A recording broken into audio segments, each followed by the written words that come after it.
Oh, we back, baby. Let's go.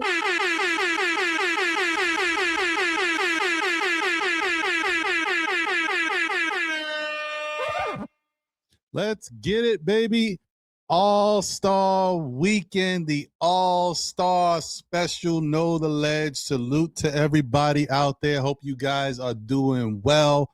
We are blessed and highly favored to wake up, open our eyes, and be able to be a part of the earth for whatever it is. Make sure, as always, you continue to get yourself checked. Make sure you check on your loved ones, family members, and friends. You never know what they're going through. And also, once again, let's go, Knicks. Let's go, baby.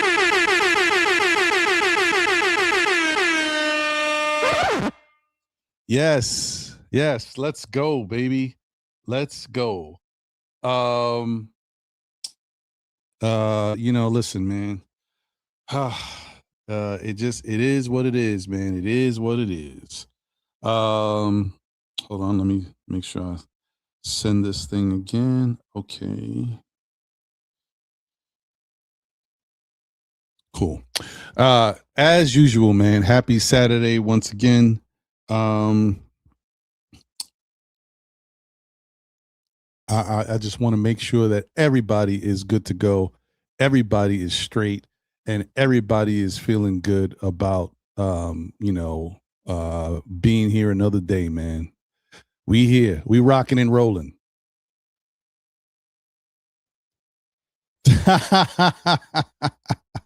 Shout out to Paris. Oh man, crazy. Hopefully, let me just make sure something's going on. Like, I don't know, man. I got some people having an issue with the link. I hope it is good to go. Let me see here. I'll be checking myself. Is it working for me? Okay, let me see. All right, let me see if this pops me in. Sorry, guys. See if it pops me in backstage. Let's see what happens here. Test. Yeah, I'm good to go. Okay. All right. Just want to double check. All right. Let me just resend this to my guy. Make sure he's got it.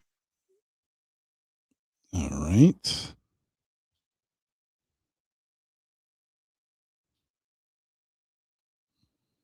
Let me copy this bad boy. Sorry, guys. Just bear with me.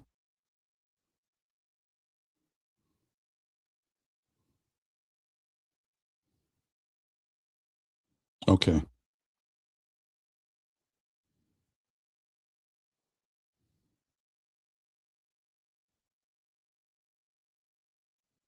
Okay, cool. All right. So let me give you guys the update, the weather update. You know how we do every Saturday. Real quick. It is currently in the East Coast, New York area specifically. It's currently 38 degrees, mostly sunny, going up to a high of 46, which is great.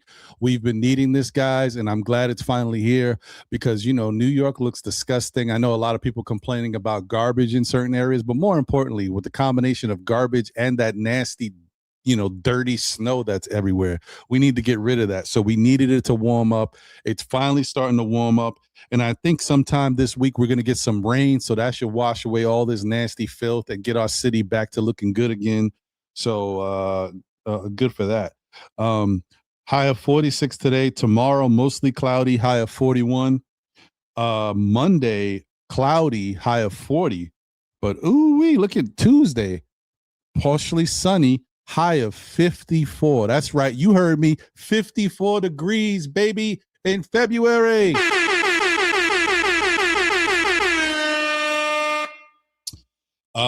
Wednesday, high of 49, mostly raining. Thursday, high of 47, raining. and Friday high of 44 raining. So we're getting some type of rain front coming in, but either way, we need it, man. Clean up the city, man. It's terrible out here. But yeah, that's good. That's good. Finally, I mean, yeah, I'm not used to seeing the city look so nasty for so long. Usually we get like rain after snow, so it usually washes away pretty quick. But you know, it is what it is. All right. Sha, you need the link again, man. I think. Yeah, I don't know. I don't know what's going on. Okay, hopefully it's working for everybody. I know someone just joined and he's backstage, so it's working for some people. So let me see. Let me. But I will send it again for y'all, or for those that I know need it again. Let's see. Hopefully.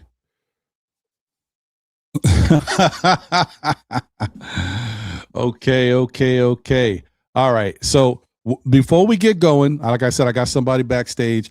And so today's show, guys, if you are not aware, this is the Know the Ledge, SKF Know the Ledge All-Star Special. This is the content creator edition.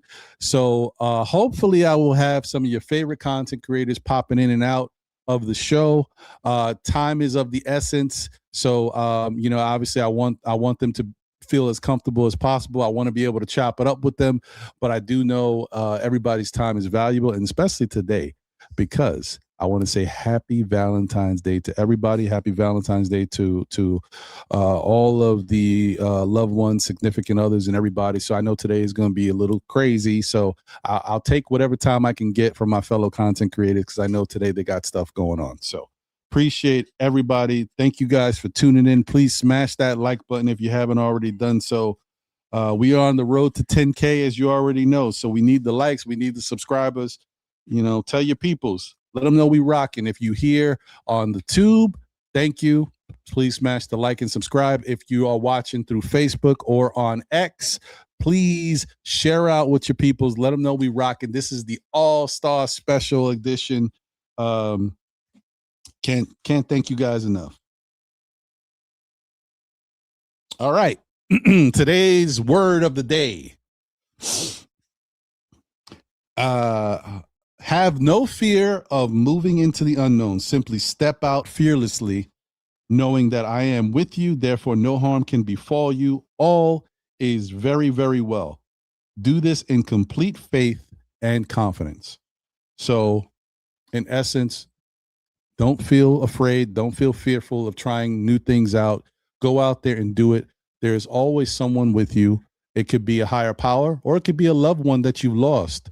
Or it could be somebody that's with you on a daily, but just not with you where you're at. Just know that you're not alone, and you're not going to meet or face any challenges that you can't handle. So let's get it, man. Let's get it. Don't stop yourself from doing things. Go out there and try. All right. Let me bring my first guest up to the stage. My guy in here. And this also, not only is he's my first guest, but this is a first for him, because I do not believe he's been on our Know the Ledge show, or we've had him at all on the platform. So shout out to my guy. Let's see my thing. Go. Hey, Jeff. Hey, my guy Jeffrey Clafter, y'all. If you're not familiar with the Dope Soul Sports Collective, and seeing Jeff as a big contributor over there, as well as Nothing But Knicks and what he's done to contribute to that channel, man. I don't know where you've been. Jeff is a fantastic sports mind. He is a great writer in his own right as well. He puts together a great blog. Listen, Jeff is fantastic. That's all I got to say. Jeff is just fantastic. I'm happy to finally have him on the show. Let's go.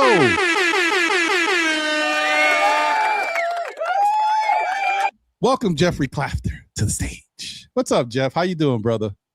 I'm good. If this is the All-Star edition, I'm like the John Starks, the one-time All-Star like substitute that everybody got hurt, and I do want, this is a bucket list item for me, man. First of all, the Eric B. and Rakim reference, Know the Ledge, that attracted me to your show right away. I guess that probably shows my age, but that's the first thing that I thought of when I saw the program title years ago. So, and you already know because you watched the show, but very few do it better than Ron, but as good as a host and a podcaster he is, he's an even better human being. And, when my mom passed, he was the first one to shower me with love and praise. And so I appreciate that. But to actually get to, I was thinking the same thing. We've interacted a bunch of times, Ron and I have, but this was the first time I was ever on the show. So big moment for me. I'm glad to be a part of it. And I love the NBK network. I think it really truly is, as Queen says, a Knicks family.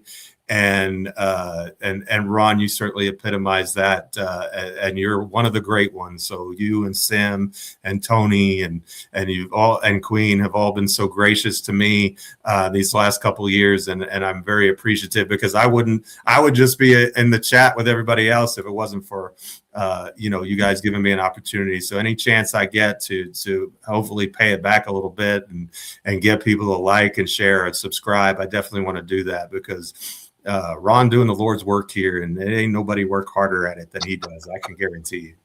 Hey man, I definitely appreciate the kind words. And it's crazy because as I was, as I saw you backstage, I'm like, what? I didn't even realize that we've never really interacted on the SKF platform. And it's great. And I know part of it is because of timing, because if you guys don't know, we only have really primarily two shows, the Saturday show. And it's a Saturday, so obviously people have lives. You work all week or whatever you got going on. Saturday and Sunday is your time to, So I don't really think to reach out to everybody because of the Saturday show. I think that, and then the Monday show where I usually do have guests, the Queen show is right before my show, and sometimes we overlap. So I never really think to get Jeff because he might be doing so. It's just all about timing. But I was like, wow, this is crazy. And I'm definitely happy that you're here, man. As someone said in the chat, you are one of the smartest content creators that we have, and I definitely enjoy conversating with you as well as everybody else as a part of the Dope Soul Collective. But it's fantastic to have you here, Jeff, and thank you for making the time, my brother. Appreciate it. It's an honor for me. I apologize for being late. I had a Bible study this morning. We have our men's advance on the second Tuesday of every. We call it the men's advance because we don't want to retreat, by the way. I like that. The ladies retreat, the men's advance. I like that. I like where that came from. I didn't come up with that, but that's where that comes from. But we do a Bible study every Saturday, once a month on Saturday morning, kind of encourage men to be leaders, spiritual leaders of their homes and their families, and to take responsibility for themselves, to live godly lives. And so. Mm-hmm. That's fantastic. That's great work. Listen, I would expect nothing less from Jeff. Jeff is a really good dude. And thank you for shouting me out. I look at people when, fortunately for myself and John, I know would say the same thing. When we started the show and came into the Knicks community, we never imagined that not only would we have a platform that would grow into something that we were really proud of and that I definitely enjoy, but that we would meet so many good people and have friends and relationships out of it. Like, outside of having, my life, family life, work, and all this stuff, I commit a lot of time and I think energy to this platform. And the people I've met along the way have been incredible, and it makes it so much better for me. And it's another thing that makes me want to keep going, because I've met so many good people and created these relationships and cultivated them, that it allows you to feel good about what you're doing. So, and you are part of that, Jeff, as well as everybody else that I've met. So I thank you once again. So that being said, we are here at All-Star Weekend, guys. Oh, and by the way, anybody out there that I may have sent the link to join the show, please let me know right now. It's not a one-off, like, you don't have to wait your turn or anything. If you are ready and willing to come up, obviously hit the link and come backstage, and we'll pop you in and out as much as we can throughout the show. Whoever can come in and has to leave because of time, I get it. So don't feel if you hear somebody up here talking that you can't pop in. And if you have any issues with the link, please let me know and I will resend it to you guys. So that being said, Jeff, we're at All-Star Weekend, and I don't know how you feel about it, but it's lost a little of its luster for me. I used to be really excited about it, but over the years it's changed so much. What's your thoughts on the overall package of All-Star Weekend? Are you excited for it at all, or how do you see it?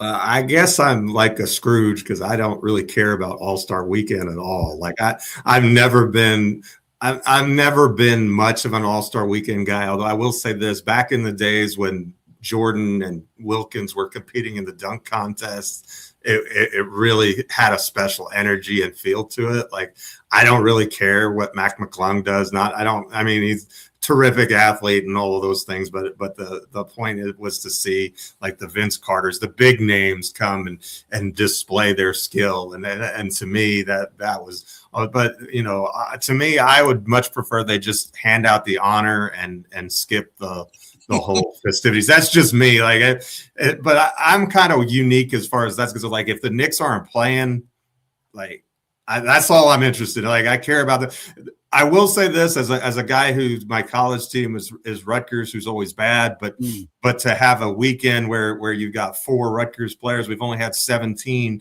in the history of our program go pro, but to have 4 of them in the Rising Stars challenge in one weekend was pretty cool. And Cam Spencer and Ron Harper and Dylan Harper and Ace Bailey, and then to see Dylan hit one over his big brother to win the game was pretty. That was for me. That was kind of a neat moment. But for the most part, like I'm glad of it because I think that this Knick team needed a break. I think they needed a recharge of their battery. So I think in the long run, it's going to do us good to not have to play for a week. But as far as the All-Star game itself and the new, I'm just not into it. I hear you. Just give me a second. I got somebody about to walk into my house. We take precautions here because of my wife's health. 1 second. 2 seconds. No problem.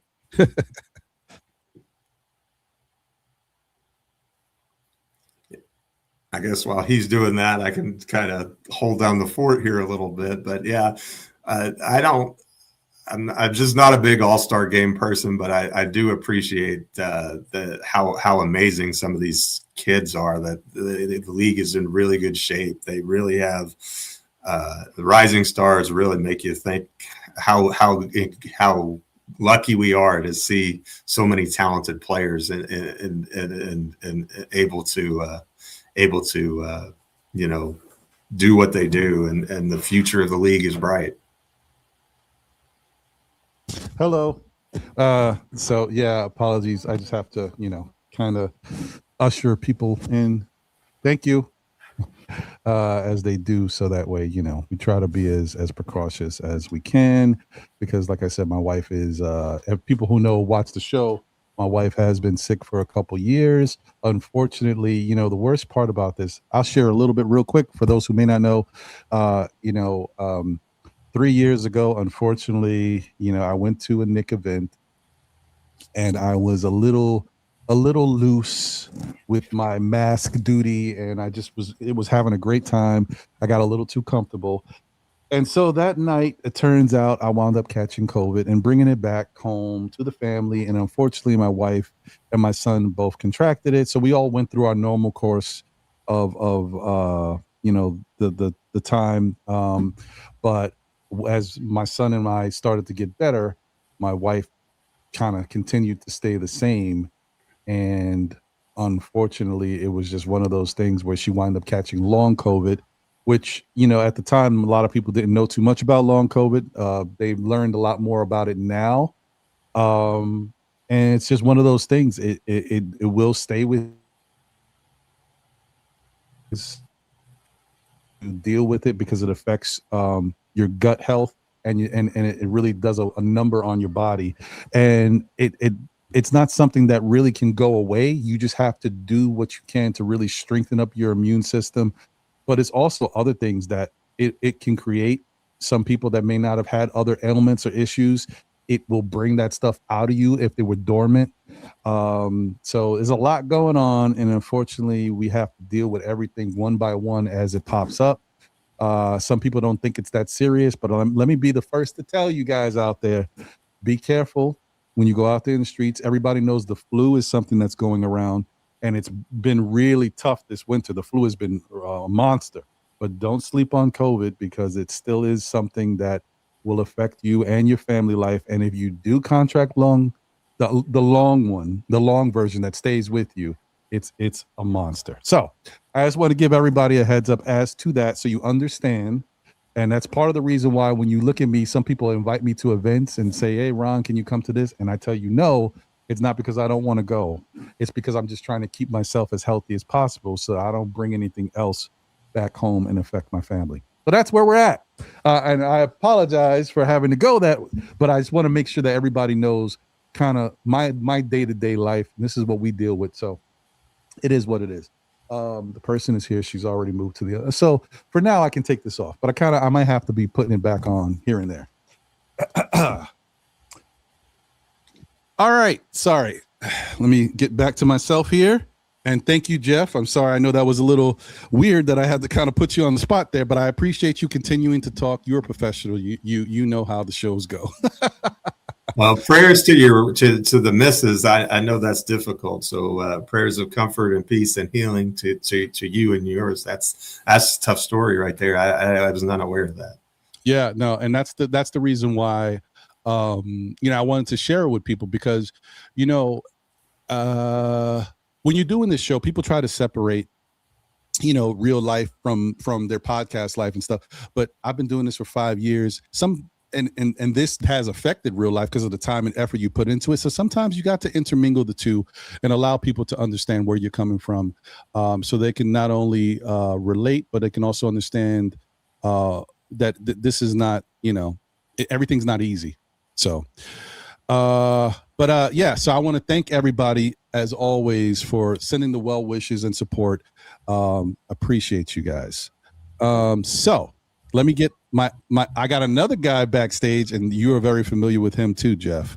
Let me bring him to the forefront. This is his first time being a part of the All-Star Weekend.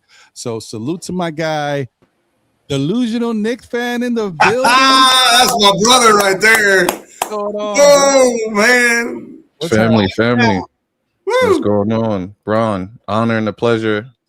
Be on Know Your Ledge. Chat, what's going on, chat? Jeff, my brother. Always salute, my guy. Good to have you guys. Good to have you both, man. Fantastic. It's nice to see two new faces on the show that I haven't been able to chop it up with. And this has been a long time coming. Me and Delusional, but trying to make something happen for a minute. It just hasn't materialized. So very good to see you guys. And let me, before we continue, I just want to read these. Well, let me do this. Let me say what's up to a couple people in the chat first, because I know once we get going in the show, I'm sorry, chat, I will try, but most likely there's not going to be me being able to get to a lot of chat love. I'll be intermingling and try to maneuver people in and out and keep them entertained and engaged. So I apologize. I'm just giving you a heads up for real. But let me say what's up to my peoples, because they are here every week. This is the All-Star special, but it's not always an All-Star special. The All-Stars are the people in the chat every week holding me down and showing support for the show. So I appreciate you guys. Shout out to Walter Blackman in the building. He said, good morning to you, Ron and family. Appreciate you, man. Thank you. Chris Gotti's in the building. What up, Chris? Nick Nation is here. Happy Love Day, Nick family. Salute, respect, SKF Army. Let's go. Appreciate you, my guy. Thank you. And thank everybody for being a member of the SKF Army, whoever you are up front. Shout out to Ron, man, the Chosen. Jay Chosen in the building said, wow, what a great time with you and Karan just now. Ron, dope. Oh, yes. And shout out to my guy, Karan, from the Objective Knicks fan. If you guys don't know, I was just over there from 9 o'clock to about 11. He did the first that we've ever seen in the Knicks community, a 24 hour, which was crazy, unbelievable, man. So shout out to him. I can't believe he did it, but he did it. So shout out to him. Shout out to David Smith in the building. You know what? I'm just gonna say what's up to David here. I'm not gonna read this stuff because he sent a super chat. I want to read his super chat. Shout out to Darlene Bryant. Salute. Appreciate you, Darlene. Let's go. Always good to see you. Travel Vibes is in the building. Salute. Marie B in the building. Salute. Sorry, let me just breeze through, give everybody a little love. Shout out to Paris Duggan in the building. I left Earth yesterday, Ron, but I had to come back for the pod. Thank you. Thank you, Paris. Okay, Sha Pow is in the building. So, Sha, I don't know. Do you need the link or you got the link? I texted you the link again, so I don't know if you saw it. If I have to, I'll put it here on the show. But I just don't want to confuse anybody who normally comes in because this is a content creator show, so I don't want to like leave them backstage and have to tell them, anything. That's why I didn't put it on the show. But I will do it if need be. Let me know if you need the link, Sha, and Divine too, because I know Divine was asking for it. And if it's not working, let me know, guys, and I'll put it here. So good to see Sha, member of the Knicks Real Talk crew. Appreciate you. All right, I'm breezing through. JM3 in the morning is here. Salute. Okay, Endgame is in the building. Says what's up to Jeff. Okay, I got a super chat there. Shout out to Dwayne. Hey, see, people not used to seeing Jeff here, man. I tell you. To Cowboys is in the building. Sending love to the entire Knicks Nation. Salute to you. Good to see you, and happy Valentine's Day. Dripmore is in the building, the preferred barber of still Knicks fans and the Knicks community. Good to see you, bro. Say yo, Ron and Jeff, what's good, bro? Dripmore says, yo, Ron just got my Knicks orange and blue snapback. Thanks once again, bro. Salute, still Knicks fans. Yeah, Dripmore was one of the winners of a giveaway we had, and I was a little worried about when he was going to get it because he's in Florida, I believe, and so it took a little while to get to him, but he got it. So good. I'm happy. Mellow Mike is in the building. Salute to you, member of the SKF Army, and he was definitely instrumental in helping Karan with his 24-hour Nickathon. Salute to you, my brother. Xavier Pow is in the building. Detroit Pistons. I tell you, man, this Piston energy is for real, man. We love it though. Man, and loud, like it's crazy. It's gonna hurt in the playoffs. Yes. We gonna see. And the great thing is, right after All-Star break, that Thursday, we got y'all. I can't wait. Sherwin's in the building talking about how he will start Sohan to let him get properly acclimated to his teammates, move Josh Hart to the bench. He is the defender who can match up with Cade Cunningham. Okay, I like it. I'm sure we'll talk a little bit about Sohan and how he can get used with the Knicks. Yeah, man, thank you. Randu's in the building. Appreciate you, Randu. All right, Nick Yak is here. Nick Yak is here. Ron, don't blame yourself. It was probably yeah. Well, listen, man. Just life, bro. It is what it is. We just have to kind of work and get through it, and don't stop living. You know what I mean? Because you get caught up in the negative, and it really does a number on you. Believe me. Lou Boogie's in the building. Says salute, Ron. We always get educated on all things plus Knicks. Hashtag much appreciated. Oh man, thank you, Lou Boogie. I appreciate that, man. Thank you. From one boogie to another one. Amen, King. That's why we love and appreciate you. Thank you, Jay Boogie. I appreciate you, my guy, as always. Mr. Some Dumb Guy is in the building. I've never seen you in the chat, but that's a dope name. That's my boy. I sent him the link and told him to get on. So that's dope, man. Thank you for being here. Nick A is from here from the Objective Knick Fan Show. All right, appreciate you, man. It's all love. We family, man. So it's good that we intermingle, man. Thank you for being here. Hopefully you like the content and would come back in the future as well. All right, I got through everything that was there, and let me just read these super chats real quick. Apologies, guys. Thank you for your time once again. I am mindful of it. David Smith. You know what it is. He says the Knicks are 20-3 when Jalen Brunson has 20 or fewer field goal attempts. The Knicks are only 14-13 this season when Brunson has more than 20 field goal attempts. Interesting stat. Okay. Okay. Parrish with his generous super chat is just a welcome, Jeff. You know, that's salute. We like it. Appreciate you, Parrish. David Smith has another super chat here. Said, why doesn't Mike Brown ever challenge Cat's fouls? He challenges for Brunson and Hart. Cat asks him to, and he ignores Cat. Brown's biased against Cat. I mean, David, listen. I hear what you're saying. All I can say is I think Cat is his own worst enemy when it comes to his complaints of fouls. Cat is definitely in the same school that we've witnessed with Julius Randle. They are big guys that when they want to be, they can be very aggressive. They do initiate contact as well as they get hammered. And I think it's along the same lines. It's the same thing that used to happen with Julius. Julius used to go in with the shoulder, be very aggressive like a bull in a china shop. And I think because these guys are bigger and stronger than some of their opponents, the refs don't give them the calls that they should because they think they're bigger, and maybe they allow them to get away with certain things on one end that they don't. Now, that being said, I'll get Jeff and Delusional's thoughts on this as well.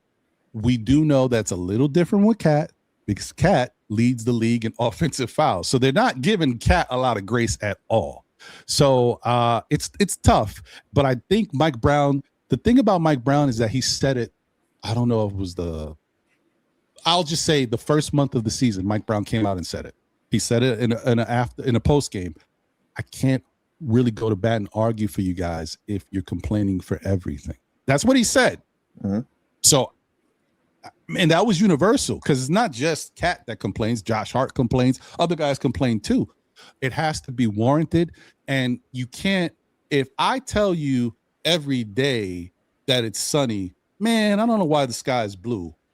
Why can't it be like green or something when it's like, if I keep saying the same thing and it's there and it's there, how's someone going to listen to me like, oh man, this guy's talking about the sky blue again? You know what I mean? It's not to besmirch or besmirch what Cat's going through. He's definitely getting fouled, but because it's every single play, even you just can't you're going to face some contact. Most guys get fouled.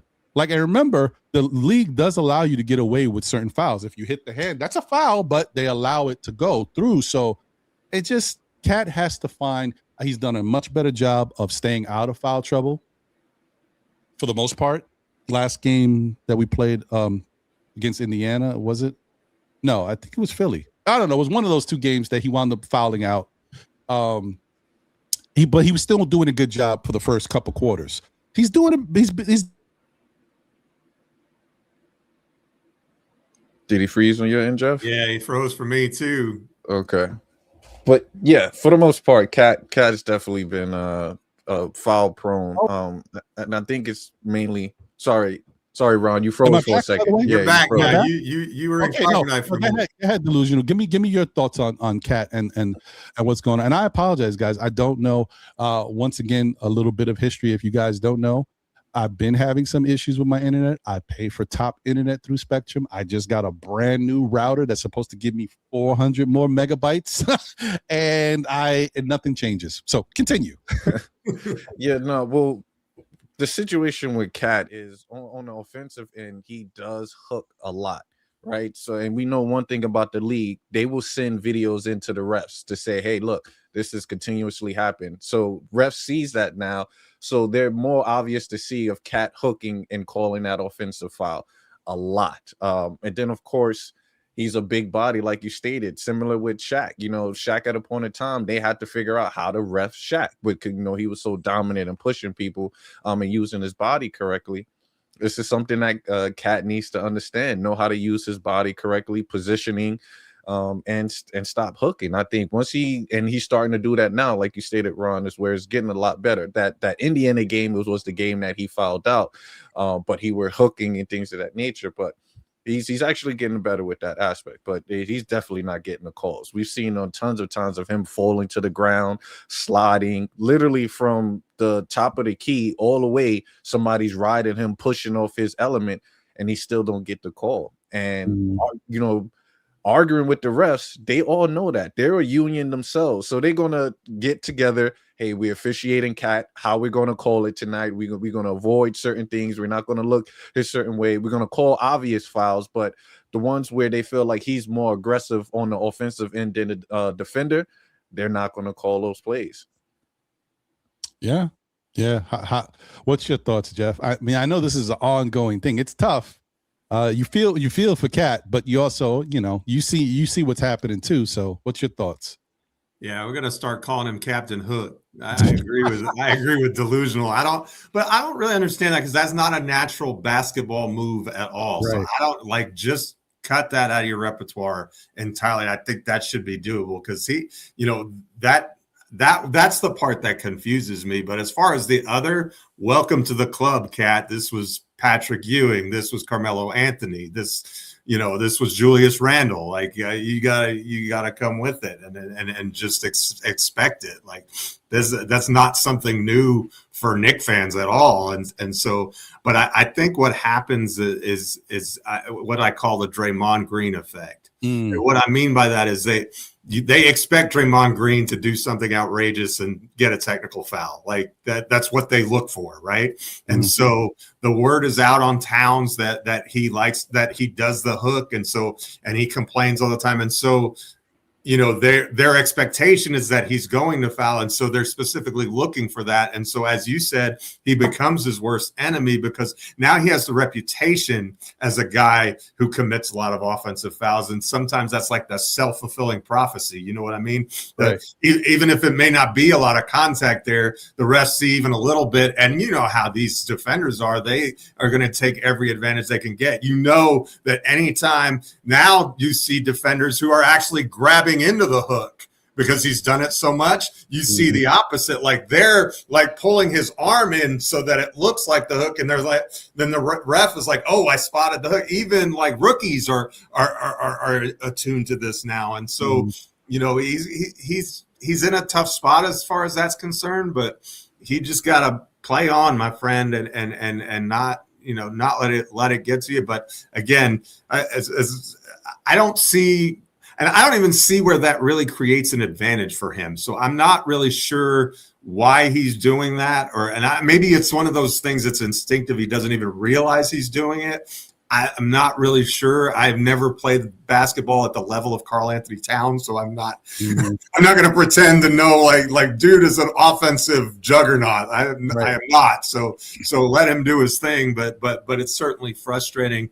And to get 3 or 4 fouls on the offensive end, that affects his defense, because then you have to let guys go. Whereas, if you don't have 4 fouls, you can contest more. And we've actually seen, especially during this recent stretch of play, when he's not in foul trouble, he can be a solid defender. Like he's not going to be all NBA, but he's been part of a lot of the defensive lineups that I think over the last 11 games or so, he's like, we're giving up under 100 points per possession with him on the floor, and we're scoring over 120 points per possession. Like the numbers are ridiculous, right? And so it builds upon itself though because then you lose that aggressiveness on the defensive side of the ball, because first of all, you spend more time on the bench and you can't guard anybody there.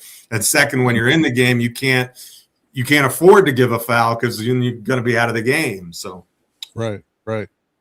Yeah, no, this is true.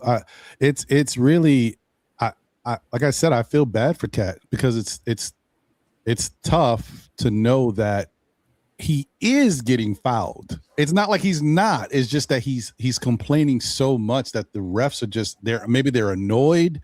Yeah. I'm sure they're probably. And what it does too, his complaining after almost every play, not only does it annoy them as far as giving fouls to Cat, but it affects the rest of the team too. Because, there's one, you don't want to hear him complaining. Then it starts to put you in a mood. Like if Josh starts complaining and whoever, and it's like, then the Knicks don't wind up getting the opportunities that they deserve. And I'm not blaming Cat for everybody. I'm just saying it's a microcosm of that type of, complaining style that it affects it. Same thing with Josh. I think Josh complains a lot to the refs as well. Yeah.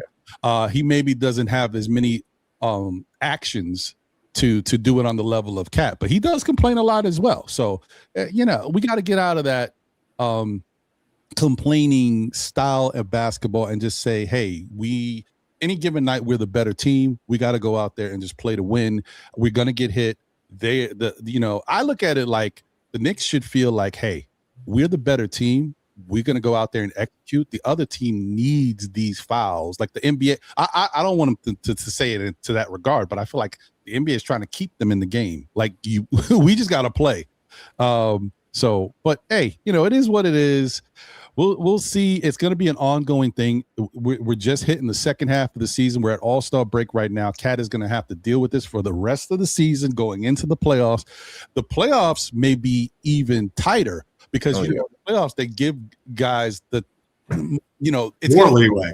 Right, more leeway. So I don't know what he's going to do at that point. And then if we play a team like Detroit, you can expect Cat's going to get beat up because they allow the teams that really play physical defense. Well, because you can't call a foul on every play, right? So I call that the Seattle Seahawk effect, right? The Pete Carroll used to coach his guys to pass interfere on every play, knowing that 95% of the time they weren't going to get the call, and they would live with the times that they would get the call, right? And so I think that that's a great point by Rano, who's back. So I'm going to let him talk again, but I think that's a great point that you when you are that physical all the time, the officials have to pick and choose what they're going to call, and so most of the time you are going to get beat up, and that's especially true in the postseason, without a doubt. Right. And I got some more people backstage. Before I bring them up, give me 1 second, guys. I just want to we'll continue to talk, but I just want to do a little speed test because if anybody, I mean, see, this is why it's interesting with content creators, they know if anybody's used StreamYard, it gives you like it'll show you like some bars to tell you your signal, and if your signal strength is a little weak, those obviously if the bars are not good, it shows you that you have an unstable signal strength, and that just be prepared that it could be a little wonky. This whole time that we've done this show, I haven't gotten not one notification about my stream being wonky or there's no bar. Everything looks perfect. So yeah. The life of a content creator in a live show. It is what it is, folks. Apologies. Every life a little freeze must fall, Ron. Yeah. No, that's it. That's it. I like that, Jeff. So before I bring these guys up, and I want to do it quick because one guy he needs time, man. I'm like, he knows who he is. I'll talk about it when I introduce him. But shout out to. Oh, first off, shout out to Dwayne Dennis. I thank you, my brother. He's giving me some information in reference to what I expressed to you guys about what my wife is dealing with, replenished nutrient deficiencies, not pharmacy chain brands from health food store, black seed oil of oregano, take probiotics, listen to your Dr. Yaki. And I've heard, I don't know about Dr. Yaki, I'll check him out, but the black seed oil and oil of oregano, this is all good things that I've heard from plenty of people I trust. So I appreciate you for that, Dwayne Dennis. Thank you for the information, bro. Let me get to these super chats. You know what it is. Shout out to Paris Duggan. Thank you for the generous super chat. He said, time for Knicks family to campaign collectively for the refs to knock it off with Cat. This guy is getting hacked 2 out of every 3 attempts. JB also, I don't doubt it. That's what they do. Not only do they do it to try to stop you, they also do it to try to make you uncomfortable. Because sometimes a foul is not going to really do anything to stop a player. But if you could just make them uncomfortable enough, they think that's going to help. And sometimes it does. I mean, obviously, it seems to have worked a little bit more with regards to Cat. Also, he says, and thank you for the general super chat, whoever sits courtside, it's time to trip a referee. I mean, okay. I'm all for the shenanigans. Yeah. Shout out to Mellow Mike. Que lo que? And speaking of que lo que, not for nothing, shout out to hold on, let me go right back. I'll go right back to Mellow Mike's super chat.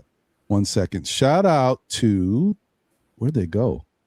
Man, the chat is lit. There it is. Shout out to the Organic Fanatics. Shout out to Raul. Everybody, man. Appreciate you guys over there. Hey, Raul, I think I tried to send you a link for the show because I always include you every year as well. I don't know if you got it. If you need me to send the link right now, I'll put it in the open chat and you can come on if you're free, because I did want to make sure I included you in today's show. Appreciate you and everything you do, my guy.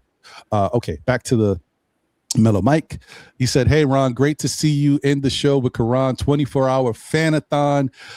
Who was happy to be part of history and to participating and uniting the Knicks community. Let's go Knicks. SKF. Salute, my brother. Yeah, it's a dope thing. It was great to be a part of it. And good to see you on there as well, my guy." Shout out to Paris Duggar once again. Looking at it the wrong way, he's getting hit. Dag it. Agree, frustrated too. No, it's just that, but this is just a way of life. It just when you the story we all heard when we were young, you know, the boy who cried wolf. There's a reason why they told us that story. And I'm not saying stuff happens, but just have to understand that instead of complaining about every foul. And I'm going to tell you one thing. Let's keep it funky. I've seen Cat complain about a foul that didn't happen as well. I'm like, yo, you just missed that. Yo, you didn't get fouled. Complain about the real ones, right? Go up strong. And the ones that really take you off course or really affect your shot, complain about those. Just don't complain about the ones that are phantom, that the guy passes by you and it doesn't necessarily touch you, but impede your progress because he popped in right away and took you off your, you know what I mean? Those are something that Cat will complain about too. Something that throws him off course. It's not a foul, but he impeded him to where he was trying to get to by just flashing past him. Don't complain about that. That's all I'm saying. I get it. It's warranted. He gets smashed up. He definitely does. So I just want to put that out there. So let me bring my guys up real quick. First off, let me bring my guy Divine up to the show, baby. Let's go. Knicks Real Talk in the building. Yes, sir. Man, listen, I always tell y'all guys, man, Divine and Sha, Knicks Real Talk crew, man, you know, what does it get? You know what I mean? If you want to get, there's so many different voices in the Knicks community. You got analytical people, you got numbers people, you got, you know, a strong opinion, but sound opinionated people. And then you got, you know, every community has some shock jockey people too, you know, so we got a couple of those, but for the most part, everybody gives you a certain thing and you know what to expect. But the other thing that you get that you need to have in your life is positivity. And Divine and Sha get you right. Before a game, they put the positive aspect on it. As Sha says, listen, I think we can go out there and win all 82. You know, they go out there and they give you the positive vibes, get you right for the game. They do post games now, reactions as well. And they've done so much to create a vibe in the community because, you know, not for nothing, man. There's so much negativity in the world. Everything's negative. This guy stinks. That guy stinks. What's the coach doing? What's that? And when it's warranted, but not for every single moment. We want this team to win, right? So we got to be a little bit more positive. My positivity right now is that I expect to see you all in the Canyon of Heroes. We're going to rock it. It's going to be tough for Divine. He's got to come a long way. But the point is, I expect to be in the Canyon of Heroes. I don't know how I can make it happen. I still want a content creator float. Listen, you heard me say it multiple times. If I got to reach out to whoever the powers that be, I want a content creator float. We should be out there representing with the Knicks as well. If they win, we should be out there on a float showing our love. But anyway, my point is, Divine and Sha, Knicks Real Talk, that's what they're here for. That's what they do, and they do it well, man. Nobody gives the positivity vibes and gets me right for a Knick game other than these two. So I appreciate you, Divine. Thank you for being here as always, my guy. Yes. And not to be out undone, let me bring my guy in here. Listen, guys, look, I'm gonna try to I may lean on him a little bit early, man. I'm just trying to get his thoughts and stuff because my man might fall asleep right in front of us. I don't want that to happen. You know, he's got a platform. I don't think that's a good look, yo. I don't want him like, hey, yeah, man, Jalen. I don't want that. So shout out to my guy. He's starting to become one of the hardest working people in the Knicks community, bro. He's doing a lot of shows. And then to top it all off, he decides, listen, let me push the envelope a little bit more. Let me do a 24-hour fanathon, which is nuts. It's crazy, but he did it and just completed it. And he's still up because he wanted to pop on this show. Shout out to my man, Karan, the objective Knicks fan in the building. What it do? Thank you, man. I appreciate you, Ron. It's a pleasure being here. Salute to all the other creators in the building. Divine, I remember I shared a panel with you before. Big time to Delusional Knick fan. I remember you from Twitter. From TikTok, and I told you you're not a Delusional Knick fan. Yes. And big time salute to my man. How you pronounce your name? I'm gonna get it right. It's Jeff Clafter. Jeff. Jeff Big likes time salute to you, Jeff. I appreciate you, brother. Thanks you, for man. having me, Ron. I appreciate you, man. Man. 24 hours, but I'm here to rock. I'm good. Honestly, I feel like I could do another 24. I wouldn't recommend I'm it. I'm not, but I feel good. So we talking Knicks. Let's go. Yeah, listen, the only thing I pray and hope for is that when you do, get out of here, you maybe eat something so that you get nourished, but you're able to shut it down and get some rest, because you know how I am. I wish nothing bad on you at all. But, as someone who's dealt with insomnia, I wish that for nobody. So I appreciate your yeoman's effort to get it done. You did it. And man, I hope you get some good rest after it's all said and done. I will. Thank you. Hold on. And whoa. We can't stop there. I've shouted him out already, but y'all know, family, man. It's all here, man. Boom. Sha Pow is in the building. The other half of Knicks Real Talk. Let's get it. Let's go. That's good. That's good. Let's go. Yes. Yeah, man. And guys, look at that. Look what you see. You got 6 different content creators right here in front of you, and the show is just beginning. It's just beginning. And I want to say shout out to the Queen Steph, who couldn't be here today, but it's not for lack of trying. Let me tell you, y'all, the NBK fam, they're family for real. I love everybody. We have such a great Knicks community and how we look out for each other. Steph was like, hey, Ron, listen, I'd love to be there. If I can, I'll see if I can carve out some time. My internet's not that good here. I'll see if I can find some internet place where I can. Steph is in Ghana, y'all. Ghana. Enjoy. I'm like, are you crazy? Get out of here, Steph. Enjoy your trip. What are you doing, yo? You're a real one, y'all. Just telling y'all. She's the best in the business. She's a real one. No. You enjoy your time, Steph. This one will be without you, but you here in spirit. You here every year. Appreciate you. Anyway, so back to everything, guys. I just want to I don't want to be, redundant in the questions that I might ask. So what I said, I'm going to try to ask people, similar questions, maybe some individualized questions though, just to get everybody involved and get their thoughts on stuff. But first off, before I do any of that, to the new people that just jumped in, Divine, what's your thoughts? Just real quick about All-Star Weekend. How do you feel about the current state of All-Star Weekend? Okay, before I answer your question, let me just shout out salute to Delusional, Jeff. I'm like Karan. I'm like, how do we pronounce his name? I was about to call you G off.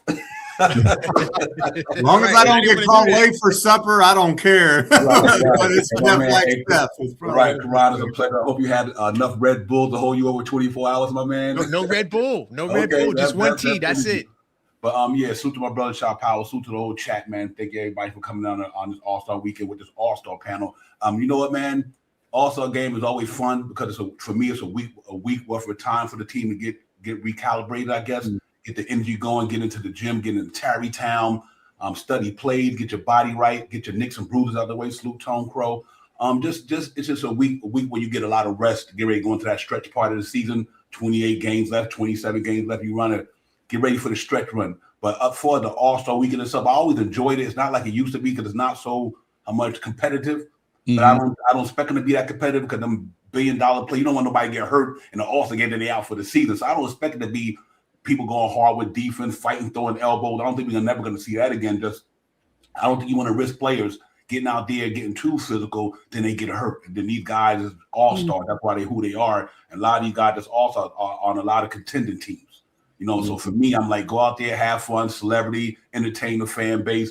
Don't get injured. Get back and get ready for the stretch run of the season. So it's fun to get there. But from a Knick perspective, I like it because like a lot of our guys can, like I said, get the injuries situated a little bit, get to go in Tarrytown, shoot around, get the playbook under the wraps, and get ready for this last stretch run of the season. That's why I like it about it myself. Yeah, okay. Appreciate you. Thank you. Before I get over to Sha, and then I'll get to Karan and Delusional. Just real quick about that, and then we'll switch it up. I just wanted to say, I understand, my brother. I appreciate you. I was trying to surprise everybody who does know and is in the know, especially my MBK fam. Shout out to International Andy. You know, we haven't been able to see Andy in a while. He hasn't been able to do podcasts and stuff because he has, you know, he's doing new stuff where he's at. And it's taking his time, you know, family, and also I think he's working with a team or what have you out there.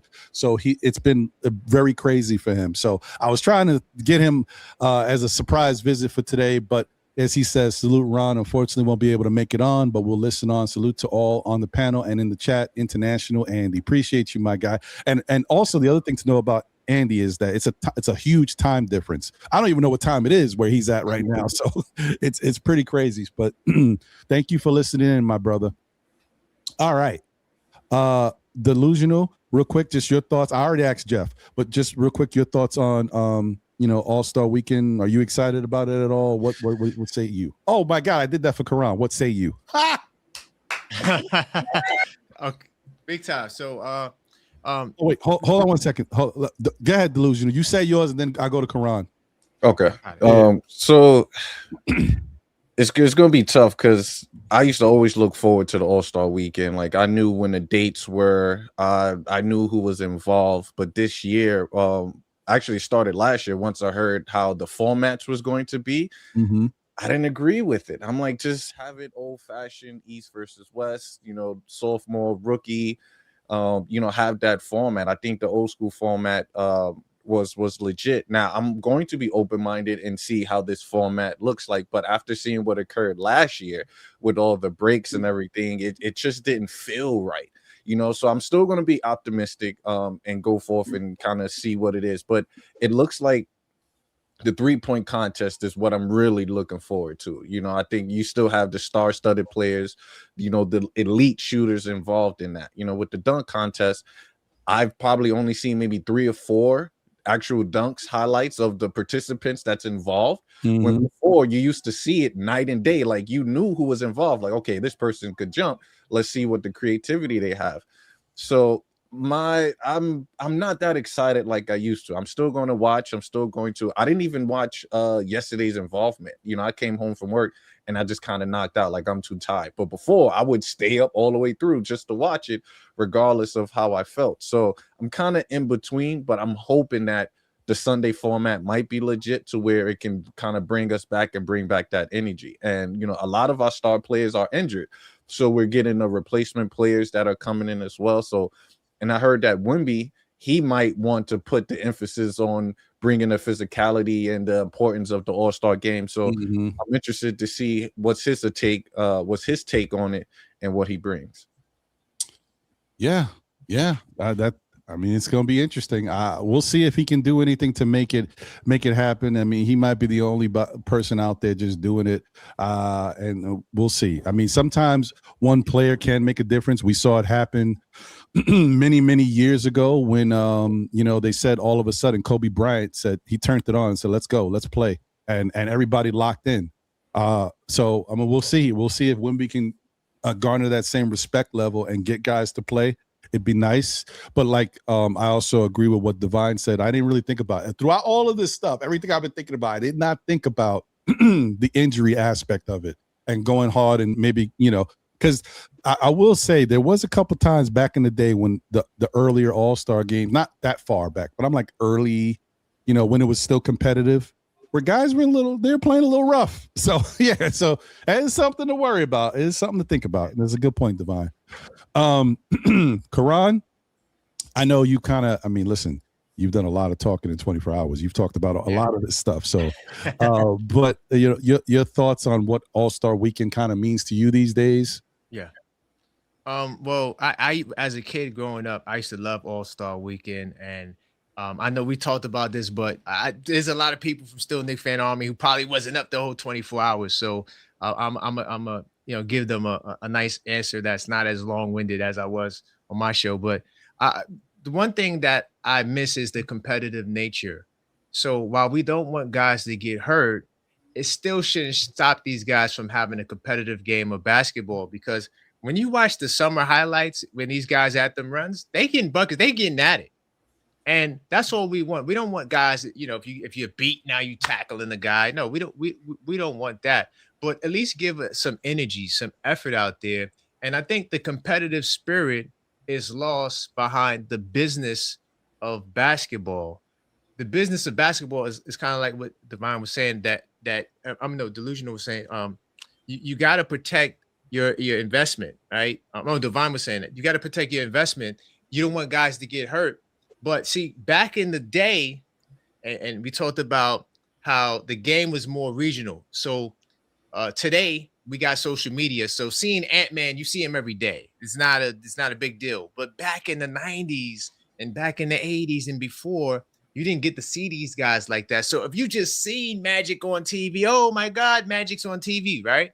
And so now, because the fans, we want more. We already see a lot of you. We're not satisfied with just Magic, or in this case, with just Luka and Giannis on the floor. We want to see them actually compete.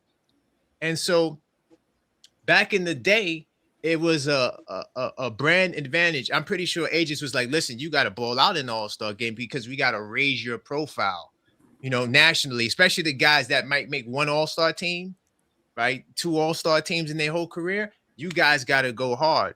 Nowadays, there's no real incentive from the business standpoint that's going to make these players go hard. So that's why some of us talked about paying the players more, or making it a scenario where, the finals, home court advantage is on the line, East and West. So now guys have more of an incentive to go hard, and you got to tackle it from a bottom line standpoint, because that's what everybody cares about. If you're not impacting the bottom line, these guys are not going to go hard. I mean, just look at what they did with the NBA Cup.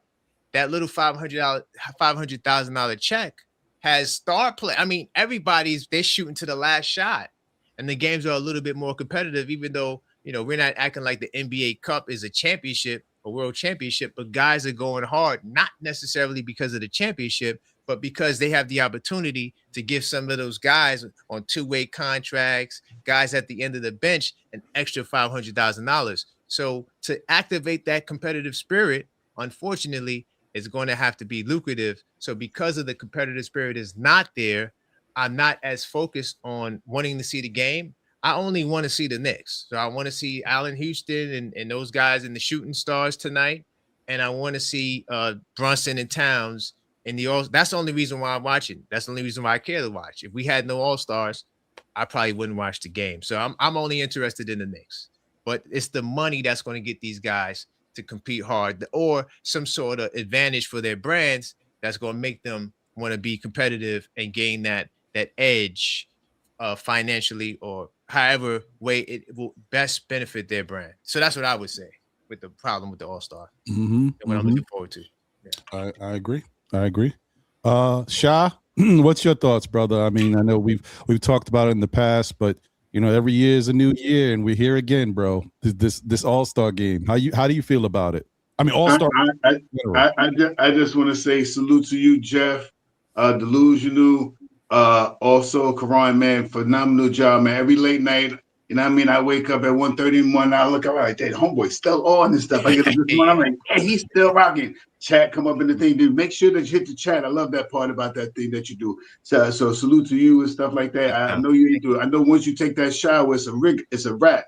So I know that. Hold on, Ron. Thank you for having this platform for us, rocking like this. And my man Divine, you already know what it is. You already know what it is. So I just want to say, for me, back in the days, this All-Star game Friday night was trash. I was a Friday night type of dude. Now Friday night just got paid. I'm out Friday night. I'm doing all the other things. Saturday would be the day to come in and pay attention to the game, because you got the 3-point shooting and you got the dunk contest. And then you wait for Sunday and you watch the All-Star game with the highlights of the dunk contest and the 3-point shooting and all that other stuff.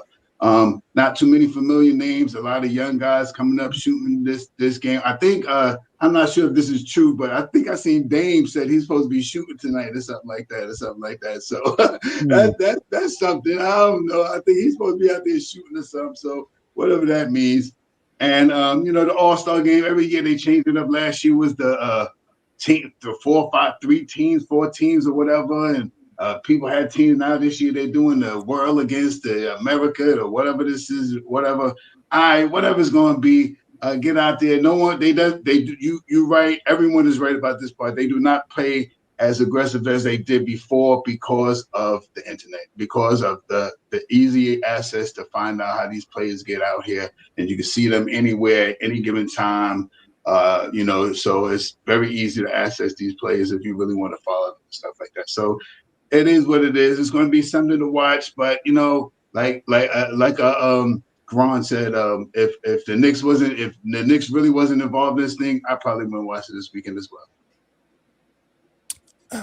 I hear you. I dig it. And I've already said, I'm sorry, guys. I wish I could be, I'm not, I'm just not one of those people anymore, man. My life, I don't know. Maybe I've just changed, over time. As a fan, I've become a lot more singular than I used to be. I used to be very, watch everything because I love the sport so much. But I just been kind of like disenchanted with some of the stuff I've seen. So, like, if I'm a Met fan, if I'm watching the Mets and if they're not in it, baseball's changed a little bit to me. I don't have that same love for it that I used to. Football, the last couple of years, with everything I've seen with the Kansas City Chiefs and stuff, and how I think the NFL has rigged things and all the calls they used to get, I can't watch football games no more. I barely watched the Super Bowl. I saw half of it, and that was enough. So, like, if the Giants ain't playing, I ain't watching. And then it comes to the same thing with the All-Star game. Is just that is the competitive nature of it is just not for me. I don't see it. I don't witness it. I'm bored with the dunk competition. And so I can't tell you. I mean, sometimes I don't even know nothing. Not only do I not watch it, I couldn't even tell you who was in it. What? They did what? Ron, quick question. Do you think they should do the All-Star game like football and have it at the end of the year? Because let me tell you something. The reason why I say that is Sunday, if Jalen Brunson walk on that court Sunday and twist his ankle, we all going to be up and firing here. That's a fact. You understand what I'm saying? We are literally going to be spinning our heads off if Jalen Brunson walk in that game or Big Cat Sunday, run up and down that court, bang, twist the ankle. He done for the season. That go our playoff hopes. That go our championship hopes. That's the reason why I said I don't even want them to go hard. Go score 300 points for all I care. Just get off that court and get back next week for the Detroit Pistons. That's the reason why I don't like this all-star stuff this beginning at this time of the year. Do it like football. Let it be at the end of the year. If you tweak an angle, you got a whole off-season to get it right. It's kind of scary to me. That's why I don't think they go that competitive, because that's just a lot of money for the New York Knicks franchise to say Jalen Brunson out for the season with a twisted ankle playing in a not an important game. It's not even important. It's just a fan thing. That's scary to me, man. That's why I brought that conversation up. It's scary, bro. If one of them cats get hurt for sure. Damn it, Divine. Like, unfortunately, when you say this, you make me think about it more, and I'm like, there's a reality. It makes sense. That makes sense. I don't think about it, bro, because honestly, I've never really thought about it. I've thought about it a little bit, but not really to the point where Divine's got me thinking, because when you look at All-Star games too, football probably thinks the same thing. And that's why they do it at the end of the season, right? But baseball, you don't really, like, even if you go hard, you're not really getting hurt. It's a different type of sport playing baseball. The sports where you actually get into physical contact with someone back and forth, and the close proximity could allow you to be in a situation where you can get a lot more hurt. And we obviously football, we've seen everything, the turf and Achilles and all types of stuff that can happen because they do so much running around and stuff. Yeah, man, unfortunately, that's a good point. That kind of takes away from wanting to see it more competitive, because that would be sickening to have a team, especially a contending team, lose hold on. Kind of knock on wood, just right. Hold on. For real. I don't know. I can continue talking there, man. That would be a nightmare of a scenario to watch something like that happen in a meaningless exhibition game.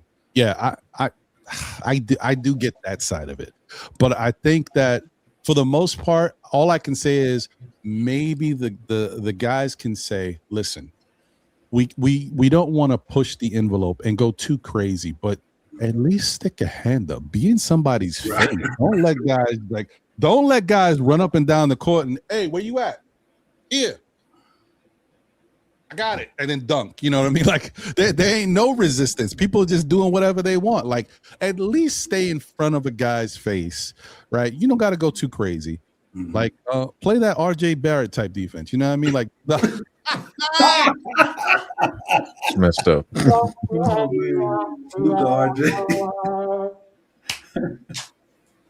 Sorry, guys. That's not nice.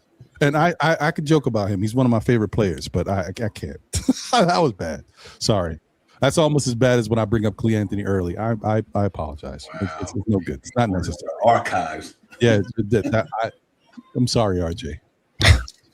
Okay, moving on. So let me ask you guys this real quick, and you don't have to answer if you don't have something that you deem as a solution.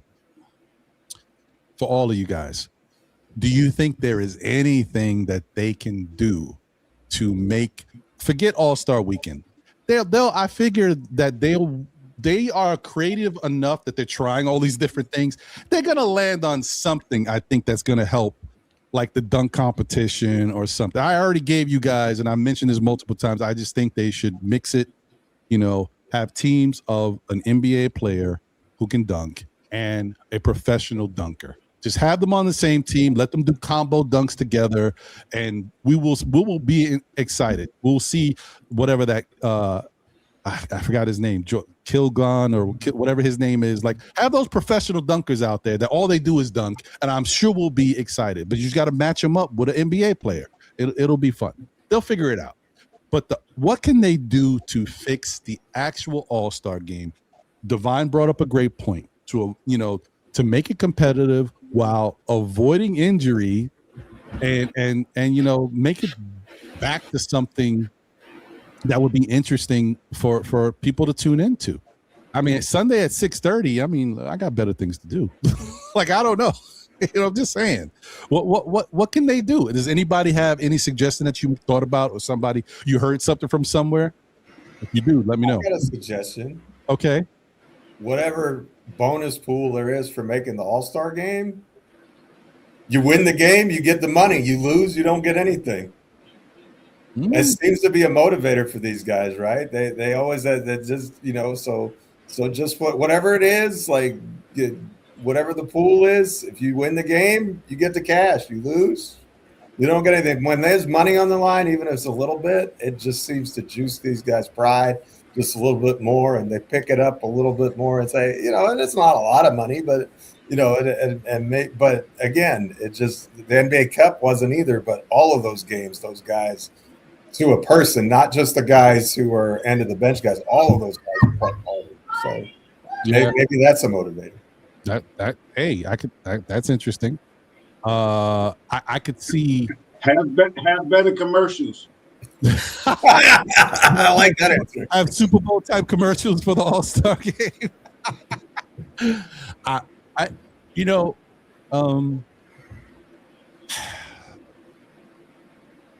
I see somebody in the chat said, take away some of the fan votes. Don't give them as much power to select All-Star participants. One thing that I think is I don't know if it'll help, but I think it's interesting. And I do think that really when it comes down to it, it all comes down to money. I said this on Karan's 24-hour Knickathon show, that maybe the incentive should be money. Maybe you can tailor it to certain things. I said something like, and I'll preface it now because someone said it in his chat. This would be something. This is only an idea. This is not the actual numbers. It'll be a scaling system of some way, some shape or form. You just attach certain things to certain milestones, and it's not, and obviously, you're dealing with a lot of the best players in the league, so they're already making good money. So it has to be something of significance. But we are talking about a multi-billion-dollar entity in the NBA, and you are talking about a way to, if the All-Star game is a certain way and All-Star Weekend is a certain way, you're automatically losing viewers. So you're gonna make more money by bringing more viewers back. So you can spend a little money to get that type of outcome. So what I was suggesting before, and I'll reiterate it now, is whatever the average scoring total is for the East and West, whatever they score individually. Like every All-Star game for the past 5 years, the East averages around 130 points. Every All-Star game, the West averages around 150 points. So you split the difference, whatever. If any team scores 140 points, each player on the team gets X, right? Flip side is, okay, everybody's going to be trying to score, but we want to see some defense. Flip side is, okay, if the average is 140, any team that can keep the other team to 120 or less gets X. So you're given incentives on both sides to keep the score either high, or get the score high, or keep the score low, and you get something out of it. And then you have, not to go too crazy, but then you have maybe 3 or 4 individual things. Hey, if you get 20 points in the All-Star game, you get X.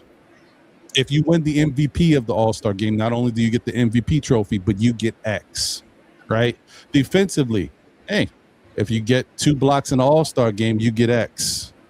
You get 2 or 3 steals in the All-Star game, you get X.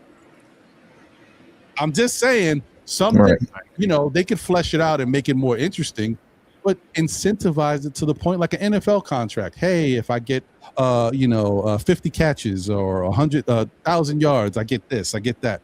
Incentivize it. It's one game. You need something to allow these guys, and we've already seen the NBA Cup has shown, give guys a little money, they do play a little harder, it's working. So that's all I could think. That they could try to do however way they can make it happen. I got something I could add. Hold on, that's new. Nick Yak.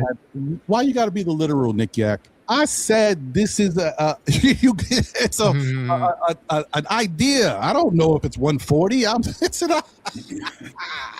right, continue. My bad. Go ahead, Karan. No. Yeah, just really quick. I think that it's going to have to be deeper than that.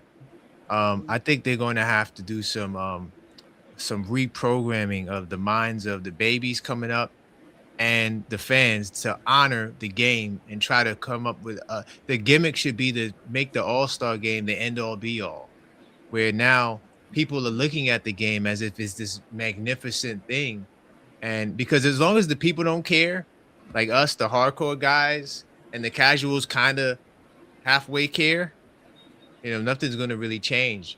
But they're going to have to make these kids that's coming up, hey, yo, this is the big thing. I just think that it's going to have to be, they're going to have to spend some marketing dollars to reprogram the minds of the people to honor the All-Star game and try to come up with cool new ways to promote the same East and West game.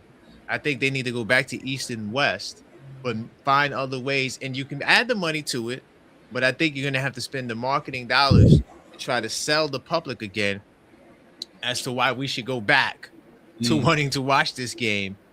Give us a reason as to whether it's, Jokic versus Wemby, the Detroit guys versus the OKC guys. Like, it has to be some sort of marketing campaign and the initiative to get the stars to play. So I think, while giving them the money is fire, but even look at the NBA Cup. A lot of us think the NBA Cup is cheesy, but those commercials are fire. Everybody is, they got Ant-Man coming through, scheming on the trophy. That's a cool little a commercial that maybe to us is nothing, but to the younger audience, they may find some intrigue in that.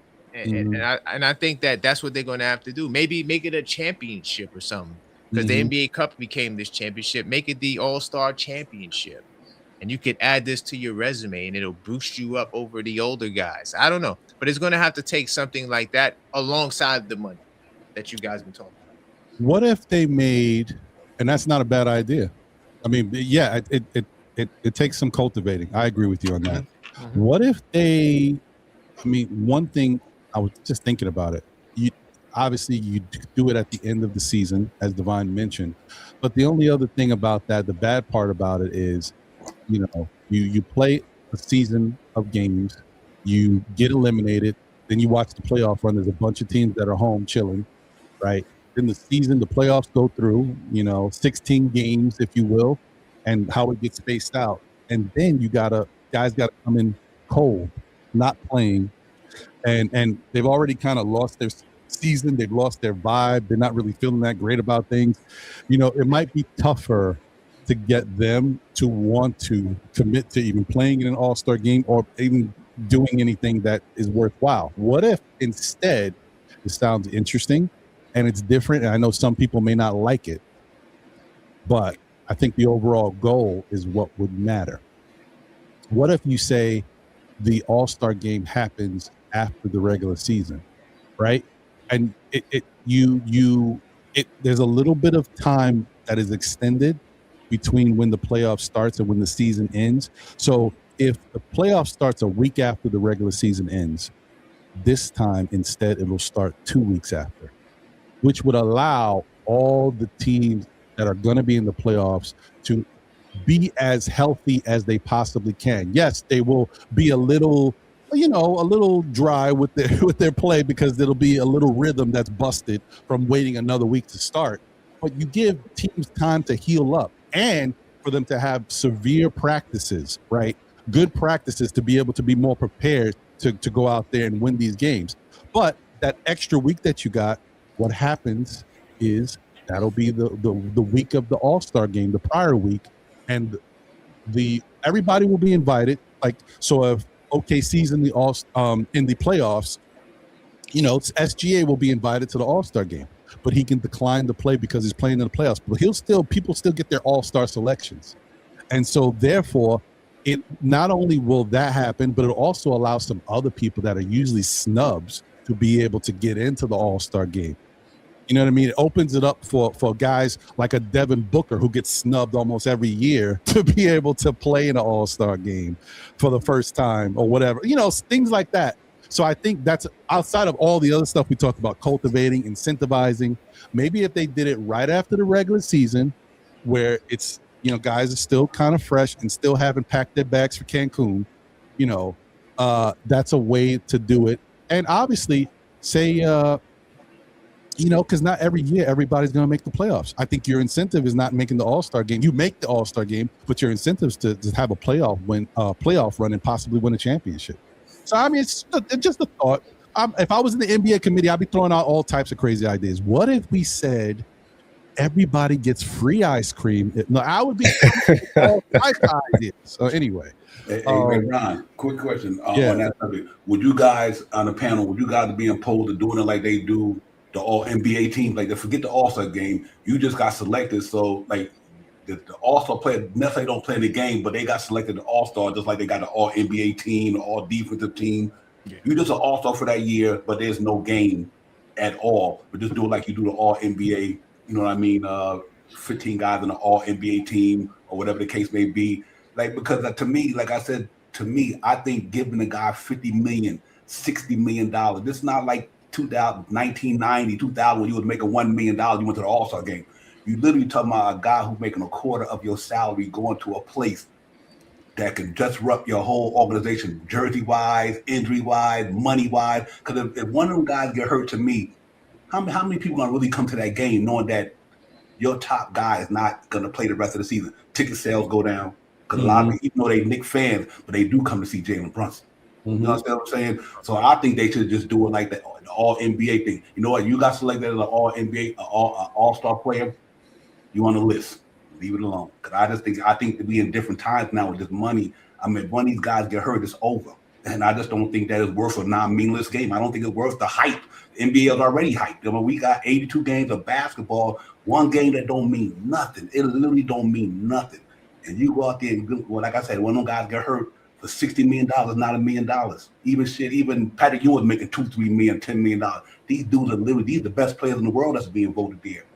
And if one of them dudes, I hate to be negative on it, but I think if one of them dudes get hurt, it's over. That franchise is messed up for a long time. If he tear Achilles in an All-Star game, that don't mean nothing. It just don't even mean nothing. And he go out there, trip and rip an ankle, tear Achilles, he might be out for a whole year. Then what? You know what I mean? Yeah. That's tough to deal with from a business standpoint, I guess what I'm saying. From a business standpoint, that's tough to fathom that you got a chance of going out there and messing up your whole season for one game The Paul George injury in the Olympics. Right. It's tough, man. That's the dilemma I think the NBA dealing with. That's a good point, man. That's a good point. I don't know. It's tough, man. I don't know. Would the fans even care if they just eliminated the All-Star game altogether? Right. You get your All-Star vote, but there's no game. I personally, I can't speak for everybody. I know how it is that there might be young fans that the NBA thinks of that they want to see this stuff. I could care less. I don't care. But that's me. Right. But I hear you. Let me do this. First off, I got 2 people backstage. It's All-Star Weekend. Oh, it just doesn't stop, y'all. It don't stop. Let me do this real quick. Let me get my guy in here. Hold on. Let me make sure because I got a super chat real quick. So hold on, I think I have 2. Yeah, let me get to these first 2 super chats, and then I want to bring my peoples up in here. You know what it is. Harris Duggan, thank you for the generous super chat. Said, bet the first 2 years players would give the Stars a rough go. Also, they need to include women in the 3-point contest. Did you see Caitlin against Jay Crawford? That's interesting. Yeah, I mean, they've already kind of done it, like mixing the 2 with the skills competition. Why not? I think, look, honestly, I think these competitions should be the best people there. It doesn't matter what you are. Like, why not? You want the WNBA is fighting for their rights, fighting for more compensation, wanting to be respected more on the platform. Why not? Like, why not? It makes sense. Well, whatever. We'll see. That's a thought. That is a good thought. Shout out to Knick Nation. Appreciate you, my guy, my brother. You know, fan of all shows these days, man. He is definitely he's a part of the content. So shout out to you, Knick Nation. He says, and thank you for the generous super chat. He says, salute to all my content creators on Knicks Love Day. I appreciate all of you. Many of you up there are my teachers. For real. One love. Let's go Knicks. Hey, man, appreciate you, my guy. Thank you so much, man. All right, let me bring first guy up in here. Boom, Fritz in the building. Mr. NBA Economy Show himself, and also a part of the Nick of Time Show. Let's not forget Nick of Time Show, along with, nothing but Knicks, staples of this Knicks community. And for some, it's our entry into this Knick talk, these Knick podcasts. This is how we got here. So let's never forget the ones that did it and did it well and continue to do it. So thank you, as always, for being a part of that mix, Fritz. And thank you for having the NBA Economy Show and everything you're doing with that, bro. Welcome. Oh, thank you.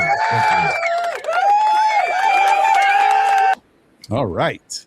Now, before I get to my next guest, I just want to say, normally I would do this a little differently. I was trying to do it earlier, but I got some issues. Okay, listen, live stuff, stuff be happening. Unfortunately, I don't have a lot of space on my laptop. I got to free up a lot of space. I tried to free up some of it. It said, no, Ron, it's not happening. You need more space freed up. So I tried to put together a little thing like I normally do when I get something from my guy, and I couldn't do it. So I'm just have to go cold turkey. Listen, you got ears, you can hear it. Hopefully it works. 1 second. Let's see here. All right, let me see. This ain't gonna work that way. Let me try it this way. This is live, y'all. On the tube. I'll do it this way.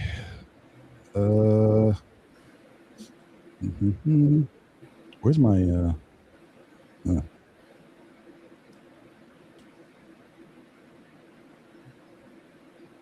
it doesn't work this way either. Wow. Okay, I'm gonna figure this out, guys. Give me 1 second. I got it. You sound just like me coming on today through the link. I'm like, oh,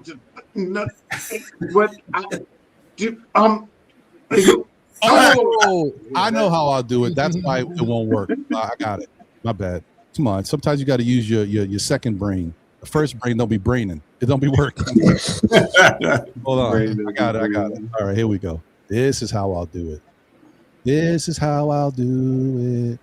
Okay, got it. All right, here we go. So before I bring my guy in, let me hit y'all with this joint real quick. They say we 19,812 strong.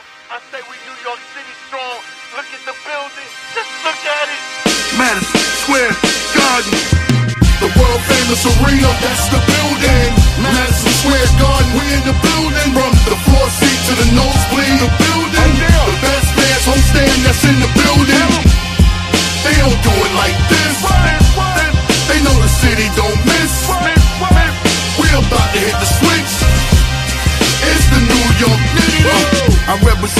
city, this for the NY.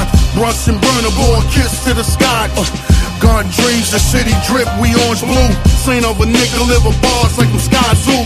You see the city game nice, we got the stars out. Bars sold out, the garden sold out. You see the sponsors at Boo, Dobby, Delta Chase. Them 5 barrels, MSG, the Empire State. Wait, you see the Queen got a torch leg. Bill Beto, Allen, Wiley, Miss Monica.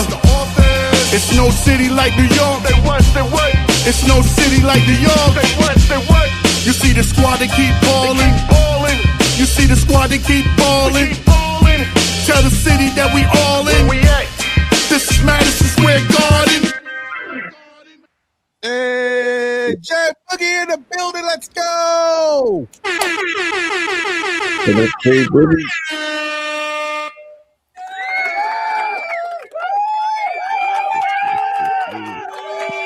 Yes. What's going on? The closer is in the building. Appreciate you as always, my guy. Thank you for always blessing me with your tracks. You know, as you guys already know, Jay Boogie has mentioned it multiple times. He's been working on putting together a whole compilation album of all joints that, you know, you can expect in the coming future. You know, a lot of work, man, a lot of effort, a lot of time, not getting paid for this. This is on his own dime, studio time, working with a great producer in Mike Blaze, Just Blaze. That's a different Just Blaze, not the other guy. But, you know, appreciate you as always, Jay Boogie. Thank you for your contribution to this Knick community, as well as just being an overall good human, man. You know how it is. No doubt, man. Salute, salute, salute. 3 capital S's. Blessed life, health, happiness to everybody on this beautiful day of life. Not just a Saturday, and then again, not just a regular Saturday. It's an all-star studded, panel going on. Shout out for Ron, you know what I'm saying, for marathoning this thing years after years after years. The inventor of the all-star panel thing. Shout out to Knick Nation. Let me just go there. Shout out to Knick Nation because he said it best. You know, I hear what y'all talking about, but let me provide y'all on Valentine's with your own guys' flowers. What y'all do and what y'all present to the table, which is us, the fan base, the chat and everything, is the greatest thing. It doesn't matter about anything else, but when y'all guys put in y'all energy and y'all effort to come up with content and everything and provide to us, we appreciate you guys. All you guys, all you content creators, to all the lady content creators, you all make us have a comfortable place to relax ourselves and talk about this orange and blue team that we all love. So I just wanted to shout that out to y'all. More importantly than anything, it's an all-star joint, but y'all guys are the all-stars of all-stars. Doing the way y'all do it, and all got different content, different creations, different conversations, different logos, different channels, different stations, all being equal to one thing, which is this orange and blue, which we all love. Shout out to you, Ron, for you hosting the All-Star event. But all you guys are the major all-stars inside this chat world. So let me make sure I present you guys the proper flowers. Anybody else that's a content that might be backstage, or anybody else that's coming along the stage, for their content creation, shout out to you guys, all y'all men and all y'all women. And also, shout out to the All-Star chats. You guys are the most important thing to these guys. You are the most important things. Without the chat, there's no YouTube. Without the spaces, there's no Twitter. There's none of this going on. Without the fan base, there's no Knick movement. Without the fan base worldwide, there's no all-star movement. There's nothing that the fans have. There's nothing that the fans have not provided that moved this, this NBA thing forward. The fans is the most important thing. Shout out to all the hardworking fans that worked hard enough for maybe a year and a half to save up their money, to come to the All-Star events, to sit there and watch these major guys play basketball, dunk contests, three-point shootout, All-Star games, whatever is going on, whatever your money had earned and you spent to come out there to see that event, God bless you. And I hope that them guys understand that it's the fans that's more importantly, and they provide you all with the greatest entertainment of all. So I just wanted to shout that out. I'm not going to be long because I'm in the mix of doing some things, but I need to be a part of this. And what I'm going to say about the Knicks, shout out to Leon Rose. Or should I just call him the new Sugar Hill? I'm going to call him Romeo, matter of fact. You remember when Romeo in Sugar Hill, he said, hey, yo, Lolly, it's not going to be a war. But I tell you, before you think about this war with this Knick fan base, look out your side window. You see that guy right there out that window? That's Josh Hart. You see that guy over there at the ring training that guy to box? That guy right there, you know what that is? That's the new Jose Alvarado Grand Theft in the building. You see that guy outside with the hoodie on? Yeah, with the hoodie on right there. Guess who that is? That's Shohei. And guess what Josh Hart got? He got some gangsters with him now. These guys is coming, giving and providing us a situation for us, this team that we don't have.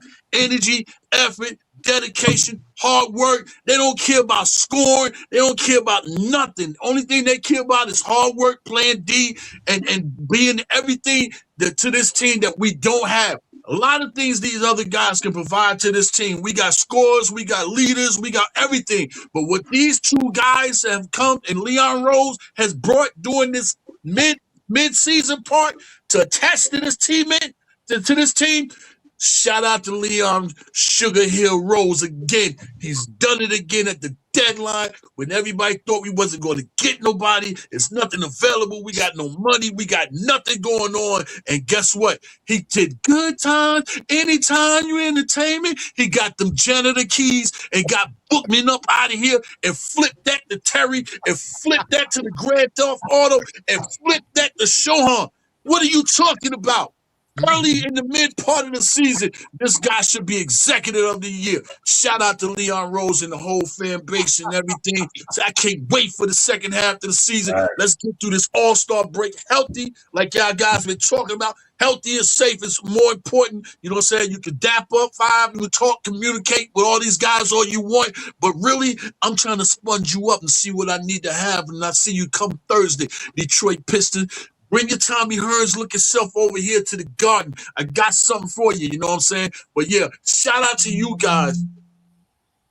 I got phone calls coming. Shout out to you guys. More importantly, I love y'all guys. I appreciate you guys. And that's why I try to do what I do for us, you guys, because you all guys are the best. Without y'all, there's no living room for me, Jay Boogie, or anybody else for us to come and sit, relax. God bless you guys, man. Salute, Jay Boogie. Man. Appreciate you, my guy. Absolutely, always. Yes, sir. Yo. Man. Where do you go after that, right? Like, yo, you can never follow up after Jay Boogie, man. That's the best. Poor Fritz hasn't even got to say nothing yet.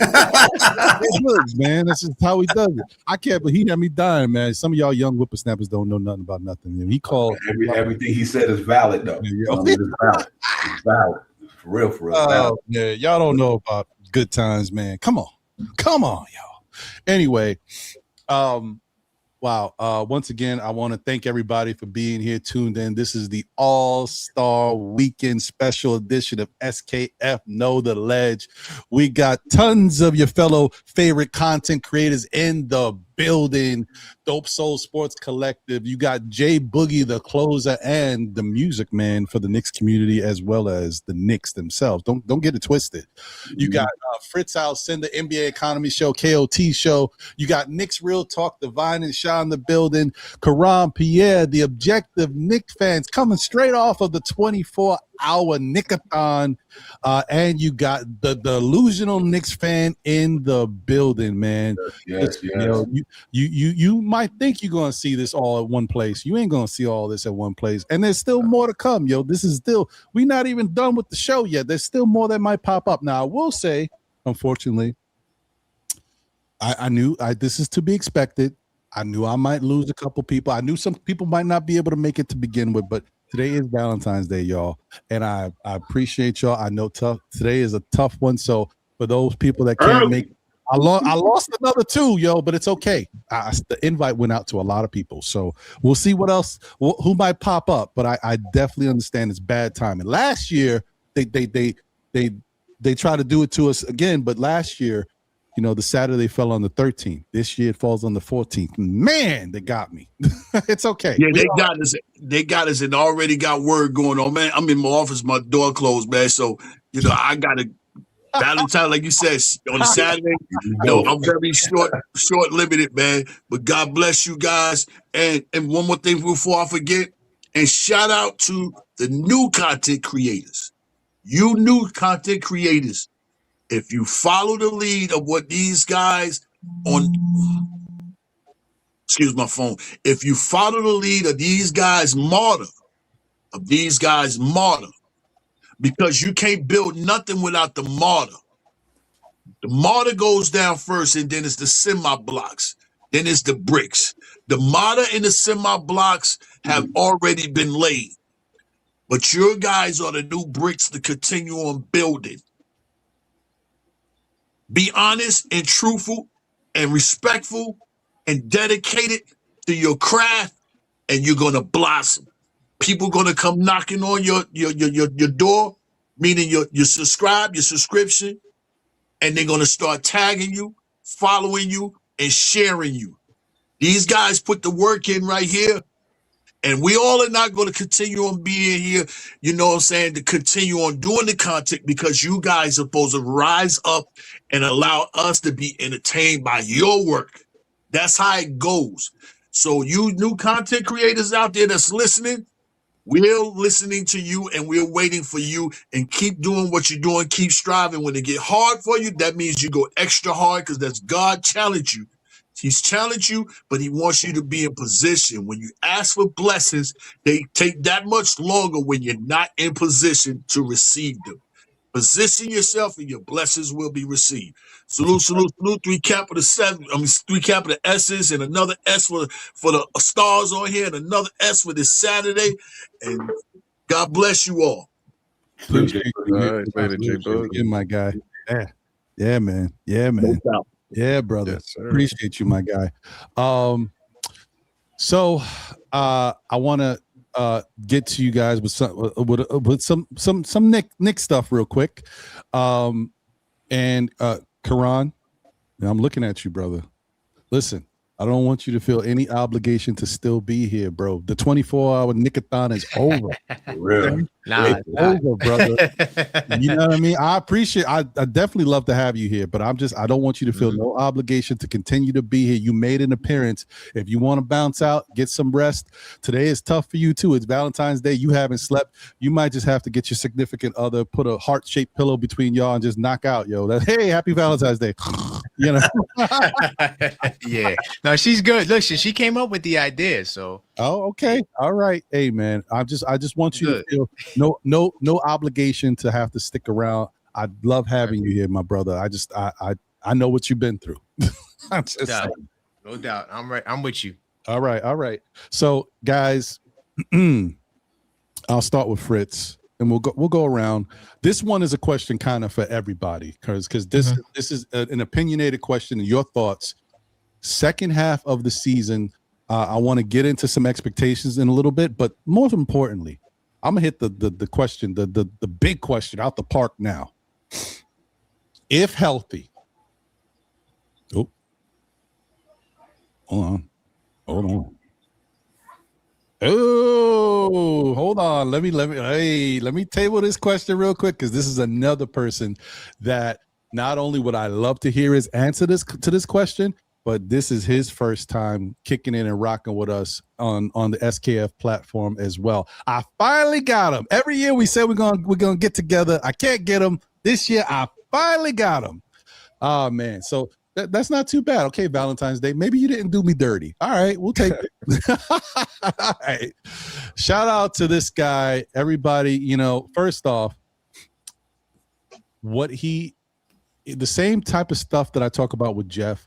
How you can be so informative and really know your stuff, but also contribute in other ways. And this man does it on a very high level. Some of the stuff that you read or seen in the past, you may not even know it was from him, but he is definitely contributing in a big way to the sports community as well as this Knicks community. He's a big part of one of the staple shows that I said is a pioneer on the front of how we kind of all got into this Knicks community.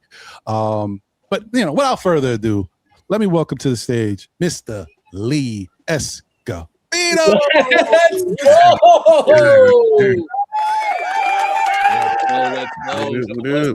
Blessings all around, man. Yeah, I man, get to team up with my brother. I'm excited. The first are great. When I can get somebody up here for the first time, fantastic. And somebody that I wanted to get up here for so long, hey, man, let's go. Let's go, man. Fantastic. Pleasure and honor to be here. Appreciate you, Ron. We've been able to chop it up on the Time Show. Mm-hmm. When you sent me the invite, absolutely carved out some time in my schedule to come and celebrate, man, and talk Knicks with you and other OGs in the community. A lot of people here on this panel, and of course Jay Boogie as well. I look up to. I've had the pleasure of being able to talk to obviously Jeff. Fritz is my brother in arms, or KOT. But there's some OGs in here as well. Objective Knit fan. It's Real Talk Delusional. Great to finally be able to connect with you, brother. This is a really solid panel that we have here. Of course, Ron as well, in terms of still Knit fans. So again, it's a pleasure and an honor. Thank you for having me. Thank you, man. Thank you for being here. I don't know if you've heard of this guy next to you. His name is Fritz Alcender. He's pretty Absolutely. good. I'm just here to support, like, at least the shooting star of like the KOT. So like, I'm just happy to have him here. Fritz is one of the handful of people in my life I would fall into the trenches. So that's my brother in arms, man. I love Fritz Alcender for sure. Yeah, man. Dope. Listen, once again, guys, I don't do it too much. But sometimes you got to do it a little bit, but I don't do it too much, man. But, I don't toot my own horn, but toot. Okay. You ain't going to see all of this everywhere all the time. So I hope y'all appreciate it. And I think the part of me doing this is not one. All right. The benefit from having all of these content creators in one place is the conversation. It's high level conversation, getting these guys and gals, whoever may pop up, to be in one place and talk Knicks. Fantastic. But the other thing too is, like I said, All-Star Weekend, it's a great time to do it because there's no Knick basketball. But another thing is, this is a great time to give people their flowers. This is our Knick community. These are our people. These are the people we watch. This is where we get our information. This is where I get my information. I don't go to ESPN, BSPN, or whatever it is. I don't do all that. This is when I want to hear about Knick stuff. I got everybody in this room and other people that may pop up on the show that tell me everything I need to know. So I just want to give flowers and salute to all you guys and girls out there too, who may be listening but can't join, that have done a great job of following Knicks, giving your opinions, your analytical, thoughts, and also just being people who have throughout everything been still Knick fans. You know what I mean? So, okay. All right. Here's the question. Once again, if fully healthy with the current roster that we have now assembled, can this Knick team win the championship? We're talking OG back with the addition of Sohan. Alvarado's here with the addition of Deuce being back, and all the other players that are already a part of the core with the Knicks team. Can this team win the championship? Fritz, you're up. I think it's a possibility. I think the last 27, 28 games. It's about I would say Fritz. Fritz is a tough cookie, but you get. But I think it's about having that sustained focus. Like we've really shocked people like the last 12 games or so in our approach to the game. But could we bring that game? Could we bring that every night? And I think once you're not surprising teams and they're gonna start scheming for it, what does that look like? Mm-hmm. We've hit some teams, they haven't hit quite back. But I think the Knicks have a chance. I think in the East, it's on us. If we bring it, I think we win the East. The West, however, I'm not sure how that looks like. Mm-hmm. I don't think we've had some wins, but this iteration of the Knicks, I don't think we're battle tested versus the West in that we're giving our best game and other teams are playing against our best game. I think eventually they're gonna they're gonna take what we're doing right now and they're gonna try to scheme for it. Yeah. Well, that's a good point. That's a good point. I hear you on that. Before I get to, I'm gonna go Karan and then Jeff. Let me just say shout out to everybody who's tuned in. Please smash the like button if you haven't already done so for the show, and share out if you're on Facebook or on X. Let your peoples know that we're here rocking. Just send a little hey, this is what's going on right now. Check it out. But thank you. But once again, hit that like button. If you don't know what it looks like a little something like this. Appreciate y'all. And also shout out to Kim Doc in the building. Hey, and look, we see the women may not be on the panel, but they in the chat. We got Latoya in the building. We got Maxine, the super producer, who was just a part of the 24-hour Knickathon. Oh my goodness, man. I don't know how y'all doing this, man. Appreciate y'all. Shout out to Kim Doc in the building. Wait, hold on. There it is. She said, get some ladies up there. I'm sorry, Kim Doc. I appreciate you. Believe me, it's not for lack of trying. I have reached out to a good amount of ladies as well. I don't know if they can make it. And remember, today is Valentine's Day. Today is the day for the ladies. Yeah. So yeah, I don't know if I can get them up here, but I appreciate that. And there was one that I said, I don't know if for people who have might have showed up late, I already reached out to Steph. I didn't know about her travel arrangements, and Steph is incredible. She was like, I'll see if I can make it. I'm gonna try to find an internet place, because I'm like, she is in Ghana, y'all. She's in Africa. Like, I can't. No, she would be here, but no, I didn't want her to try. So yeah, but I definitely have reached out to some ladies, Kim Doc. So I appreciate you though. And shout out to everybody in the chat once again, man. I appreciate all y'all. Let me bring my guy in here too to be a part of this. You know what? I'm sorry, Karan and Jeff. Let me go to him first, because I don't know if he has much time. He might be leaving out the door to go to work, or he might be at work. I don't know. Let me bring him up real quick. Tony Crow, Nixon Bruise is in the building. What's up, my brother? Don't want to do. Hey man, I've been telling all my peoples I made the All-Star team. You know what I mean? It's a pleasure to be here, my guy. Appreciate you, man. Listen, I know you don't have a lot of time. I know you got to go to work, but no, I'm off. But I got a good 30 minutes. I got to take somebody to work. All right. Well, I'm sorry. You shouldn't have told me that. Now you got to wait. No, let him go. Let him cook. All right. Look how gracious. See, content creators, the good people. I try to tell you. Ron, excuse me. Yeah, I do have to leave because I do got the wifey thing going on. Yeah, I get it, my brother. But Tone Crow, good to see you, my man. For real, love, man. But let me say this: I get my take if you don't mind. Yeah. I had the Knicks at the beginning of the season going to the finals. That was I think this team good enough to go to the finals. I do think with the acquisition of Alvarado and Shohan, give us a better chance to win it, just due to the fact from the defense standpoint of things. I mean, I'm looking at Alvarado, Deuce McBride, Dewara, Shohan, and Mitchell Robinson. You can't get a better defense second unit than that. I mean, these five guys all could play defense to me. In my personal opinion, they all ball hawks. They all can play defense. So I think our team did get deeper. And I think that we handed my man Mike Brown a Bentley from the beginning of the season. Listen, Mike Brown, we handed you a Bentley. Sha Pow say a 500 AMG with a kid on it, whatever. He got to have the team that went to the Eastern Conference Finals last year. Now I was expecting him, if you're going to fire Tibbs, and he got to the Eastern Conference Finals, this man better get it to the finals. And that was my prediction anyway. So I do think this team, we 11-7 against the West so far this year. We don't beat every team in the West except for, I don't think we didn't play, a couple teams we didn't play. Thunder, we didn't play, got them after the All-Star weekend. We played the Thunder, and I think it's another team that we haven't played yet. We 11-7 against the West, and I think with all the peaks and valleys, the injuries and so on, I think this is a solid team. I really believe the Knicks got a good chance to win the finals this year. I think they are loaded. We got the third ranked offense all year long. Our defense is ranked now. They seem like they're getting up into the top 10.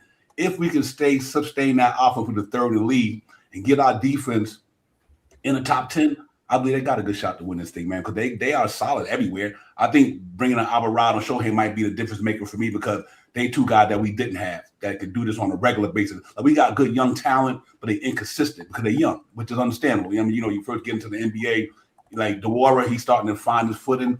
So I am super excited about this thing, to be honest with you guys. Ladies and gentlemen, I really believe the New York Knicks got a chance in 2026 to win this whole thing. And I believe we got enough defense now. Our offense that's been our offense all year. And much as we might beat up on Big Cat, still number one in the league in rebounding, still get you 20 points a game. I mean, this is a solid team to me. And I'm looking forward to the last 28 games.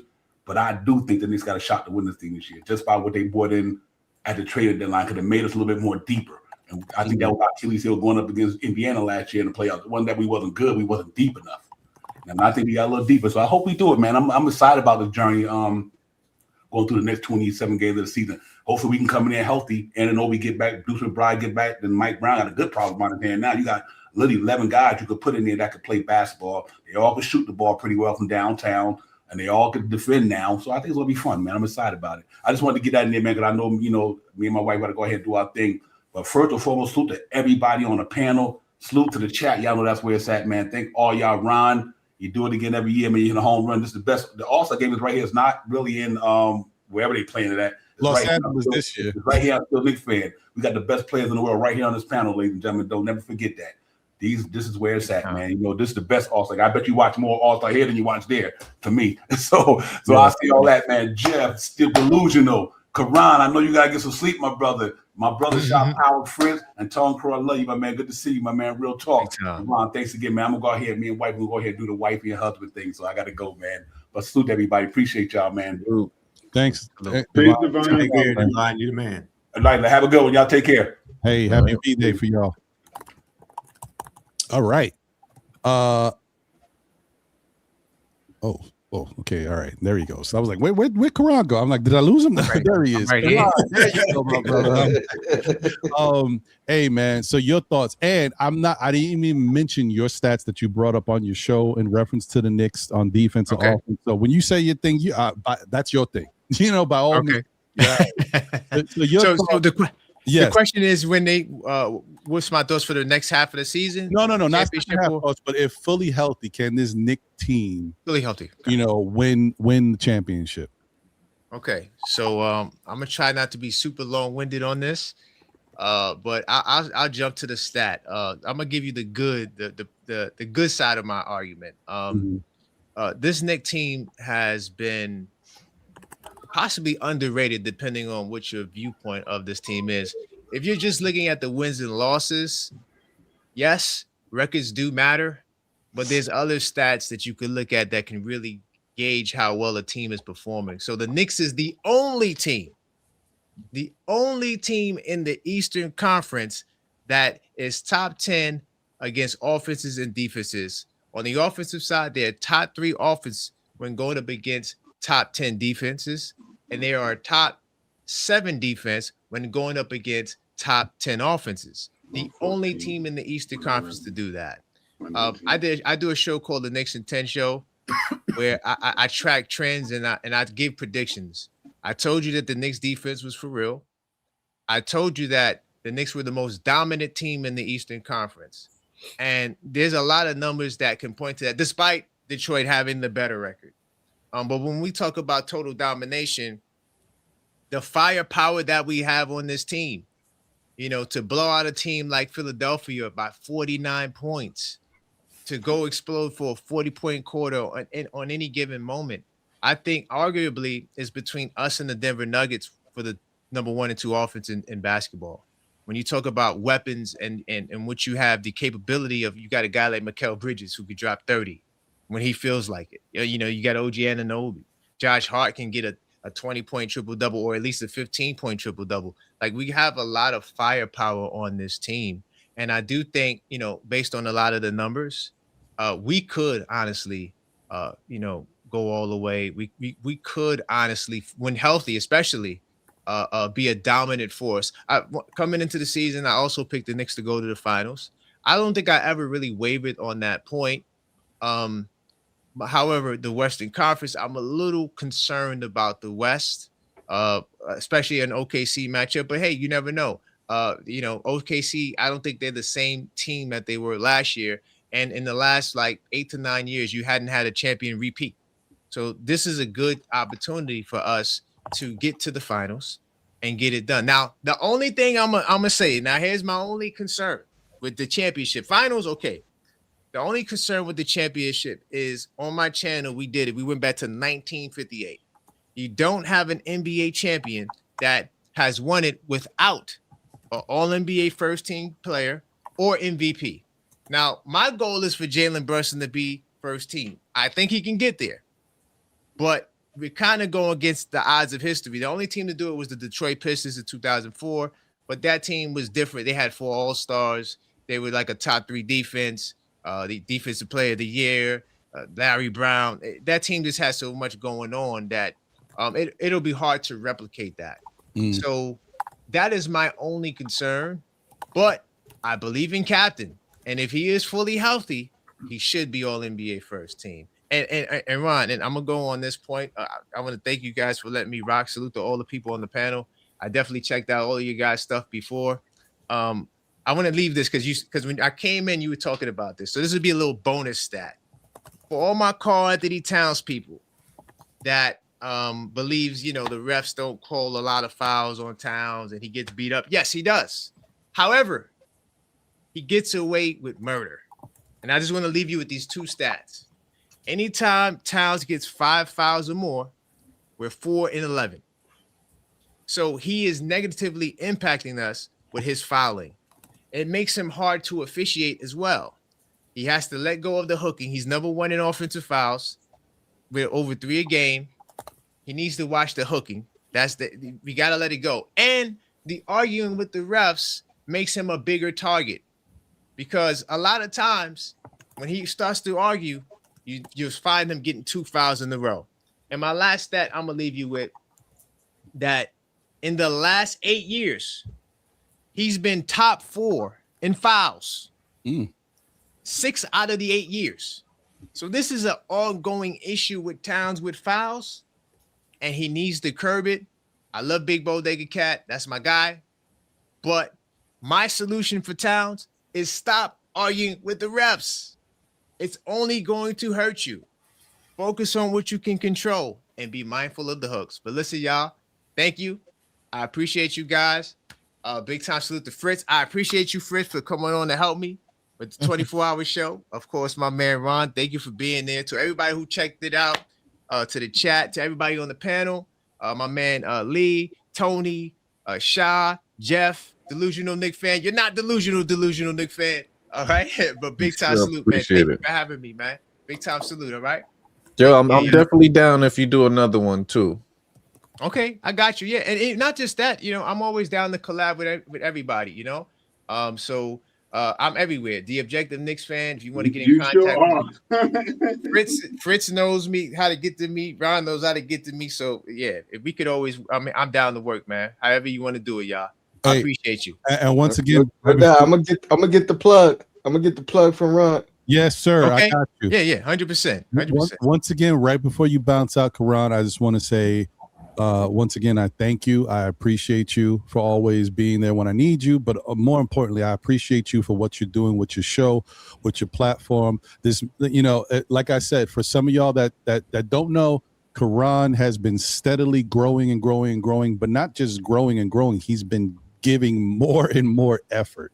All right. So I don't know how he's doing it, but he's gone from a show once or twice a night to a show 3 times a night to a show 4 times a night to a show 5. And then he decides I'm doing that, but it's not enough. Let me give y'all a 24-hour Knickathon, which he just finished at around 11 o'clock. He just finished 24 hours straight, no sleep. Shout out to you once again, Karan. Incredible work. Keep doing your thing. I love the passion. I know it's early. I felt like that my first 2 years. But anyway, but Karan did about 12 24-hour shows in the last 2 months. He's on 3 times a day, about 18 to 21 hours a day. He's killing it. I'm telling you. I pay attention. And I always, like I said, I like that pop-up on the side where it said, did you make sure you check in with the likes? I like that. I like that feature. Oh, I gotta give a salute to Maxine, the super producer. That's what I see. The sleepers almost got. I almost got in trouble. I got to give a big time salute to the lovely Maxine, the super producer. Couldn't do it without her. Yes. She's still in the building. I got to make sure I end on that shout out. And, you know, and big time salute, y'all. I appreciate y'all, man. All right, man. Listen, happy Valentine's Day once again to you and yours, and make sure you get some rest, brother. Go get some sleep, man. I hope you shower. get a good 10, 12. No, not 10, 12. About 5. I need 5. Whatever you need, man. Make sure you get it. He on 30 hours right now. Yeah, 30 hours right now. And look, if it wasn't Valentine's Day, I would have came back on tonight. You crazy, bro. I was gonna say, I hope you know what I mean. You ain't forget Valentine's Day. You know No, what I not at all. All right, brother. Take it easy, man. Be good. All right. I'll talk to you. So, you know, the great thing about this, I don't know if y'all get it. I'm like a kid in a candy store, man. And once again, shout out to you, Maxine. Appreciate you, the super producer, man. She's another one. Basically, damn near did 24 hours. She did as he said, it was her idea. So she did 24 hours too. So shout out to you, Maxine. Appreciate you. Word up. That's crazy. Good for them. So, like I said, I'm like a kid in a candy store, y'all, and I know I'm going to get to everybody because I want to get their thoughts on this Knick team fully healthy, where we can go. Try to move around as quick as possible. I know we got a lot of you know, great people here talking, but as one goes, one shows up. Like, I love this day, man. It's fantastic, bro. You guys don't understand. Let me introduce. You see what I'm talking about? I told her, stay away. I don't need, even if you can't be. Look at Steph, all the way from Ghana, yo. Just, you know, gotta show some love, man. Appreciate you, Steph. I cannot believe you out there in the motherland and you over here sending. Come on, man. Enjoy your. I don't even know what time it is out there, but I don't know if you eating some fufu or whatever it is. You know, but you know, enjoy yourself. That's great. But let me bring my guy up here. You know, listen, yeah, if y'all know me, y'all know how much this person means to me. Y'all know what he means to our Knicks community. Y'all know how he has helped usher not only myself, but John and still Knick fans, helped us, you know, grow our platform. He's done a lot for us behind the scenes, allowed us to become better at what we do, taking a page out of his book, also understanding a little bit more about production and how it should be done. And I've leaned on him many a time, and he's, you know, contributed so much to not only, you know, when we did a show on his platform, but also he's contributed to our platform. I mean, listen, y'all hear y'all hear this.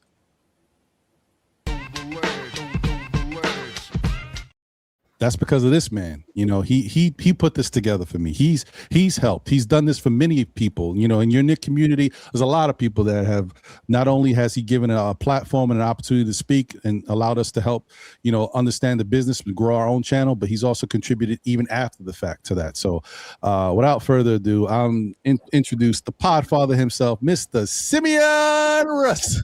Let's go. What's going on, brother? How you feeling? Oh man, can't complain, brother. Thank you for being here, man. Like I said, you know, if it wasn't for you, I wouldn't even be doing this, because I wouldn't even thought to do it. I'm like, that's how I knew it could be done, by watching Sim and Nothing But Knicks and the KOT show. You know, appreciate all of you guys, man. But good to have you, brother.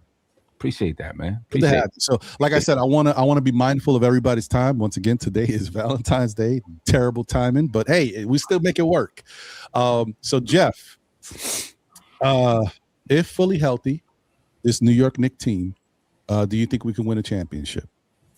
Well, I don't like to talk about feelings as much as I do, like, what do the numbers say? And I think that if you have a team that has a net rating on defense and offense is in the top 10, I think there are 6 of those squads there right now, then you've got a shot. Like, if you can be top 10 in net rating and offensive rating and defensive rating, you've got a shot. And I think that's us. I think that's Boston. I think that's OKC, San Antonio, maybe Denver, maybe. You know, but so yeah, I think there's 5 or 6 teams. When this team is fully healthy, it's really incredible. Like, I think that the ceiling for this team is extraordinarily high. I'm pretty skeptical that we're going to get to the finish line that healthy. I'm really concerned about Deuce's health, especially because it seems like he's out. He's would be getting back just for the playoffs, which might be problematic. And I don't know. I'm curious to hear somebody more plugged in than me. Maybe Lee knows. But I've heard some rumblings that OG's toe injury may be kind of serious and keep him out for a while. I don't know too much. I'm not a doctor by any stretch of imagination, so I don't understand that stuff. But and those two guys are really big. But there's a lot of depth and versatility on this team, and I think that the key piece to the puzzle is the relationship between Towns and Brunson. Like, how do those two function as a unit, and are they able to complement each other in the best way possible come the playoffs? Because we're going to obviously need both of them. They're both all-star players. They're both, first, second, third team All-NBA, whatever you want to rate them as. Towns has struggled with his shot a little bit this year. I'm not certain why that is. His shot diet is the same as it has been in seasons past. So I don't know if he's dealing with injuries, whatever the case may be.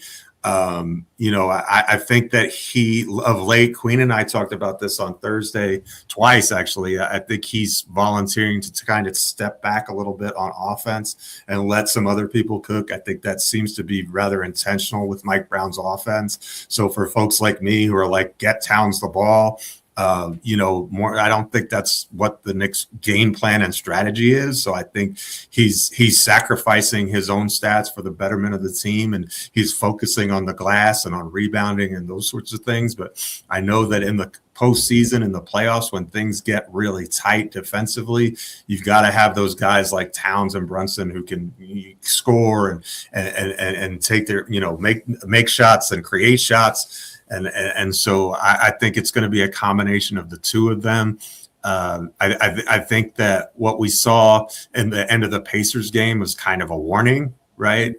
About, the fourth quarter and overtime when it comes to Brunson centric, that can be a danger. Now, that's not to say like he's our best player, in my opinion, and he's an excellent shooter. So you want him to take shots, and that's not what I'm saying. But if he's the only one touching the ball, I don't know that that's the way that we want that to happen. I think when the magic happens for the Knicks when we pass the ball, like when David Smith tells us over and over and over again, when we have 30 plus assists, our record is lights out.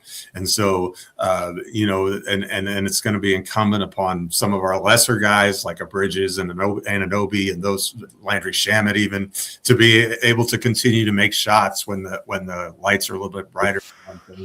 Are more difficult. We've seen glimmers of that. I mean, OG a couple years ago on the game he injured his hamstring was lights out against Indiana. Was the best player on the floor on both ends, and that was guarding Siakam to boot. So we've seen the capability, but I don't know that we've seen the consistency. And so that's what it's going to take for this group. The talent, in my opinion, is there. Sohan and Alvarado provide they're the booster shot, right? You talk about COVID. Sometimes you need that booster to get over the hump. Well, that's the booster shot the Knicks needed. We didn't necessarily need to bring in an all-star player that could have helped, but I think to have these guys who are secondary players who can just fill in a role. Alvarado with his playmaking and certainly his defense is outstanding. I think that Knick fans are going to Lee can speak to this too. He's a Texas guy like me.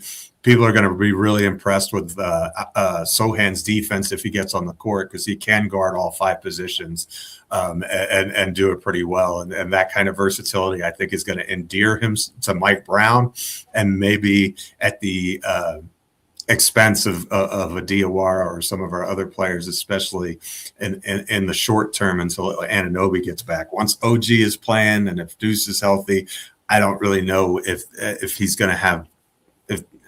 There's 12 people, but again, the Thunder showed that you can play 12 people in the playoffs and it works. So maybe it's a case where I think that as coaches, and Sim could probably speak to this because he's a much better coach than I am, but the tendency when the playoffs is to go with the people you trust and tighten that up. But maybe it's the case where we have a dozen people that the coach genuinely trusts. and that you can just be very versatile and base it on situations. Well, we're up 7 in the fourth quarter. I need to stop more than I need a bucket, so I can put a unit on the floor that has Sohan and OG and Bridges and Robinson maybe on the court all at the same time, and just become this like lockdown, beast defensively. And there are other times it can be phenomenal. And so I'm curious about that, but I think if healthy, yes, depending upon Towns and Bridges. I shouldn't have been so long-winded with. It's okay. It's all right. Listen, I also understand the fact that, well, as I already said, everybody up here, I enjoy and relish your opinions. So it's not long-winded. It's just more information for me to process. That's all it is. So I appreciate you and thank you, Jeff. And I want you to be able to, everybody up here, I want you to be able to speak to what you want to speak to. And I know the only bad thing about doing a great show like this and having all of you fantastic content creators up here with me is that there is so many of us. So you do have to wait your turn, and I apologize. And I know we're all kind of limited in time, especially you guys, because of today's the nature of today. So, but once again, I appreciate you all for being here and making the effort. But thanks again, Jeff. And I agree with you. I think that's what I'm most excited about, watching the plug and play of what Mike Brown can do, the different rotations. But let me just preface that in saying the different rotations with the core group. I don't want him, don't go too crazy. Work with who we want to work with, relax, take it easy. So let me go to Tony. Tony, first off, thank you for being here once again, my brother. What's your thoughts? How do you feel? And obviously, you're welcome to say whatever you want to say as well. How do you feel about if fully healthy, this Knick team now with the addition of Alvarado and with Jeremy Sohan? Do you think we have a chance to win it all now? I mean, you probably thought that to begin with, but I'm just saying, how do you feel about it now? I definitely already felt that way. You know what I mean? If things break our way. Actually, before I go on, let me say shout out to the chat and shout out to the panel. Some of you I'm like seeing for the first time. A lot of you I know from over the years. But and salute to you, Ron, for always putting this together. It's a pleasure to like I said, make the All-Star team. Like, it's an honor when you reach out. And if I can make it, I'll make it for sure. I think it's contingent on our defense. I think that's the biggest thing that has to be sustained. I think offensively, we could find ways to put it together because of the talent we have. You know what I mean? And we know we got a closer. But the defense, like, that's been the biggest surprise for me. That's been the biggest jump from where we were in the beginning of the season to where we are now. And now it's like, okay, can we sustain it? Like Jeff said, can we stay in that top 10? You know what I mean? Like, right now we're on a stretch where we've been the best in the league, right? Over a certain amount of games, and bringing that defense within the top 10 in the league. Can we continue that? I think that's the biggest thing for us. When you talk about the health, I think ideally, every team wants to be healthy, right? But I also think we've kind of been built to sustain some injuries. We've been built to sustain some guys, missing a stretch or missing a game here or there, guys to step up in other guys' absence. So I hope we're healthy, but I also think we have enough ammunition throughout the full roster, especially currently with these two new additions, to sustain, some injury. God willing, we don't have any, but I'll keep it short and brief. That's how I'm feeling right now. It starts with the defense.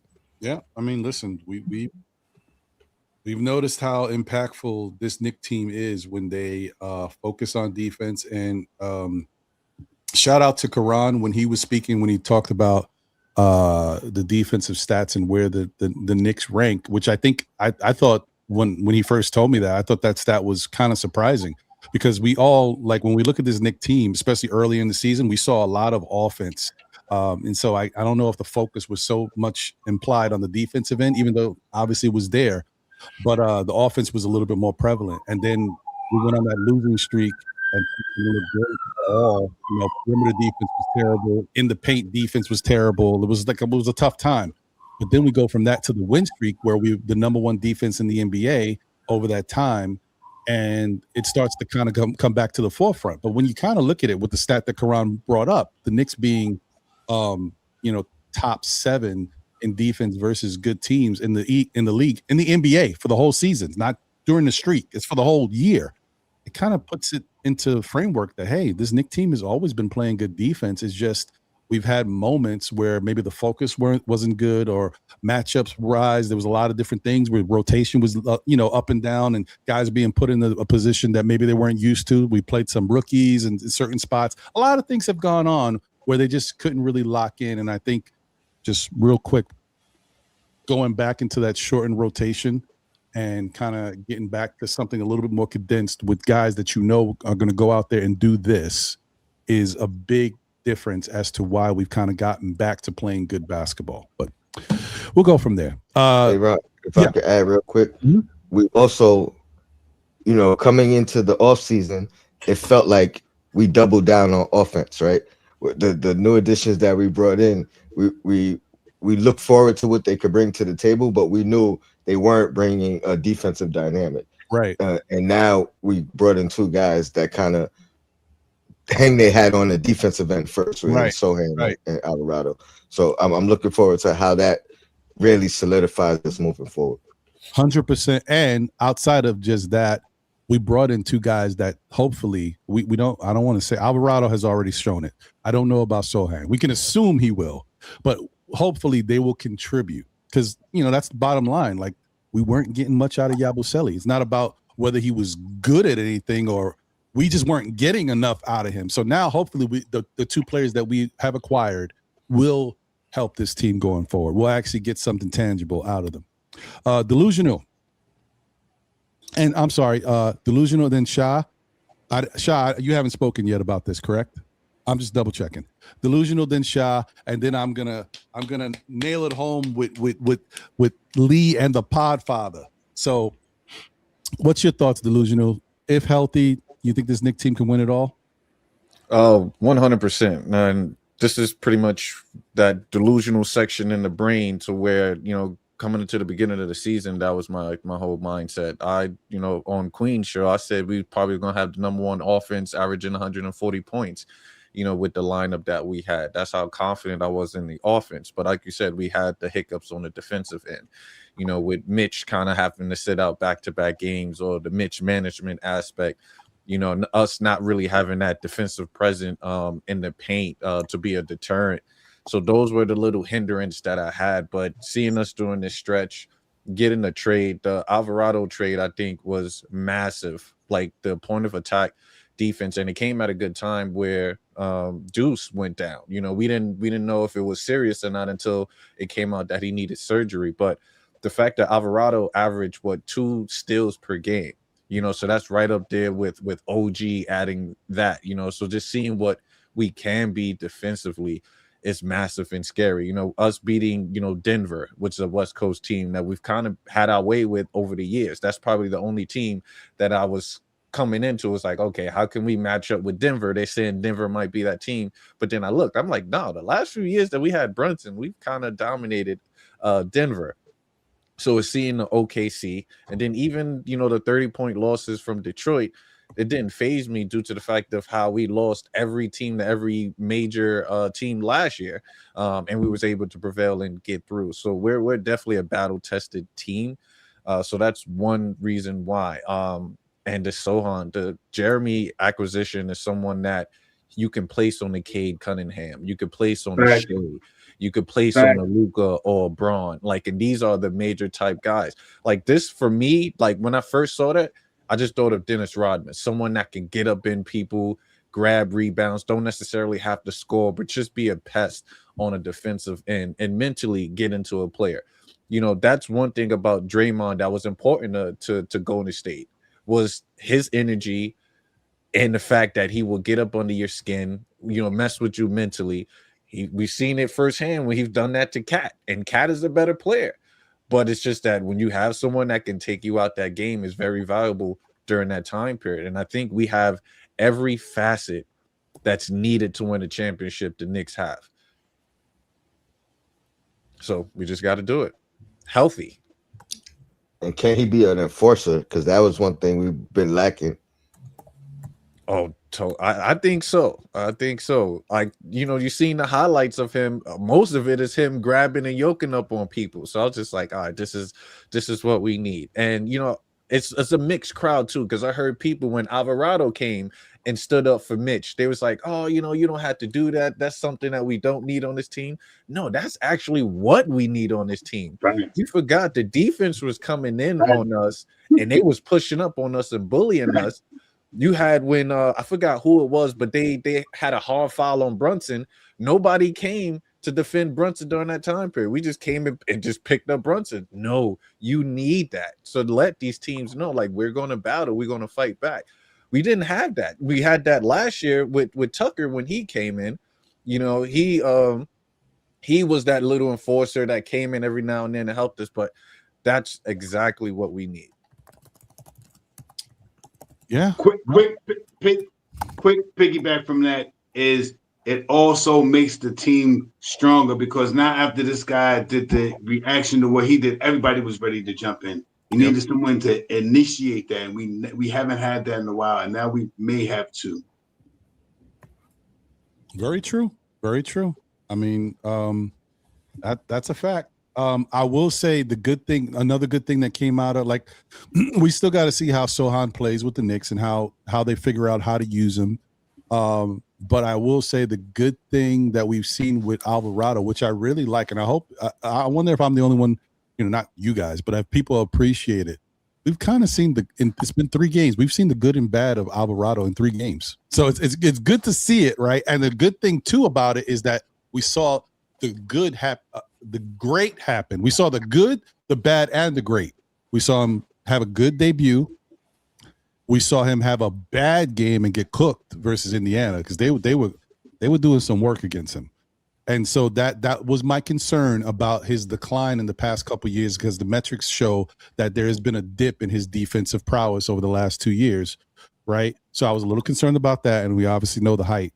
But then you get that third game versus Philly, and not only, like, that's great because I don't expect to see that. The dude hit 8 threes. He was like on fire. You don't expect to see that. But the 5 steals, that's effort.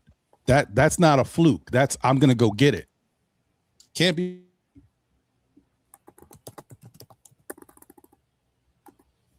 Everybody there? Did I have? Okay. I had a. Sorry, guys. For whatever reason, I've been having moments. If you just joined the show right now, we had some technical difficulties earlier. I don't know what's going on. I just got a brand new router. I'm paying for 400 plus more megabytes of juice. There's no reason I should be having issues. And StreamYard is not telling me that there's any lag. So whatever. It is what it is. It's All-Star Weekend. It's Valentine's Day. Let's go!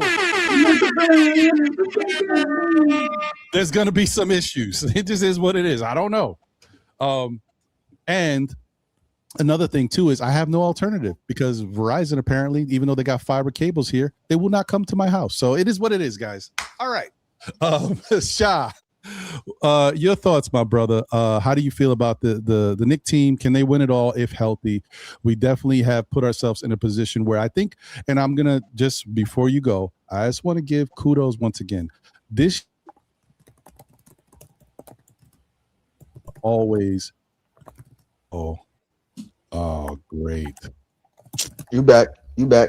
No, I'm good. It's just, somebody's telling me something. This thing is going around, and I don't know what's happening, guys. I got to deal with it. I don't know if I'm going to tell y'all right now, if you guys are dealing with anything, please check it out. There is a constant thing that's going around on X or Twitter, whatever you want to call it. It's asking people. So what it does is it infiltrates your friend's area, and it asks you, it tells you, it's a message, hey, listen, I'm in the running to be a host of this show. It's like an international thing running, and it go and not only will it ask you to sign up, and click on something to vote for somebody to be a part of it, it even reaches out to you later. Like, hey man, I see you haven't voted for me. Like, what?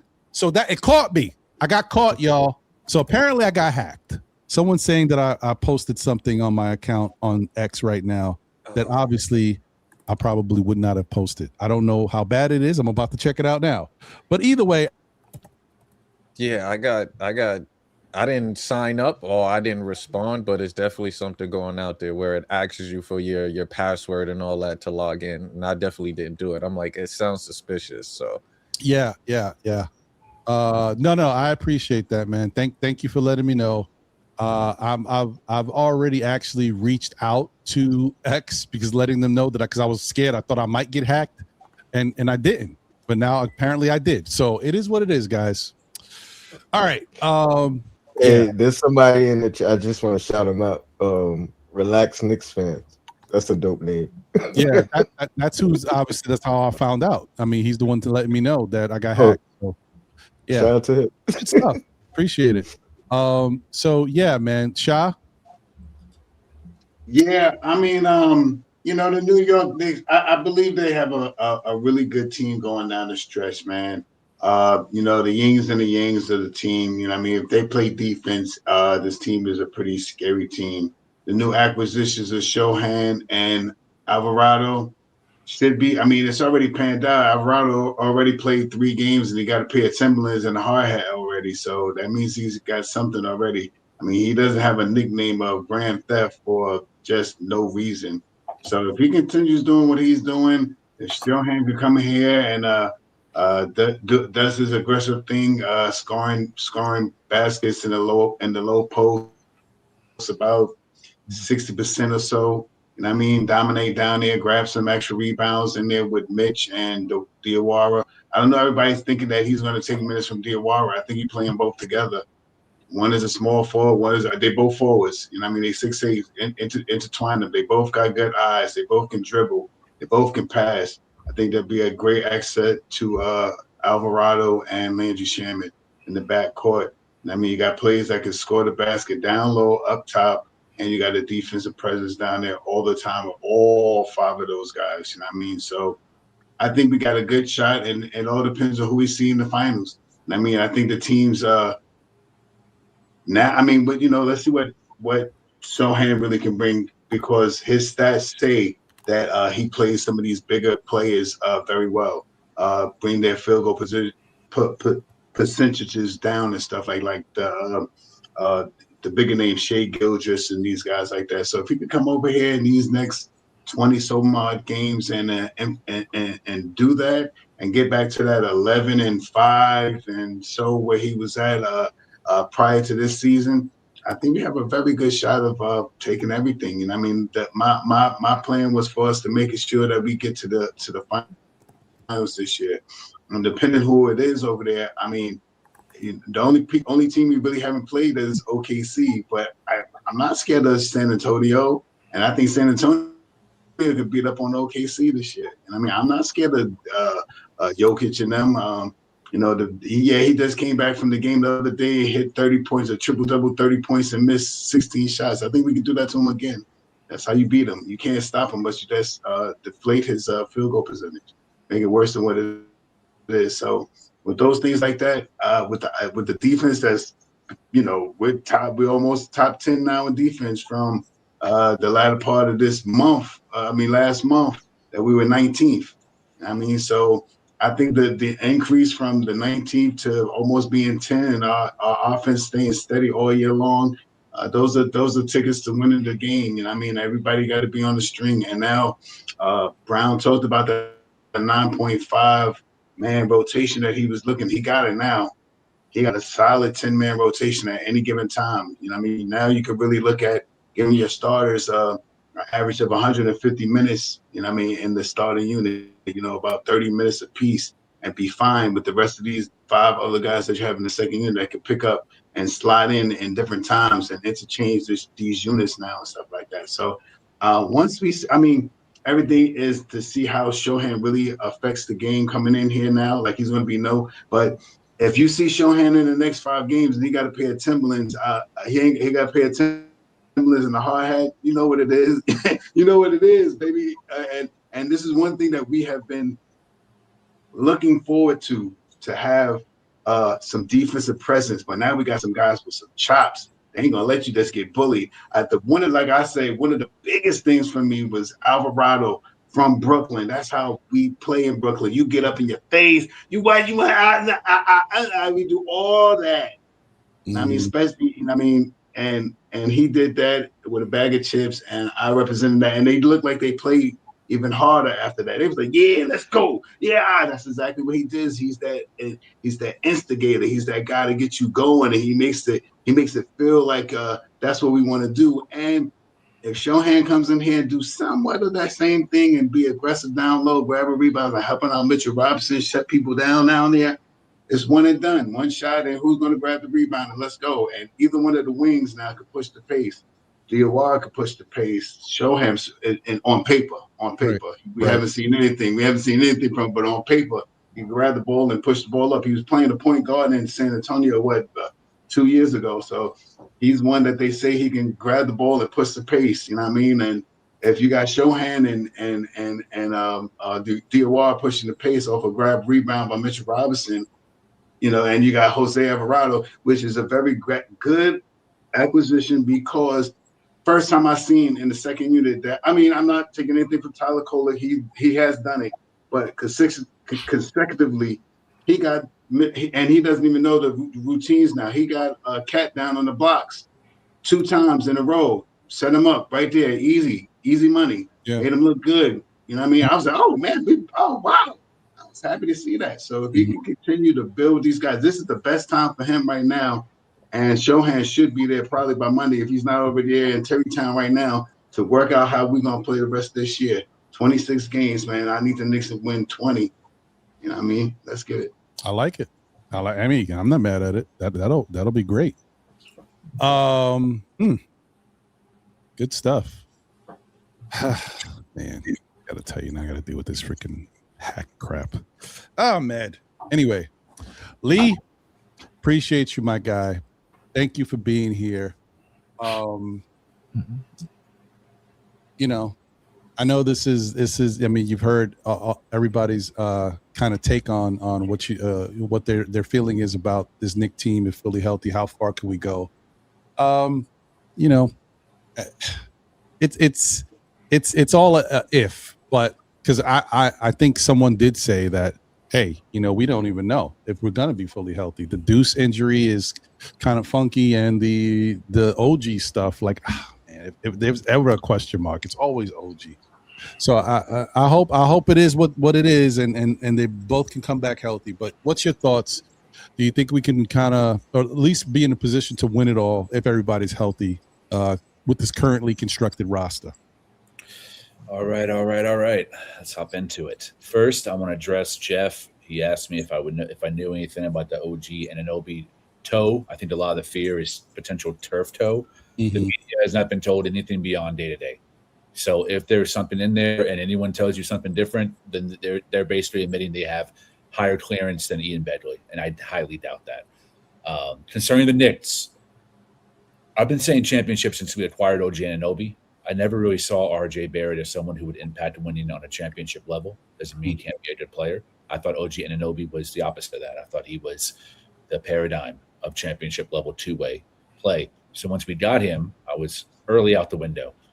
This season, during that losing stretch, was the first time since we acquired OG that I started doubting that possibility of us being able to win a chip.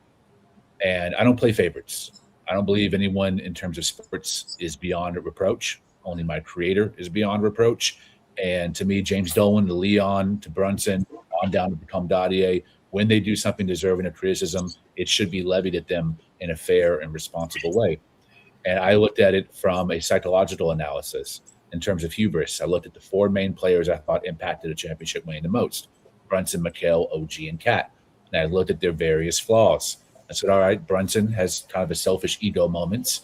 Mikal is more about courage, getting to the rim and absorbing contact and physicality. OG is maintaining his aggressiveness. Cat is mental strength. Even in the losing stretch, I didn't really start doubting those flaws, being any one of them or all of them, to hold us back from a championship. It wasn't any of that. And since the winning streak, I think all four of them have worked tremendously on those flaws. Although, as all of us are human beings, we can admit that success or development is not linear. It has crests and valleys, myself included. The one thing that has made me doubt, and the one thing I'm still not sure of, is can the New York Knicks win a championship with Karl-Anthony Towns playing a majority of his minutes at the 5 defensively?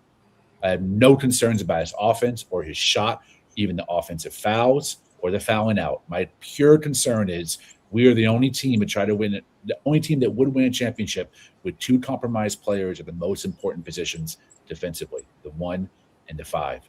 I think that we can do enough to hide Brunson at the 1, but Towns as a rim protector, even as a last line of defense, when the first 2 layers of defense break, that's the one I'm really concerned with, because he is zesty and goofy as OKC Thunder are. They got some dogs on that team. Ihart was our dog. Caruso is a dog. Tayson Wallace is a dog. Lou Dort is a dog.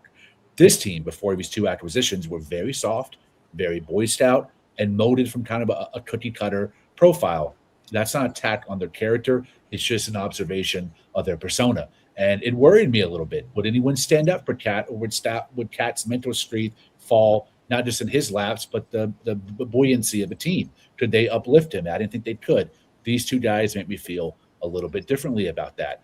Now, Mike Brown and his staff have shown to be more flexible in terms of defensive schemes and adjusting than Tom Thibodeau. Tom Thibodeau seemed to be a one voice, the only voice in dictating coverages and schemes. But this team under Brendan O'Connor now has employed the ice coverage, which is not just keeping people to the sideline and forces turnovers and bad passes, but it's also been extending the defense beyond the 3-point line. So now there's more delay into the opposing team get into their actions, and it also hides and keeps Brunson outside that coverage and pick and roll more along the pinch post and the free throw line, where he's been kind of rotating on the weakest player. That allows him more of a hedge and recover time to get to the perimeter in case you do an advanced pass and get out of that blitz on the ice coverage to catch and shoot. It's easier for him to close out there than if he's now rotating the post, or he's having to run from one side of a court to the other because of his slow-footed nature. But how do you mitigate Cat? You can push the action as much as you want. You can delay their triggers as much as you want on the defensive side. And we've improved in switching. We've actually improved in zone as the season goes on.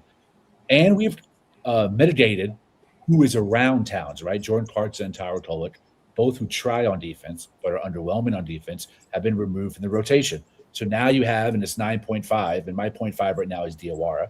Sohan could change that, but I hope he doesn't. I'm more high on Diawara for the shooting and the ball handling. Now you got the other 7.5 guys, all are above average on defense. Some are elite, like Mitchell Robinson, OG Anunoby, Deuce Bride. Some are sneaky good, like Landry Shamet and Josh Hart and Raquel Bridges. But my concern still is that 5. Okay, you've built this wall of guys. You've changed the schemes to remove Cat from the 5. But we have seen teams in the West, I'm not so concerned about the East, but primarily the Denver Nuggets with Jamal Murray and OKC Thunder with Shai Gilgeous-Alexander. Those guards that have a really tight dribble, a good foul percentage in terms of calls going their way, a fair whistle, and that snake dribble ability to get into the mid-range and either break down the defense or draw fouls or draw a double. That is where I'm really concerned on the dog mentality of Karl-Anthony Towns, but not just a dog. It's also an intelligence. It's an IQ to read what the offense is doing and be able to know what coverage you're supposed to be in, to not automatically go into drop when you're supposed to be maintained a level because your teammate is now in drop. Like those type of things he's shown a lot of difficulty in adjusting to and having the awareness for. And I'm not yet convinced he can do that. I think he can do it for stretches of games. He's certainly done it during this win streak when he's focused more, as a panel said, on defense and the offense. And I love that. But I'm talking about a finals run. I'm talking about a chip. Can we get through 4 rounds where Towns is doing that more often than not and win a championship? Right now, I'm not convinced, but the month of February will sure show us. This is where we face in the second half of the season, starting with Detroit. That's Thursday, a real test of our basketball ability and this roster that Leon Rose has constructed. Not any team, even the Denver Nuggets, who were not a top 10 defense when they went into the playoffs, became one once they were in the playoffs. But even Jamal Murray, I would say, is at least at the bare minimum an average defender. Brunson and Cat, to me, are both negative. So when you have the two most likely positions that are put in the pick and roll coverage, and both of them are net negative defenders, man, pick and roll becomes the main course of offensive attack in the playoffs. And that West team that we face will either have De'Aaron Fox in the Spurs, Jamal Murray in the Nuggets, SGA in the OKC Thunder. Damn. I'm not saying I'm scared of anybody, but that's cause for concern. Can Cat do it? To me, our championship hopes rely on him. Wow. Yeah. That's man, you brought up those are some issues that the Knicks have to kind of look at internally, in that coaching staff, with all 55 of them, getting together in their coaching rooms, have to think about, because man, Lee, you brought up the concerns that are always going to be there no matter what throughout this time, no matter what personnel you bring in. This is stuff that they have to address. I think that's the biggest thing, is can they overcome this stuff? I think so, but you also pointed out consistency, and so man, I'm a little worried about that, because the Knicks are a very Jekyll and Hyde team. We know the up and down play is something that is always following this franchise. However, we are seeing some new things that we haven't witnessed in the past, where they are, blowing out teams, and having double-digit wins, more than we've seen in I don't even know how long.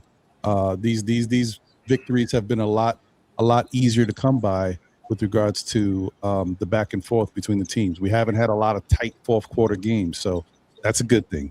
But they still have a lot of stuff that they need to work on, and we'll see if it pans out that way. But I do feel good about it. I think that a lot of Knicks fans want that reassurance that the Knicks will be okay, and that Mike Brown is the right guy to get us there. Can't really give that a reassurance yet. Don't know, but I do like some of the things that we're seeing, and I think that a lot of the experimental phase is gone away, and now it's more of let's lock in, especially in the second half of the season, and when they get closer to pushing to get to the playoff run. I think you're going to see them, really stick with the core and fine tune some of the mistakes and issues that they do need to work on. Maybe this time right now, I mean, you don't have Brunson and Cat, but maybe this time they can work on little things as a collective team that will help going forward, because that's man, you brought up some good stuff. And last but not least, let me get to the Podfather Sim. Once again, thank you, my guy, for being here. Problem. We're doing well on this Valentine's Day. This day is for the lovers, for the ladies. Thanks to everybody. What's your thoughts, my brother? Fully healthy, and this Knick team, win it all. Well, let me start by saying I believe that Sohan and Alvarado, I believe they're game changers for this team, because, like everyone has said, they just add something that we hadn't had. And, they add edge, they add a spark. We've been calling Alvarado Spark Alvarado, right? They add a spark. They add. They do the dirty work. Some guys that can do the dirty work that we don't want Brunson or Cat or even OG, right? Especially OG, right? Because if he starts doing dirty work, he might not be playing. So, we don't want these guys doing the dirty work. Those guys can do the dirty work. They're glue guys. So I really do think they're a game changer to this basketball team, because they just add some things that we didn't have. A little more nastiness that we didn't have, right? We were nice guys out there on the court. We could get pushed around.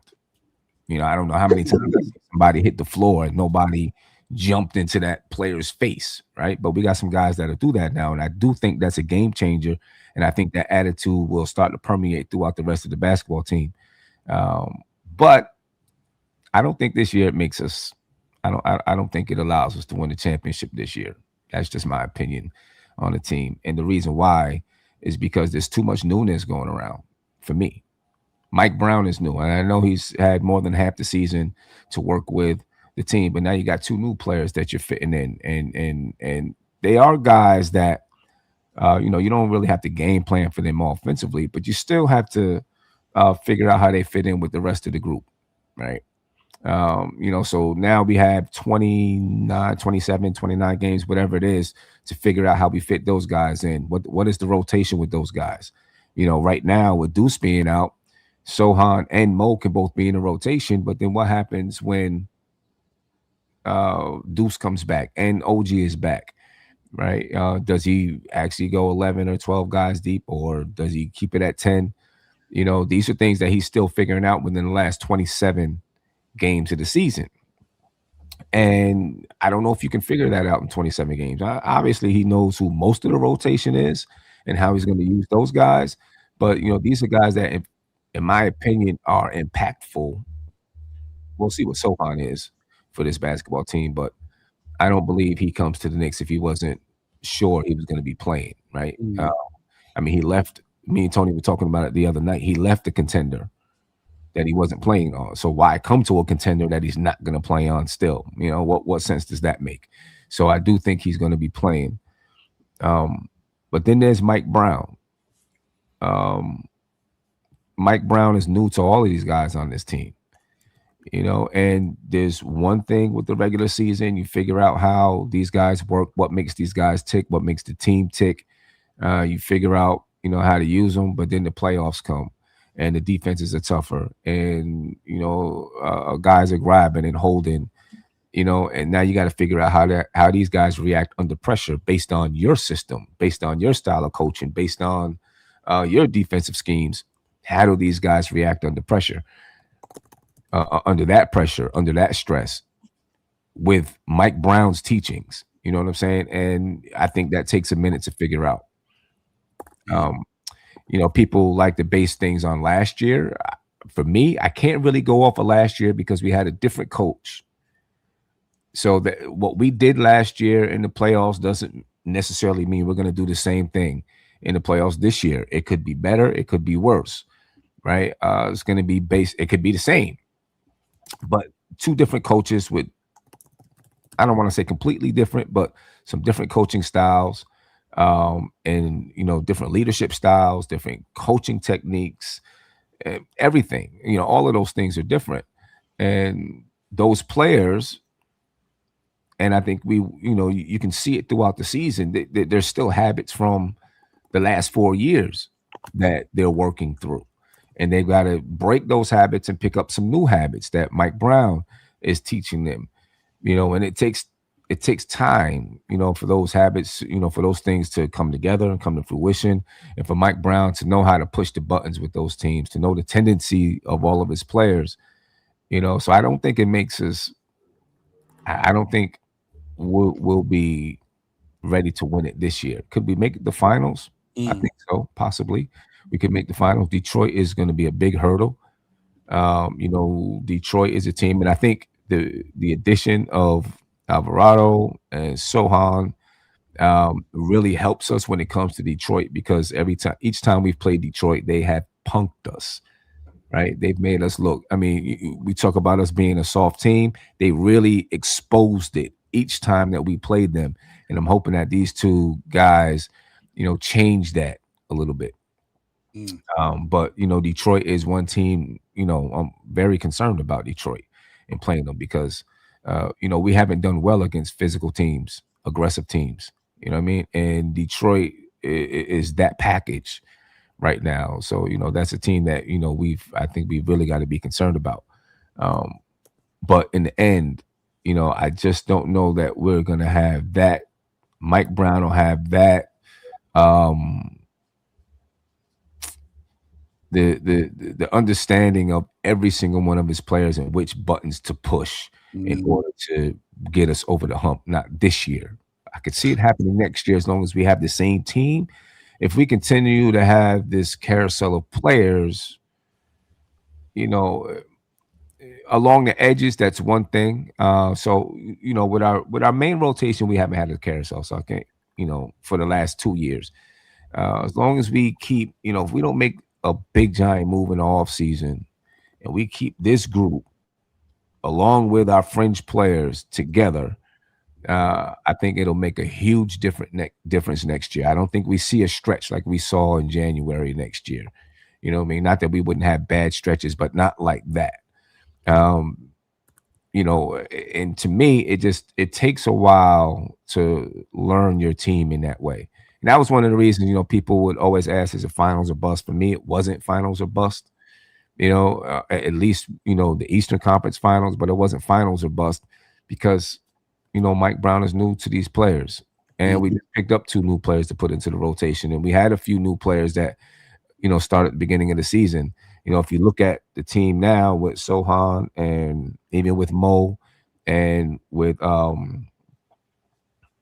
I don't know how much you want to add Shamit in there, but Alvarado. I mean, you're talking 4 or 5 new players. Clarkson, right? 4 or 5 new players that's in the rotation. That you're figuring out how to push their buttons. Mm-hmm. You know what I mean? And I think that makes a big difference when you get to playoffs. I think last year with Indiana, us versus Indiana, I think that made a big difference. You know what I mean? He's been with those guys for a while. When you look at OKC, they've been together for a while. You know what I'm saying? And so, their coach is able to, he knows who to plug in, when, where, why he's plugging them in. You know what I'm saying? What situations guys are going to perform in. And I think that really does mean something. Even when you have talent, and we have a talented team, that portion of it for the coach means something, and it takes a while to get there. I think Mike Brown will get there, but it takes a while, and I think we've seen it this year. And sometimes the rotation is like herky jerky. You know what I'm saying? It's like guys coming in and out, pulling in and out, pulling out, and part of that is learning who can perform in situations. You know what I'm saying? And that's part of the process. And I don't think we get through that process this year. That's why I don't think can I ask you? You're not saying we can't, though. You're just saying you don't think we can. Yeah. Okay. Yeah, I just want to let that clear before they start going at you. So. Yeah, they will. If Sean Richardson is in here, or if he checks it out later, I'm pretty sure I'll hear something. Yeah. No, I mean, listen, that's why I ask, because everybody has a different thought, and there's some information behind that to substantiate how you feel. I can't say nothing about it. There's some truth to that. I mean, we see the positive aspects of this unit and what they can do when everything is clicking on all cylinders, which we don't really see too often, but we've seen a couple moments of it, and I guess we've learned what that is, because that's the whole thing about watching a team with a new coach, a new style of play. What is the this is the best we've seen from this Knick team? You never know. It's tough. It's tough to understand what it is, but for the most part, I guess for what we've seen it already. But there is still some issues. And the Knicks are going to have to just come to the forefront and show improve. Let us know. I mean, it starts with Detroit. Now, of course, even with Detroit, we see when that game comes up, I don't know if someone will still be suspended. Maybe they'll be without beef stew. But, it's just always something. And so that just leaves question marks for the fan base as well as the haters out there is this Knick team real? Because if we wind up beating Detroit and they don't have some of their pieces, that's exactly what they'll say. They'll just hang their hat on, doesn't matter if we didn't have some of our pieces. That doesn't matter.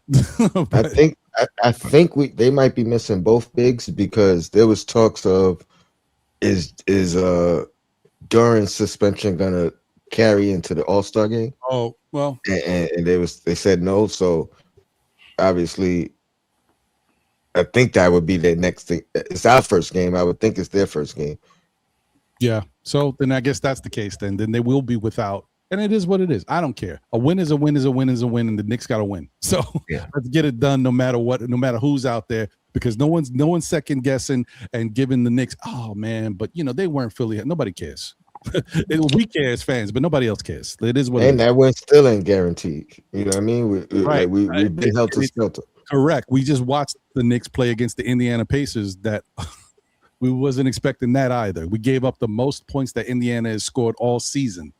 You just never know. The Heckle and Jekyll, the up and down carousel Knicks. It is what it is.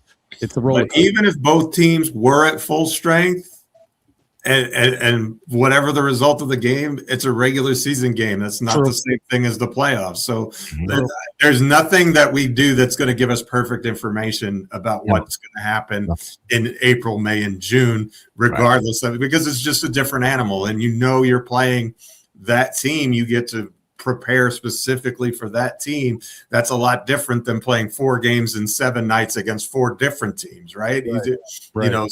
So it changes a lot of things. And I think one of the things that Lee has said consistently on their show is that and after this I'm going to have to step out. No, thank you for being here.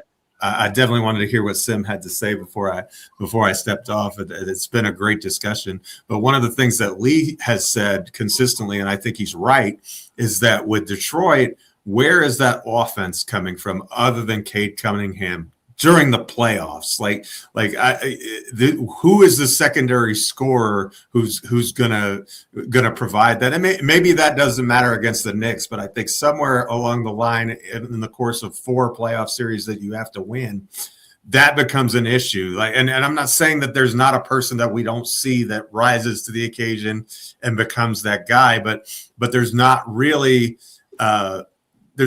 any clear candidate, in my opinion. Whereas if you look at Cleveland, 2 clear candidates, maybe even 3 if you want to throw Mobley in there. You look at Boston, definitely multiple clear candidates, not even a question. So you look at the Knicks, obviously we have 2 guys. And you look at Philadelphia, they obviously have 2 guys, and plus you have Edgecombe in there, so he's a wild card as well. So possibly even a 3rd guy. So. And even Orlando, I mean, they're not efficient, but you have 2 guys who in Banchero and Wagner who are both elite guys. So guys you can go to. So I think that's the primary weakness of the Detroit Pistons. Maybe their defense can rise to the level where it doesn't matter. That's possible. But the playoffs is a lot about shot making too. We've witnessed firsthand an elite defense that can't score enough. I mean, that's why we lost to the Miami Heat a couple years ago, because Brunson was the only one getting it done on offense, and everybody else was, a nightmare for the most part. So we've seen that play out in real time in the playoffs before. And so, and we saw the Cleveland had a 65 win season or whatever it was last year. And then, I guess injuries affected them too, but, so playoffs are a different animal. So it's tough to extrapolate, and Boston beat our heads in. And then when it mattered, we turned the tables on them last year in the playoffs. So, the point I guess that I'm making is that the potential is there, but just because there's potential doesn't mean it's going to be realized. And I think that's what Sim spoke to with his comments, and I think that's a really smart way to look at it too. So fantastic conversation, guys. Just some of my heroes from the podcast sphere, whatever you want to call it. You guys already know a lot of respect for everybody on the panel. Have a great rest of your weekend, and so blessed to have the opportunity. Thank you, Ron, for the invitation to be on. I'm gonna get going, and I've got some stuff I got to take care of with the missus and at home. So listen, and thank you for being here, Jeff. It was great to finally have you on the show to chop it up, man. We haven't been able to do this, so I was definitely I'm very thankful that you could take the time and make it and hang out for a little while. So I definitely appreciate that.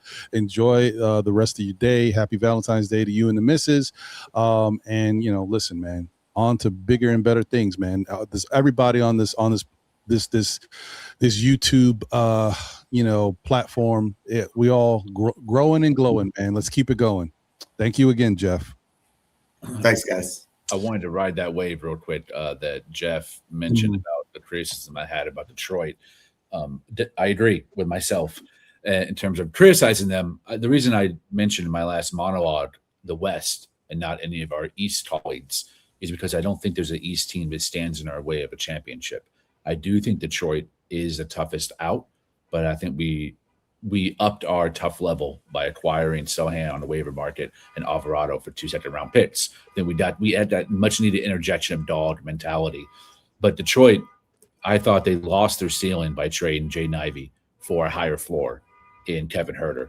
Kevin Huerter is perfect for their system. They run a lot of pin downs and curl action for them to get catch and shoot opportunities, and Huerter's great in that, right? We saw Huerter be one of the best dribble handoff guys in the league under Mike Brown with Sabonis, and they're going to run a lot of that action too. They already have with Jalen Duren in that role at the top of the key, but they don't have anyone to make shots. And as Jeff said, the playoffs is a different beast. The defense is tightened because they have so much time to game plan for you. They have coaches that are dedicated strictly to watching the tape and trying to figure out schemes on how to slow you down. And last year, I thought they had guys who could mimic second and third option shot making in short bursts. Dennis Schroeder, particularly, but also Tim Hardaway Jr. and then the volume 3-point shooting of Malik Beasley. All of these guys are gone. So now you're depending, and the shot maker wasn't there last year in the playoffs in Ivy, but now he's not even in the equation. Now you have more catch and shoot guys at Duncan Robinson, as well as Karis LeVert, and now the new addition, Dennis Schroeder. Now those guys can do a little bit more, right?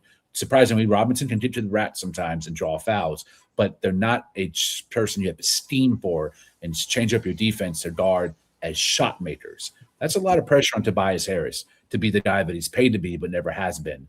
I don't really trust anyone on that roster, from Stu to Duren to my main man, Ron Holland, who I watched in high school here in South Dallas. I don't trust any of those guys. Or Thompson's not refined enough offensively. That's Cade. Cade doesn't just have to be the shot maker. He's got to be the table setter for everyone to reach their maximum potential ceiling-wise on the offensive end. I think Brandon O'Connor and Mike Brown can scheme well enough with this defensive depth we have now. Wingstop is now an entire staff, not just two people. Adding Sohan to Hart and Shamet. I like in Diawara. I like the depth that we have in that position, and the bodies we have a throw at Cade. I think they'll probably beat them again in 6 games. I don't think they'll be close as last year because of them losing their ceiling by moving away Ivy. Oh, yeah. See, I think differently about Detroit. I think that their offense is hold on 1 second, Sim. Okay. Don't forget your point. Let me bring my guy in here from backstage. Y'all know him as someone who gets you all toasty and twisted at the end of nights talking Knicks. You know what I mean? But seriously, man, great guy. One of the people that I met in this Knick community that I've always continued to respect and have great conversations with my peoples. But he's taken his platform and added a little twist to it. Not only does he continue to talk Knicks, but also give you some education and some information that you probably would not know otherwise in reference to spirits. Hell yeah. And liqueurs. Let's go. So shout out to my guy, Mr. Phil himself, Salute. Mr. Knicks Nightcap. What up, brother? What up?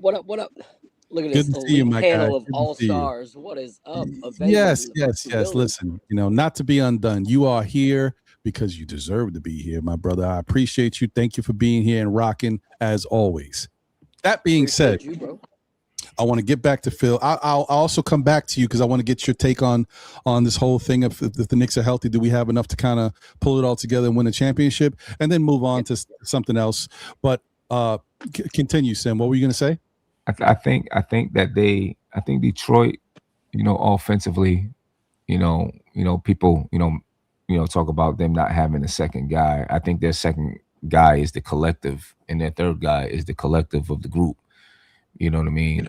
With the way that they play, and everything is based on Cade, and I don't think anyone can stop Cade from getting to where he wants to go and getting the ball to who he wants to get the ball to.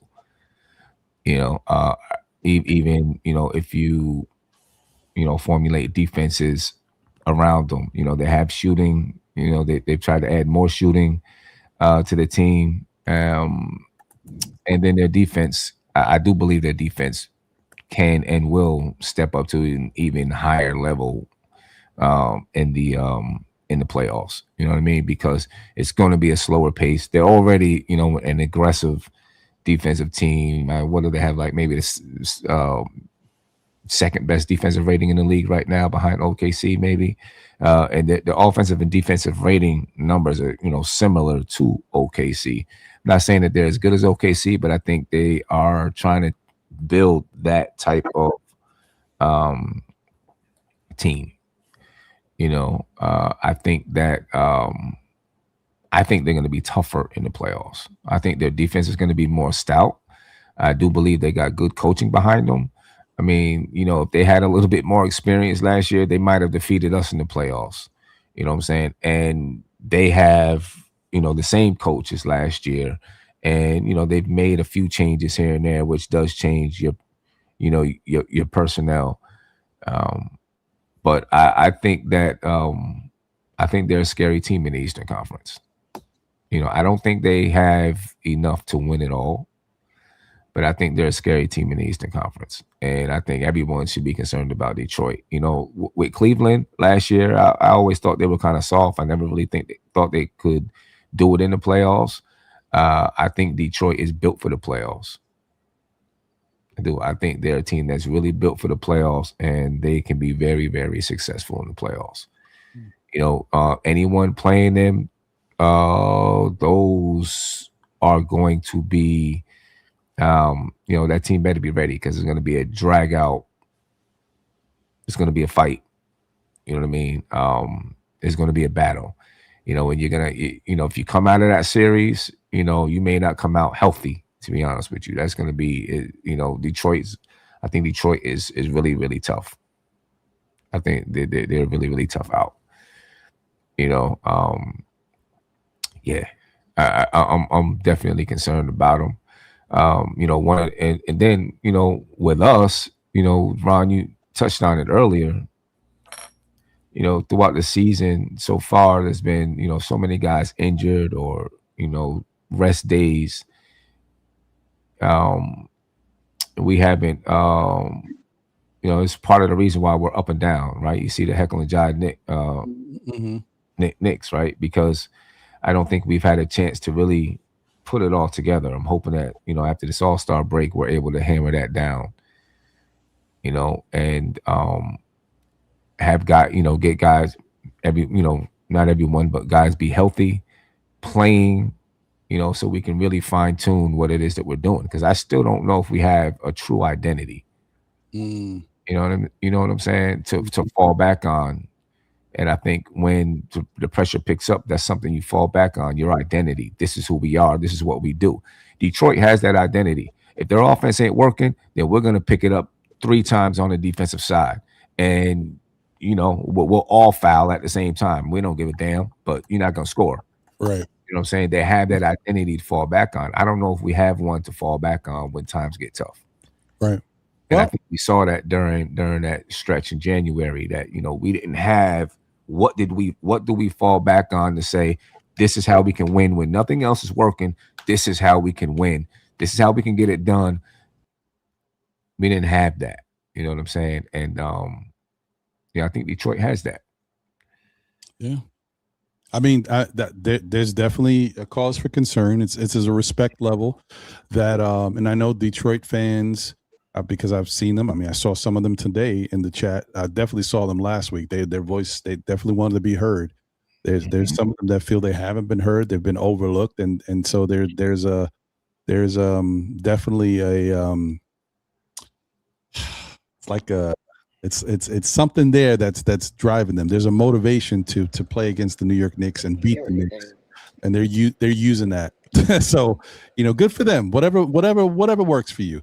But I am concerned. I mean, they asked me a question the other day about who would I be more afraid to face, Boston or Detroit. I mean, it's clearly Detroit.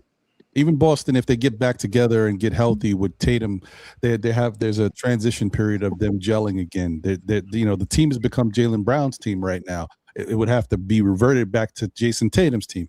We've seen in the past that doesn't always work as smoothly as they like it to do, to be. So we'll see.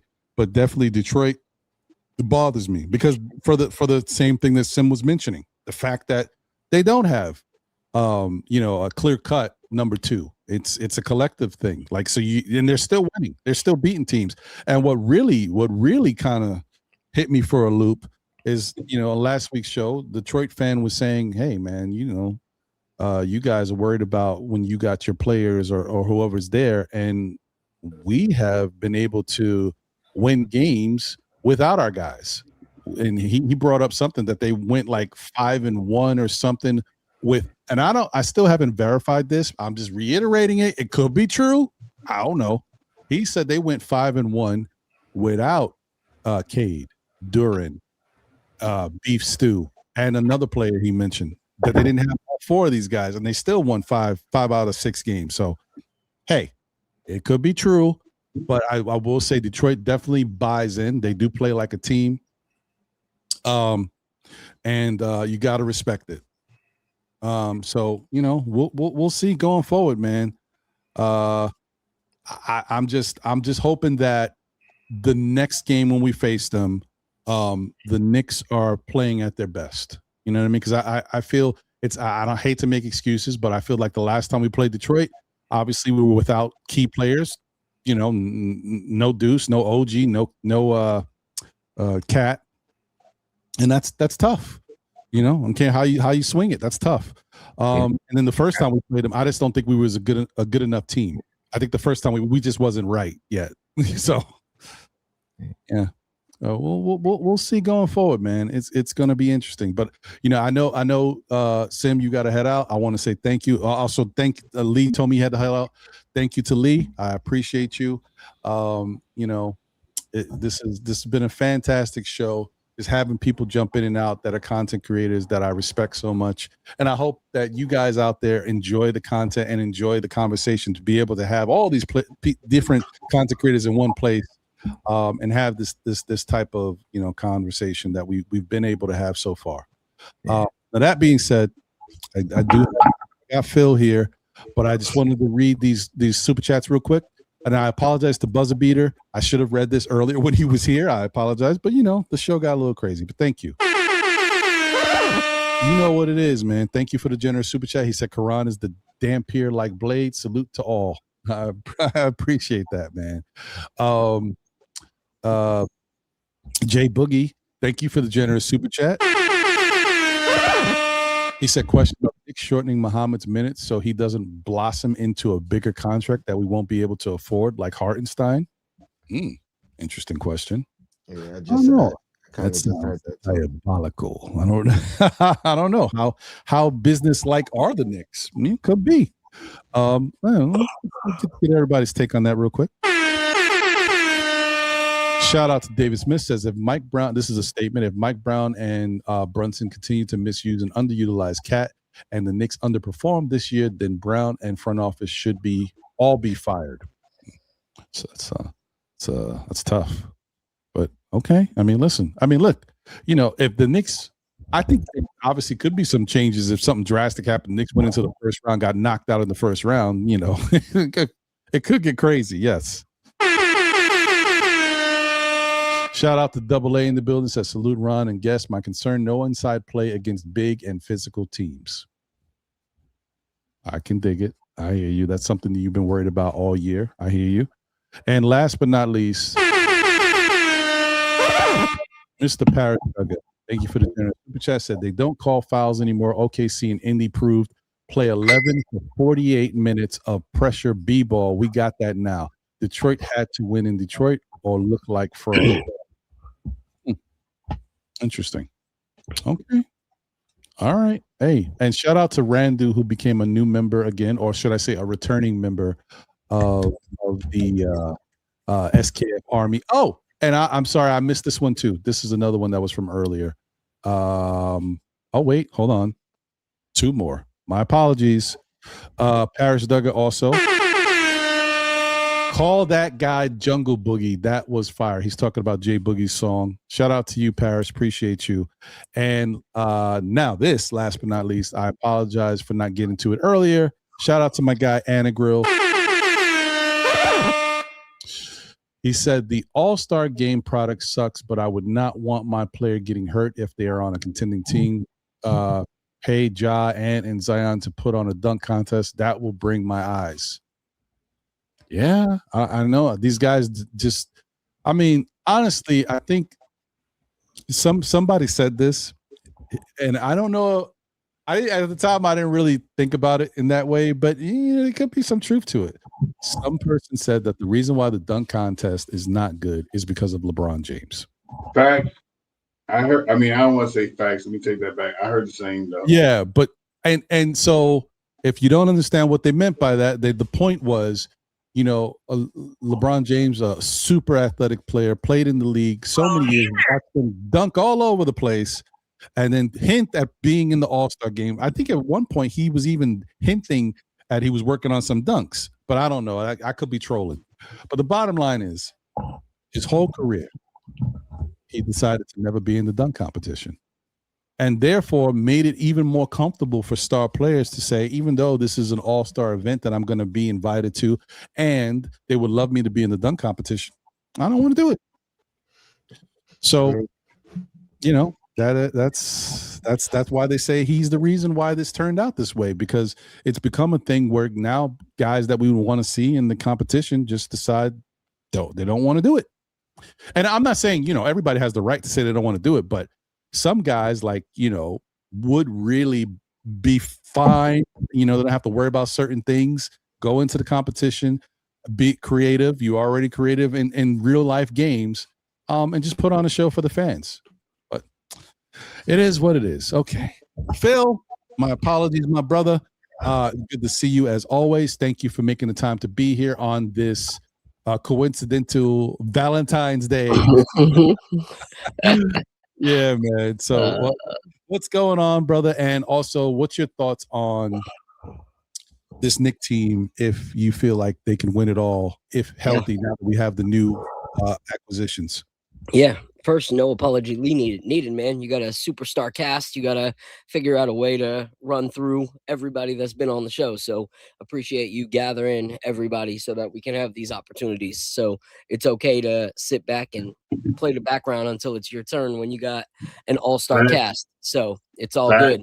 But, for me, I see it a little bit different than Sim sees it when it comes to the Pistons, and when it comes to this team and how high our ceiling is and everything like that.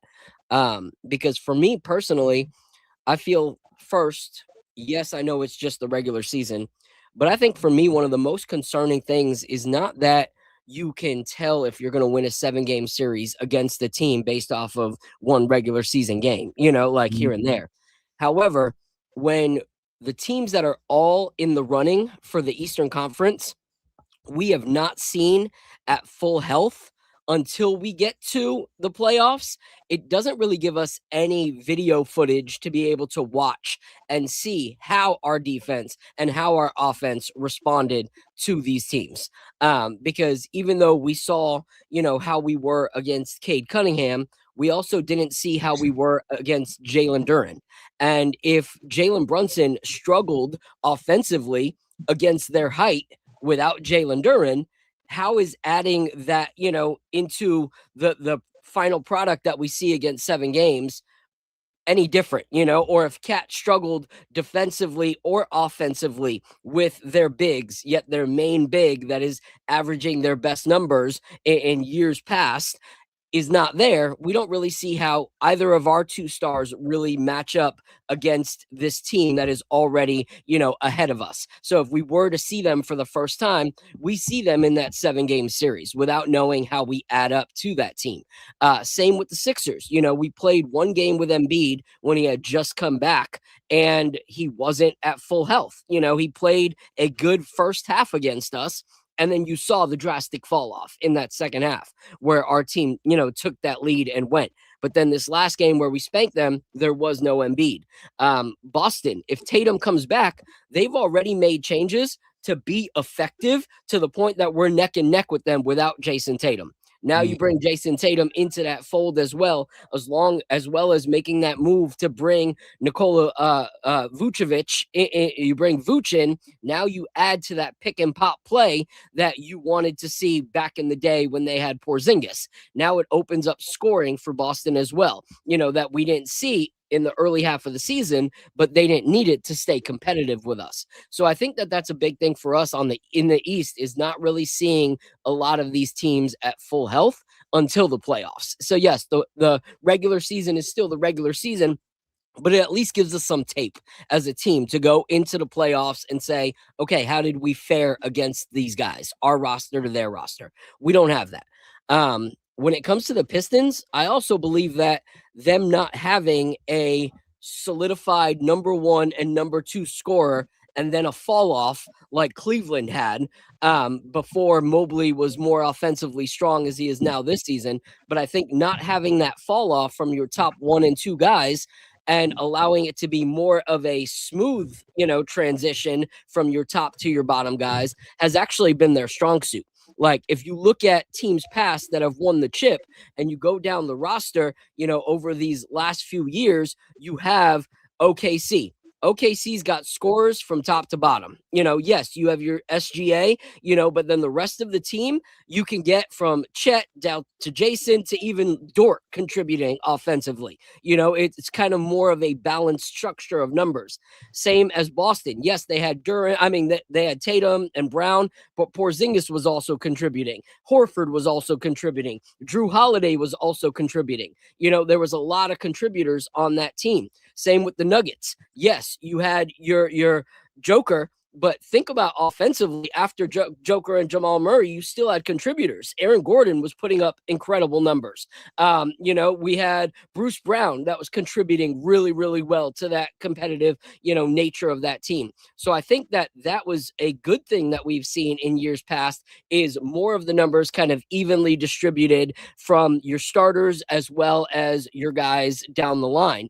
And if you look at our last game against the 76ers, we had one scorer that was the scorer, and it wasn't Jalen Brunson. And it had all of the numbers from down to our first 9 guys that played that were all contributors offensively. And it actually made us look incredible when we actually distributed. We had 44 or 46 assists, something crazy, astronomical numbers, and it made us look like an incredible team because you had the defense constantly guessing on what we were going to do, and we don't normally do that. So for me, I think on paper, if you put the New York Knicks and most other teams side by side on paper, going from top of the roster to bottom of the roster, I would put my money on the Knicks. However, the problem is, regardless of what you've seen on paper, that's not what you've seen throughout the whole season. There's been different runs where we look like a completely different team than our previous run. There's some nights where we look like a completely different team than the game we played right before or the game after. And so for me, I don't know which Knicks team is going to show up at some games. It leaves me the question mark. Are we going to have this Knicks team that knows how to work for each other and push each other to greatness? Or are we going to have a fourth quarter Jalen Brunson, Captain Clutch, opposed to captain of the New York Knicks, forcing up, mass missed shots and going 4 for 15 because it's not about the game flow anymore. It's about him and McConnell going basket for basket and kind of proving each other wrong, on who's the greater point guard on the floor. And I think that if we had the team that we see in our highlights night in and night out, I'd put our money on the Knicks. But when it comes to the Pistons, 95% of the season, they've been the same exact team every single night. And so that's why I'm that's what makes it the question mark for me, is that they have been consistent and we've been inconsistent. And so their consistency is what I would put my money on. Obviously, the playoffs are a different, breed, but if they bring that same consistency in, where now you have Tobias Harris even having one of the best seasons he's had in the longest time, playing like his old self, now you're starting to see that team constantly night out and night out, being reliable, consistent, and putting up numbers. So I think it just depends on who we are in the playoffs. If we are that team that we saw in that 7-8 game stretch where everyone was playing and our 1 through 8 were averaging at least 10 points a night, and it wasn't just 2 guys on our starter, contributing, then I think we have a fighting chance. If we come in selfish and go back to that stint of not playing one for one another, then I think we lose. And I think it's not pretty as well. So I think it depends on what Knick team there is and what version of JB and Cat especially we see. If we see the offensive foul Cat night in and night out against the Pistons in the playoffs, where he gets fouled out in the third, fourth quarter, or he's out sitting on the bench because he can't contribute because he's got 4 or 5 fouls, I think they eat up everything, like every single minute that he's on the floor, on the bench. So I think it's up to us. I think the Knicks would be the biggest hindrance to the Knicks making it to the finals. Wow. Yeah.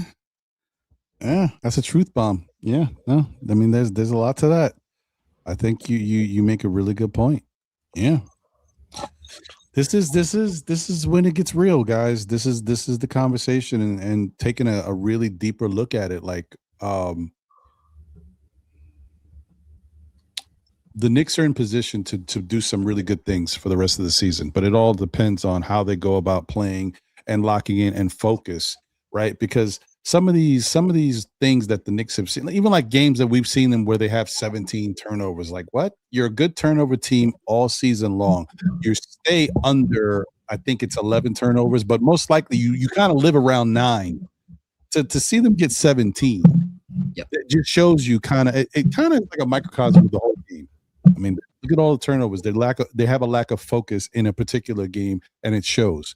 And then you go from the other things that the Knicks don't do well, as far as locking down things perimeter wise with their defense, drawing attention, getting to the foul line consistently as a team, and that which brings forth easy baskets and easy opportunities where people get points.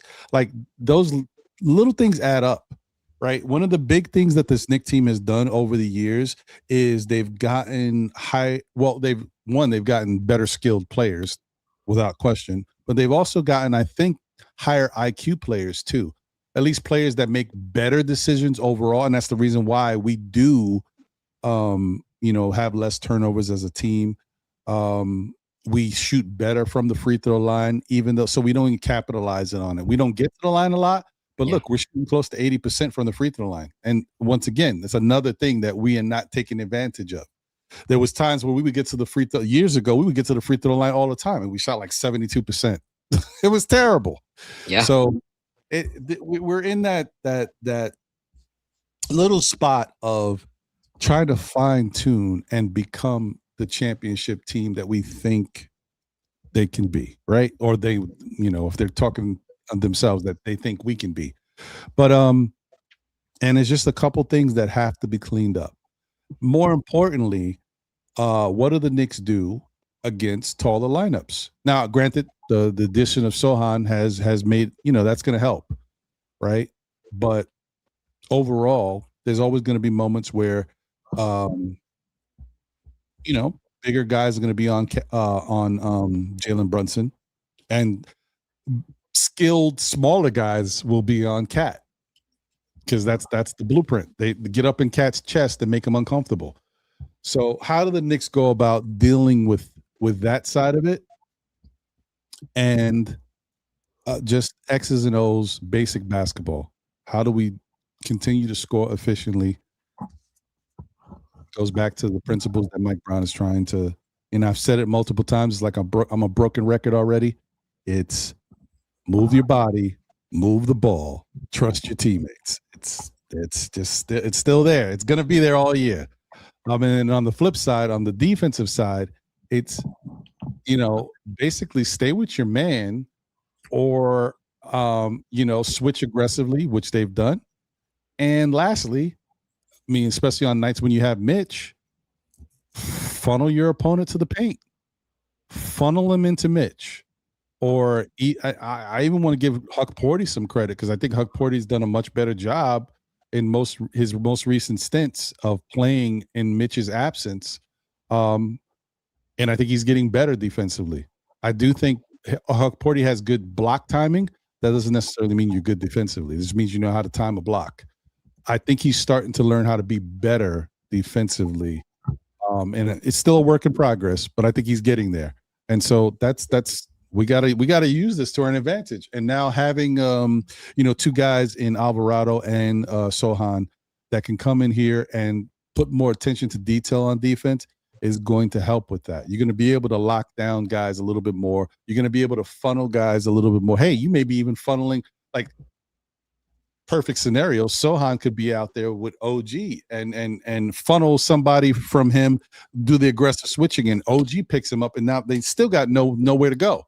Like, we're in a situation where that's where we can be and what we can do. So, but I get all of the stuff that this team has to look at, the stuff that Phil pointed out, the concerns that Sim had, and all of the stuff that Lee was pointing out too. The Knicks have some growing pains, and they still have a lot of work. You know, this whole championship contending thing, just because you put the money out there and you bring in the talent doesn't mean you automatically become that. You got to work towards it. It's not natural. You have to put in that time and focus, and I think they're on the way to doing it. And I expect that we can really hold our hat on the fact that we've seen some things that we're not used to seeing this Knick team do before, and that is winning the games in which they're winning them comfortably. That is the one thing that really makes me feel a lot more comfortable than I've felt before, watching the Knicks win and in the fashion that they win. That to me, because that shows a little bit more of a killer instinct that we're saying that this team definitely lacks. And maybe we still don't have that fight. Well, now we're starting to get guys to have a little bit more fight in them. You know what I mean? Because that's what it's about. It's about pride and sticking up for your fellow team. And when and you talk about confidence and cohesion and chemistry, when this team gets in a couple scruffy moments and one of the team members steps up and maybe another one follows suit, that's when you're going to see the chemistry come together. That's when they're all like, it's not just kumbaya. Now we believe in each other. It's the same thing we started to see a couple years back with Hartenstein and Dante when they would step up and fight for the guys, and then everybody came together and rallied around that. I expect us to see a little of that with these new acquisitions too, and hopefully guys feel a little bit more comfortable knowing that people got their backs. We'll see. Anyway, so guys, we're at the 309 mark, and you know how I love to do these long shows, but today is Valentine's Day. It's a day for the lovers, for the ladies. So because of that, I want to get around to everybody with the final words, but I want to tailor the final words to second half expectations, second half of your big team. Tony, you with us? Yeah, I'm here, bro. DC, are you with me? Oh yeah. Okay. Tony Crow. What is your first off, when I say final words, your thoughts on the second half of the season, but also plug and play your show and whatever you got going on so people know where to find you, all that good stuff in there, man. Go ahead. The floor is yours, my brother. All right, man. I appreciate you. Well, what I want to see, I'm gonna go back to what I said earlier. That my theme of the night is really defense, man. Continue to make these strides that we've made during the season defensively, because I think we've made significant jump defensively this year, and now we added two more scrappy defenders, guys that could bring a edge, like Sim said, or you know, guys that can be enforcers, like I'm saying, you know what I mean, a little enforcer, and now we got one with some size that could go out there and, you know, do the dirty work and you know, bring that edge to the team that we were lacking.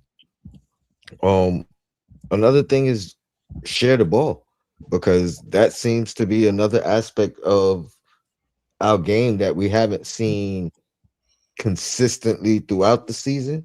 But when we see those assists and spreading the wealth and kind of like even shot distribution, we're a dangerous team, and I think those two things will will put us at our peak, which I don't think we've seen as of yet.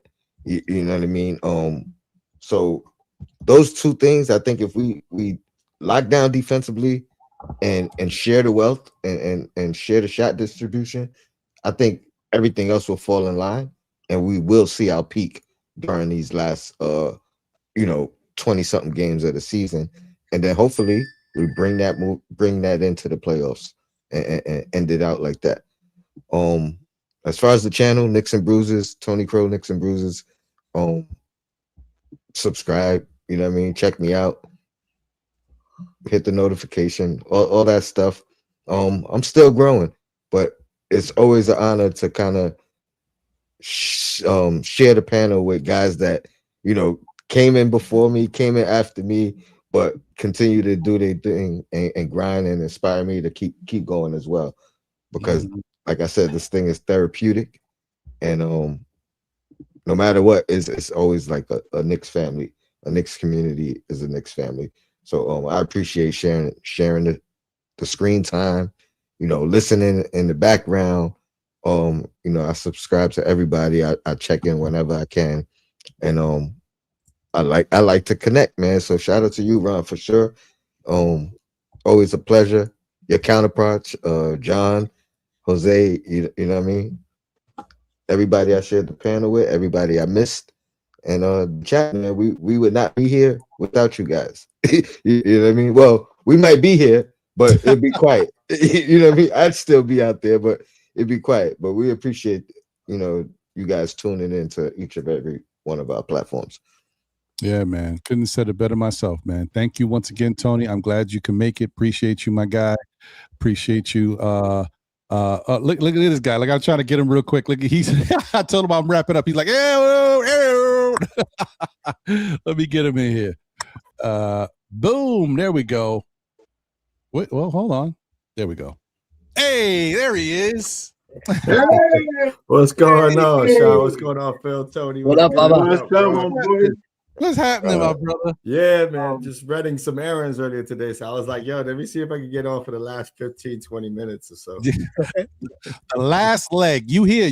I'm not on a 24-hour show, but John is here for the last leg of our You passed the baton to me, right? You said, here's the baton. Let's go through the finish line. There you go, my brother. Hey, but he gonna do the next 3.5 hours. Oh no. Right. Get out of here quick, so you trap it.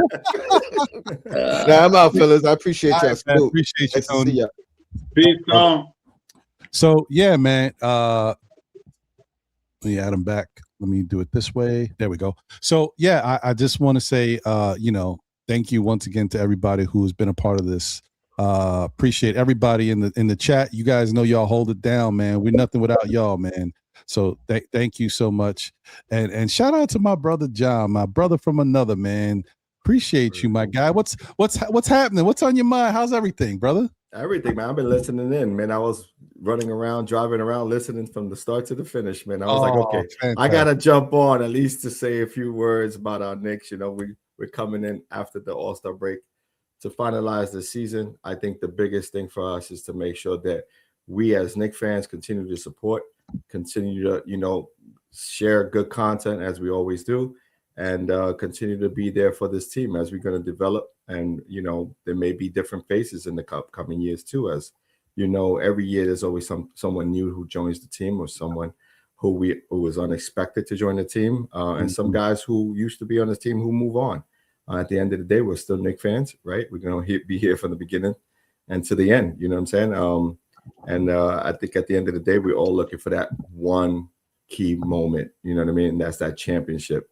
And that's what we're here for, you know what I mean? So if that happens this year, or if it doesn't happen this year and it happens in the near future, God willing, we're all going to be present, and we're all going to be celebrating together. And that's the biggest thing for me, man. Facts. 100%, man. That's what I'm looking forward to, man. Like I said, I don't just want to be out there celebrating with my peoples. I want the Knicks organization, James Dolan, do the right thing, yo. I see you. I see the spear. I see what the Wizard of Oz did out there. You made a lot of money, brother. Let's get a little float with some content creators on it. I'm just saying. That's a fact. Make it happen.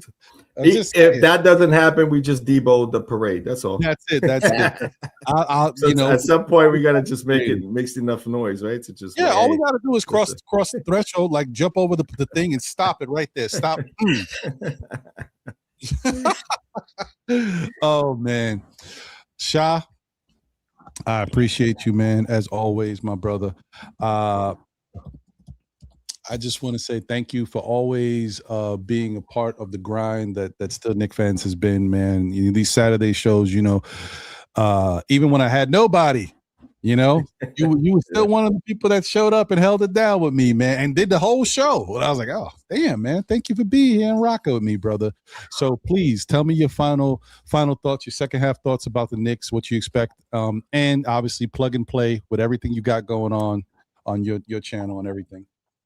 Yeah, I want to thank you, Ron, for keep doing this and keeping everything going and stuff like that. Phil, as always, and John, great to see you, man, because I don't get to see you often. And for you guys, longevity. You know what I mean? I remember, what was this, 4 years ago, Ron, when we was at Sims thing up at on 30-something Street on 33rd Street, and we sitting across from the table. He was like, hey, you got my podcast? I was like, yeah, I got your podcast. And I had it on there, but I never really reviewed it and stuff. Then I started watching, and look what happened.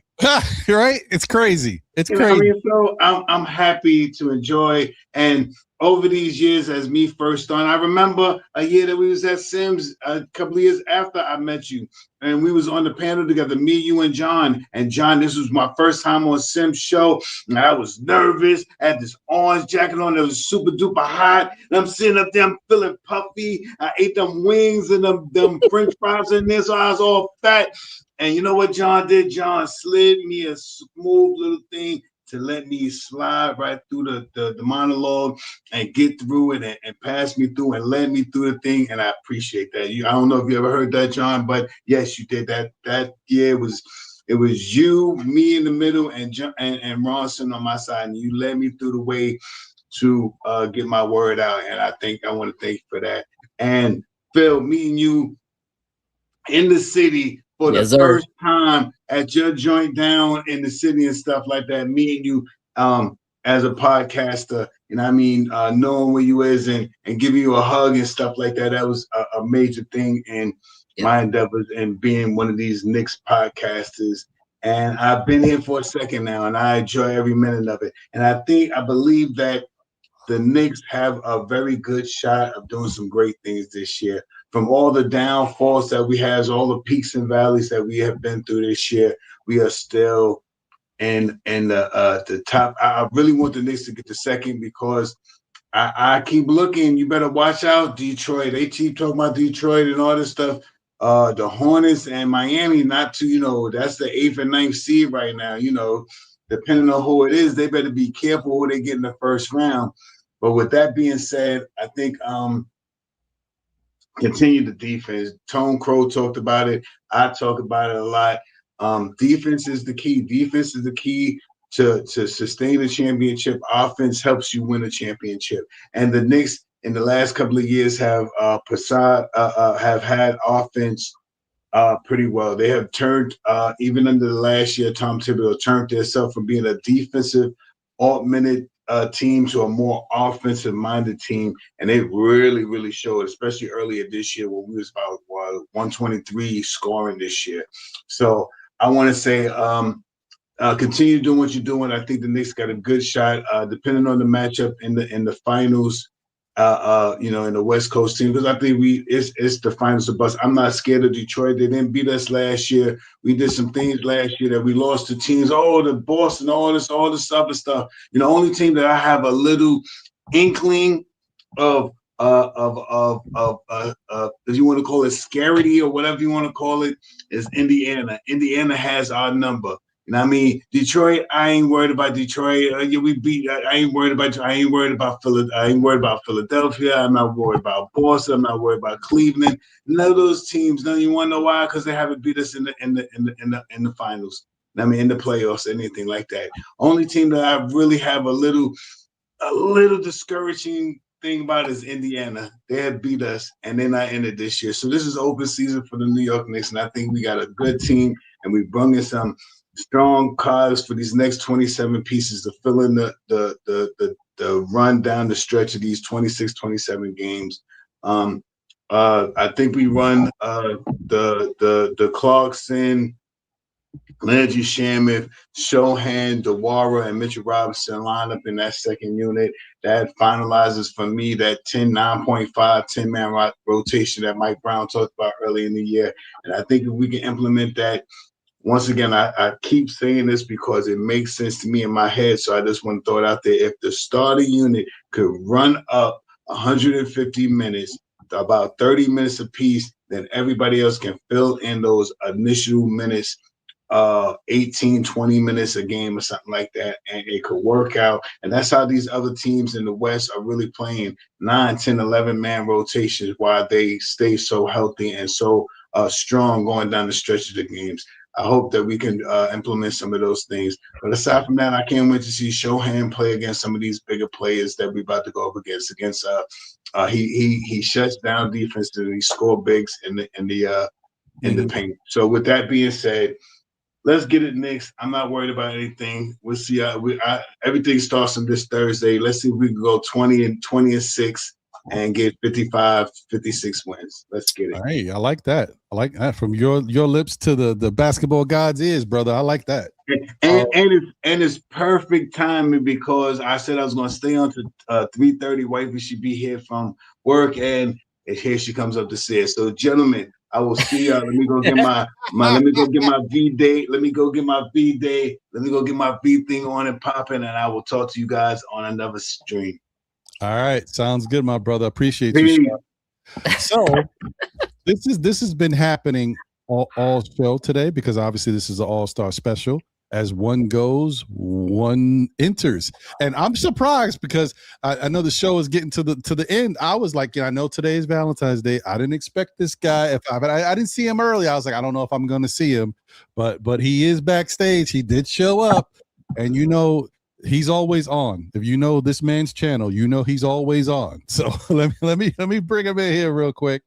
Boom! What up, Recap? What's going on, family? Salute, Look at my everybody. brother. Look at the faces. I remember everybody. John, Ron, Phil. What's going on, guys? Yeah, this is an easy one, man. Yeah. We've had a lot of people in and out today, man. But it don't stop with the love. And once again, everybody, listen. If you guys, I don't even have to say this. Everybody in this community knows who Knicks Recap is at this point, man. I mean, listen. When you want to go someplace and find out the news of what's going on with our New York Knicks, everything that's happening. Listen, he puts the time in and the effort to find out everything that's going on. Like that's I can only do so much. I can't I'll be lost in the sauce. So sometimes even I'm like, yeah, man, I didn't see nothing today. Hold on, let me look at Recap. Let me see what he talked. Oh, okay. My bad, I missed it. Like Recap is on it, man. Shout out to Troy for doing really great work. Continued growth and excellence to the channel, glowing and growing. We all appreciate you. We watch you. And this community, that's what we're doing. We're all about, at least from my standpoint, and the guys here and the guys that you've seen on this show and ladies who couldn't make it, but you know why? That intermix, it's all about bigging everybody up and working together and looking at growth. And that's all we want. We just want to, hey, this is a New York. There's like 9 million people out here. There's plenty of Knicks fans. There's plenty of areas to grow, and we all want to be there at the end to watch the championship together, man. I told you, Dolan, let's get the float, man. You see us here. You see us. Anyway, I feel like people are like worried to like contact me at times. Like they think I'm too busy or whatever. Like Ron, you always contact me, and I appreciate that. And Phil, obviously we talked over DMs and whatnot. We haven't made something work, but we obviously will get to that we point.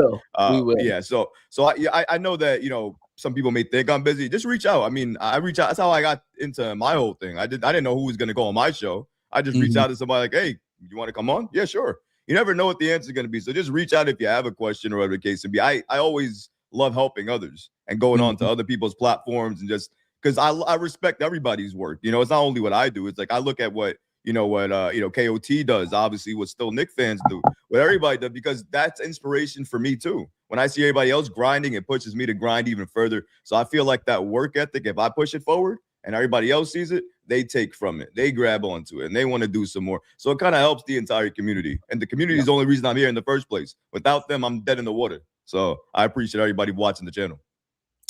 Agreed. That's very true. And once again, I'm gonna say it. This is the last time I'm gonna say it. I don't like to toot my own horn, but toot. Once again, y'all, All-Star Weekend, All-Star Special. There's no place else you're gonna see this many content creators chopping it up on the same show. So I hope you guys once again appreciate it. It doesn't, like, for me now that I've been doing it for the last couple of years, it doesn't take that much work. I got the relationships built, and I appreciate all of these people, and I want to give them all their flowers. But let me tell you, it still ain't easy to get all these different personalities here on one show, give them a moment to speak, rotating a question and allowing everybody to get theirs off, and asking for the patience that it's needed to get it done. Right. Hey, Rod, first of all, shout out to you, man. Shout out to still Knick fans. Y'all doing this stuff, man. There's a lot of podcasts out there that try to bring everybody together in one session to kind of have a Knicks related conversation. People try it.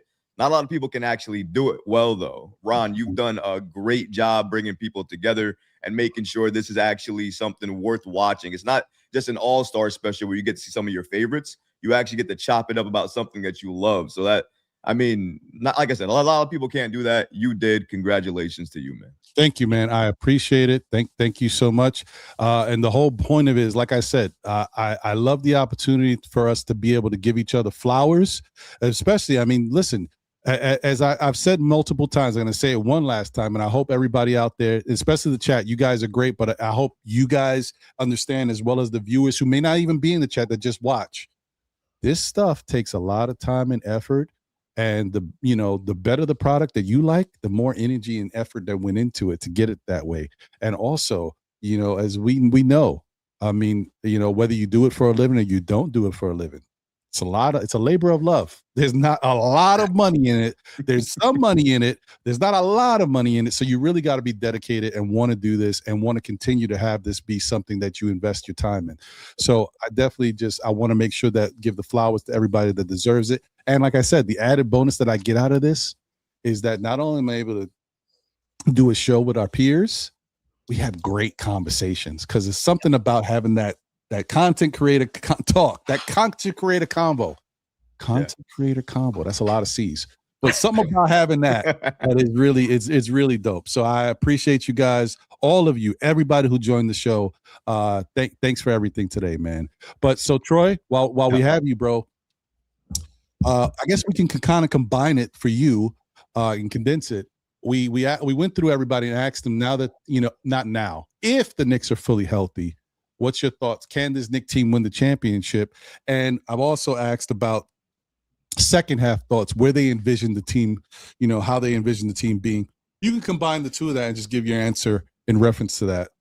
I think right now, New York's in a very good place. They made great additions at the deadline, obviously, with the buyout market. I think the roster is set no matter how you look at it. So I think that version of New York is right. I think where they still need to improve, and what I'm looking at in the second half, which, by the way, they had a good first half. I think it's been decent enough. The win streak alone showed me they can win a championship because they played the defense necessary during that win streak to enable them to win a championship. I've never worried about this team offensively. You can look back from the beginning of the season. When you have Jalen Brunson on your squad, Karl Anthony Towns, who's not playing up to par yet, but I believe he will. Mm-hmm. When you have players like that, you don't worry about offense. Your defense is all you really worry about. And defensively, this team is really going to feel it. I mean, even with the defense that we saw, right? 3-point defense is still a concern for me. We leave teams too wide open, entirely too open. I mean, teams that shouldn't be great at shooting the three, like the Indiana game, for instance. We look at those games as a snapshot, but I look at them as something to take forward, as you have to look to fix this. The Knicks have experimented for most of this season. I'm done with experimenting. We have the roster. We have the players. Once the Knicks are fully healthy, they should go toe-to-toe with anyone in the league. Anybody, with matchups to go anywhere. And I'm going to go on a tangent here a little bit. Forgive me. But I had to mention it because I don't really get a chance to do this. And I don't have to edit this, so it's even better. So I wanted to see a lineup out there. Now, maybe I'm crazy seeing it. I'm not saying starting. I'm just saying if it allows and it makes sense, matchups considering. I'm not saying I looked at the Houston Rockets for any means when I said this, but what if we did something where we did a lineup of Mikal Bridges, right? As the point guard for that lineup, Diawara in the backcourt with him. To stay with me for a second here. Then you have Sohan at the 3, OG at the 4, and Mitchell Robinson at the 5.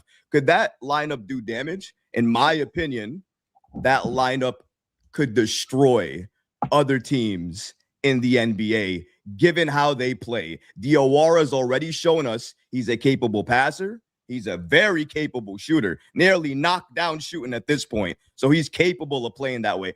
The only thing you worry about with them is speed, but that's the reason I put Diawara in the back, because Diawara can get up court faster than you can blink.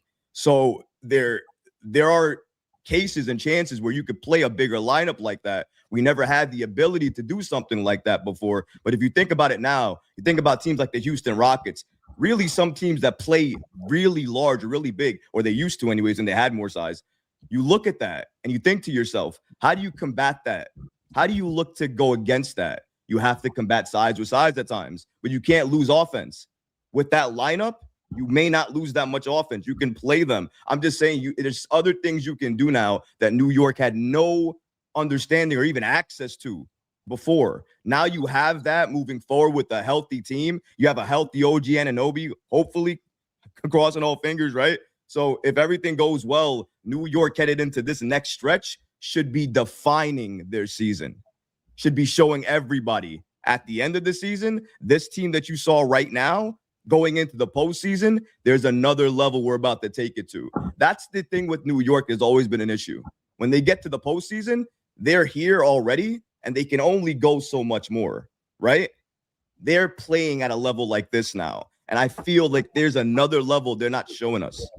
That comes in the postseason. We've been waiting to see it. It comes in the playoffs, guys. I like that, man. And I like it because we saw actually Tom Thibodeau. Remember, there was a point last year where we saw Tibbs. Actually, no, hold on, I'm lying. It was the playoffs. There was a point going into the playoffs, and then we actually witnessed it in the playoffs a couple times where Tom Thibodeau went with, I don't want to say all, but maybe 4 of the 5, a defensive lineup, where he had Mitch out there with Deuce and OG and Mikal, and we saw how beneficial that was. Yes, of course, in that situation, it was a little different, and Deuce wasn't the same Deuce he is now, so the scoring was a little more harder to come by. But what you said with having all of those guys out there, not only do you get, because obviously with Mikal having the opportunity to, be out there under Mike Brown's tutelage, running the point and moving the ball. We've seen, he's had some great assist numbers. I think Mikal even had one day he had like 7 or 8 assists in one game. So It definitely could be done. You already know that he can score. He can find a shot. OG has been a much better offensive player this year. Diawara is blossoming and learning. He's starting to kind of get his shot together, which we love. And then with the other added defense of Sohan, the size of all of these players, and Mitch. And don't forget, Sohan has also been someone who's played the point guard on the pop too. Yep. So, and he switches, and he can switch on defense. Took it right out of my mouth, John. I swear to God, I was going to say that. He switches so well. He can cover somebody. So if you get lost, what do you do as you're in the opposition, right? How do you go around it? Who do you go around? You go around OG to find who? Mitch? Sohan? Oh, get out of here, man. That lineup is killing you. It's hostile. That's a lineup that when you see it out there, I have no shot of. I got to make sure that I have to force my way in, because that's the only way I'm going to be able to score, because none of these guys are going to let me breathe. New York has never, ever had access to a lineup like that. Ladies and gentlemen, we have it now. To your point, and with Ron's point, Tibbs tried that, but it was clunky. Why? Because even though Miles McBride is not a facilitator by nature, even now, he's still a better facilitator than he was then. So it was just defense, and defense is great, but if you can't get the ball in the freaking basket, it doesn't really matter. And Mitch, even back then, was even more of a Hack-a-Mitch liability than he is now. He's at least hitting at least maybe one or two, so it was like it stops the offensive flow right then in times past.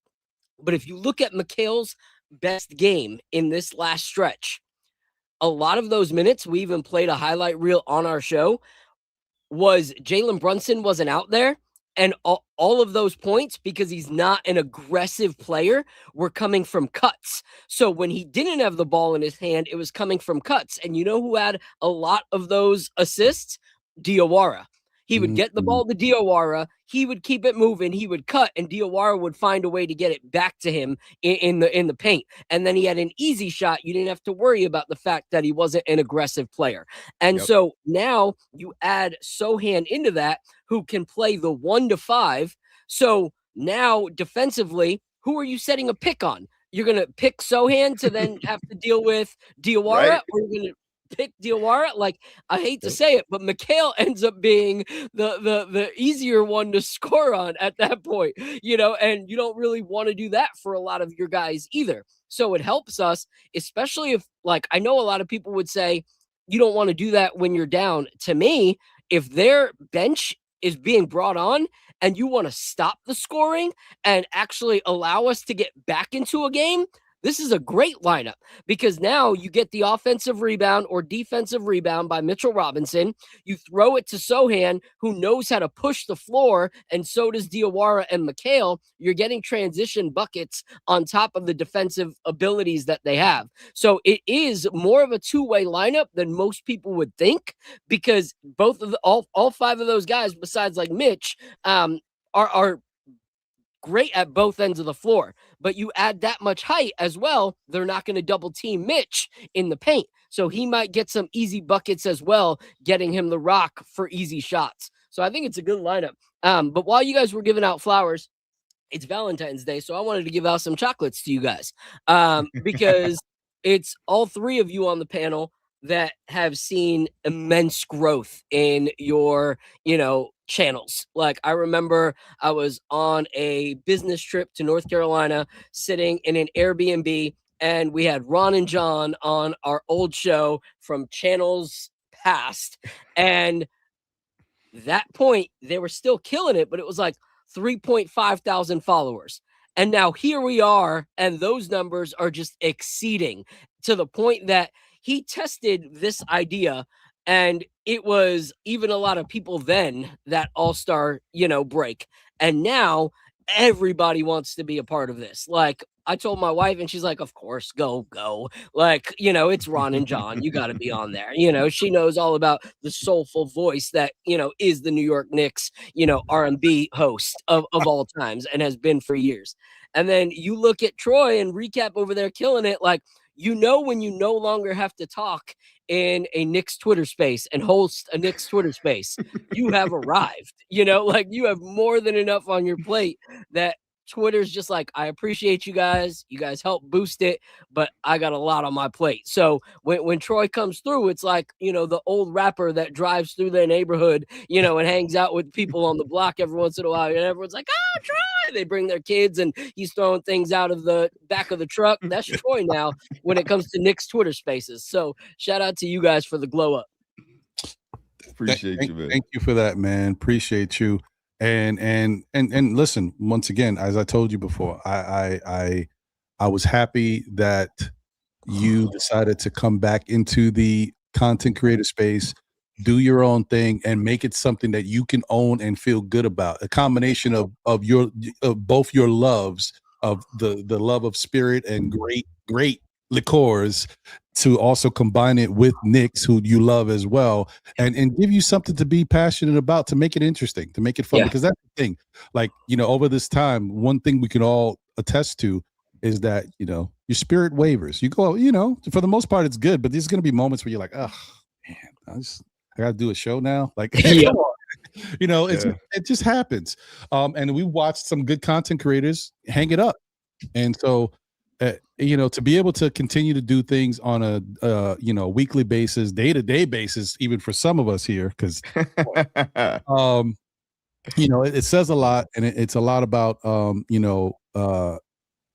digging deep down and doing something that you're passionate about and enjoying it, because if you didn't enjoy it, believe me, it would be tough to get through it. So I'm glad that we all can kind of still be on that same front and continue to grow, and who knows what tomorrow holds, but I like the way we're going. We're all still growing and glowing, and we'll just we'll see where it goes, man. And the greatest part about this that John always points to is timing, because we started this show when the Knicks stunk. That last year of them stinking, and then they turned it into something. Who knew?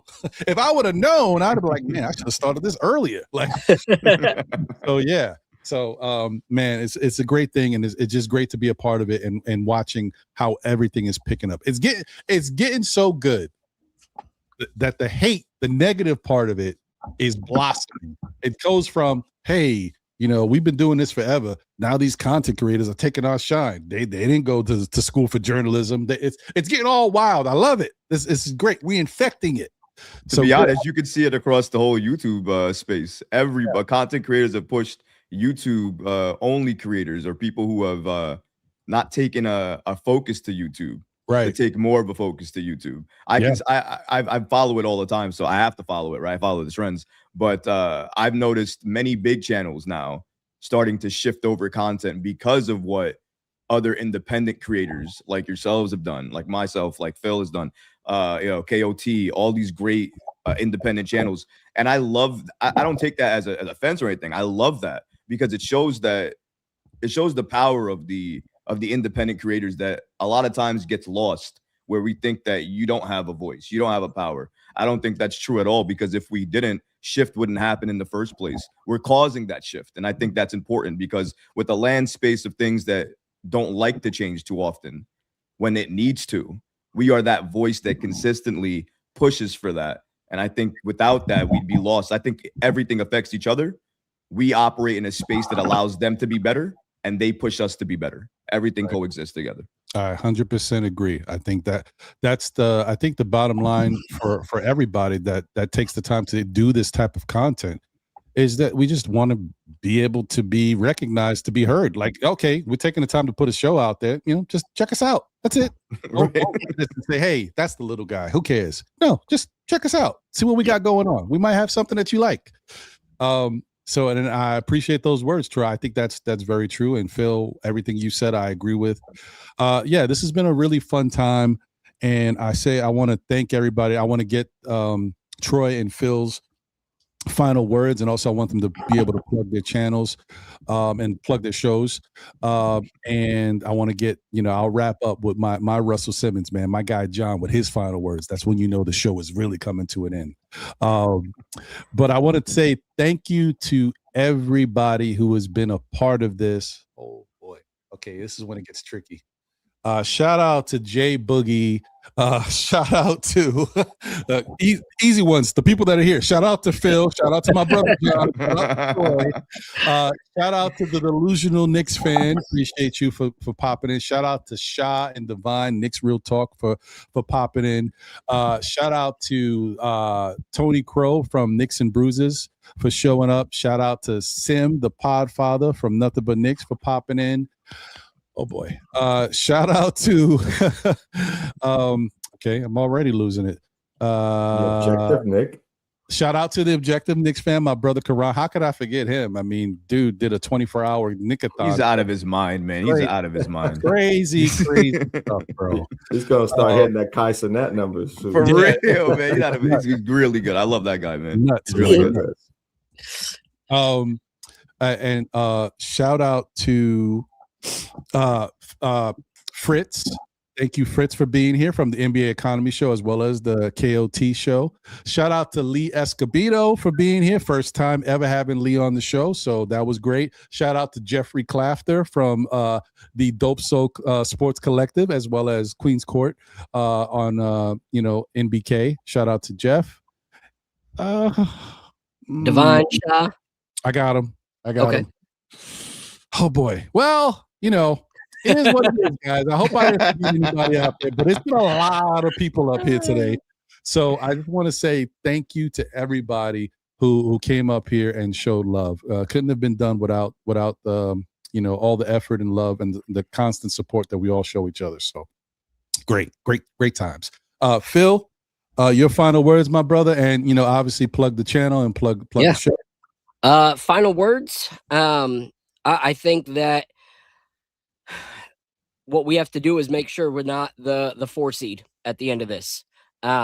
I think even if we were to beat Boston in 7 we don't want to start being physically beat up going into the playoffs.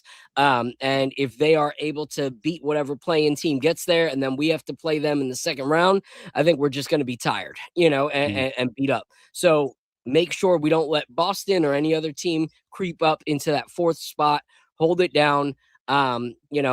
One of my favorite quote from the movie Hoosiers was 5 players on the floor functioning as a single unit. That's what team is. If this organization, if this Knicks franchise right now with the lineup that we have actually play as a team, and it doesn't become the Captain Clutch show or the Cat show or the anybody show in important games in the playoffs, we can make it to the finals. I really believe that. But as soon as we become selfish, we're out. So that's my, take on the rest of the season, what I want to see. You can follow me Instagram, Twitter at Knicks_nightcap. And we don't have like a every single week at this time because we don't want to ever go on during a show. So just follow at the KOT, the Nick of Time YouTube channel, but subscribe to the Nightcap playlist, and you'll see what days we're going on, for what shows. This week, it's at Tuesday, 8:00 p.m., since we have games Wednesday and Thursday. I mean, Wednesday, me and my wife are doing something, but Thursdays, typically, if we don't have a game, that's when it is. But this week, Tuesday, 8 p.m., follow my Instagram and Twitter. I always post early in the week when we'll be rocking. And we try to have people from different fan bases on the show so that we hear how they see the New York Knicks since they recently played us, and what they see could be improvements from their, watching of the Knicks. And we also, like Ron said, we like to have a drink with each other. So if you are sober, you can still hang out, bring some Coke, bring some water. But if not, get educated on some cool whiskey brands from all across the world that also come on the show and believe in what we're doing. So shout out to Recap as well. When I wanted to quit on this thing, it was this guy that straight up in front of hundreds of people in the Knicks Twitter space was like, you can't. Like, your voice has to stay no matter what you do. And he was one of the reasons that I decided to keep going. So shout out to my guy, Recap. That's dope. And I'm glad, I'm glad you decided to continue to keep it going, man. We appreciate you. And there's definitely a path for you in this community, as always. And there's always was. And I would say you guys could also find me on X but unfortunately, I found out I got hacked today. They got me, John. They got me, bro. Oh, man. So now I got to figure out how to get my freaking account back and go from there. Stop clicking on links. Don't click on the links. Don't vote for nobody. Click on links. I would never click on anything if it came from someone, or if you didn't know, right? Random, if it was something from somebody I didn't know. But when I got it from somebody, what got me is they sent me the message, "Hey, vote for me in this crap." I'm like, all right, well, we'll see. And I looked at it, but I was like, I'm not going to click. And then a couple days later, this is diabolical, yo. They followed up and said, "Yo, you haven't voted for me." I was like, "Oh my God, it's real." And that's what I got. They got me. Oh, bro, man. They even replied to me and I said, "Is this real?" And they're like, "Of course it's real, bro. Why would I do that?" Like, and I was just like, and then I saw everyone like posting it, so I didn't click it. But yeah, they're diabolical out there. Yeah, they kind of got me early. It was the first person who reached out, which is a dope dude, and the dude actually we used to be on Phil's show so much and was such a great contributor. And I was like, no, it was CT. Oh, CT Pittman. Yep. Yeah, I was like, I got his too. CT. And then after that whole thing happened, when I actually clicked on it, Then next thing I know, hey, could you support me and vote for me? I'm like, oh no, I knew they got me. I even reached out to X ahead of time. It doesn't matter. I still got hacked today. So it is what it is. Whatever. It's terrible, man. I'm so sorry to hear that, bro. Hope you get your account back. Yeah, man. Moving on. It is what it is. But I'm glad. Listen, it's one thing if it's that. It's another thing if it was my YouTube. Then all hell would be breaking loose. Yeah, definitely. That's true. So Troy, your final words, my brother, and obviously where they can find you.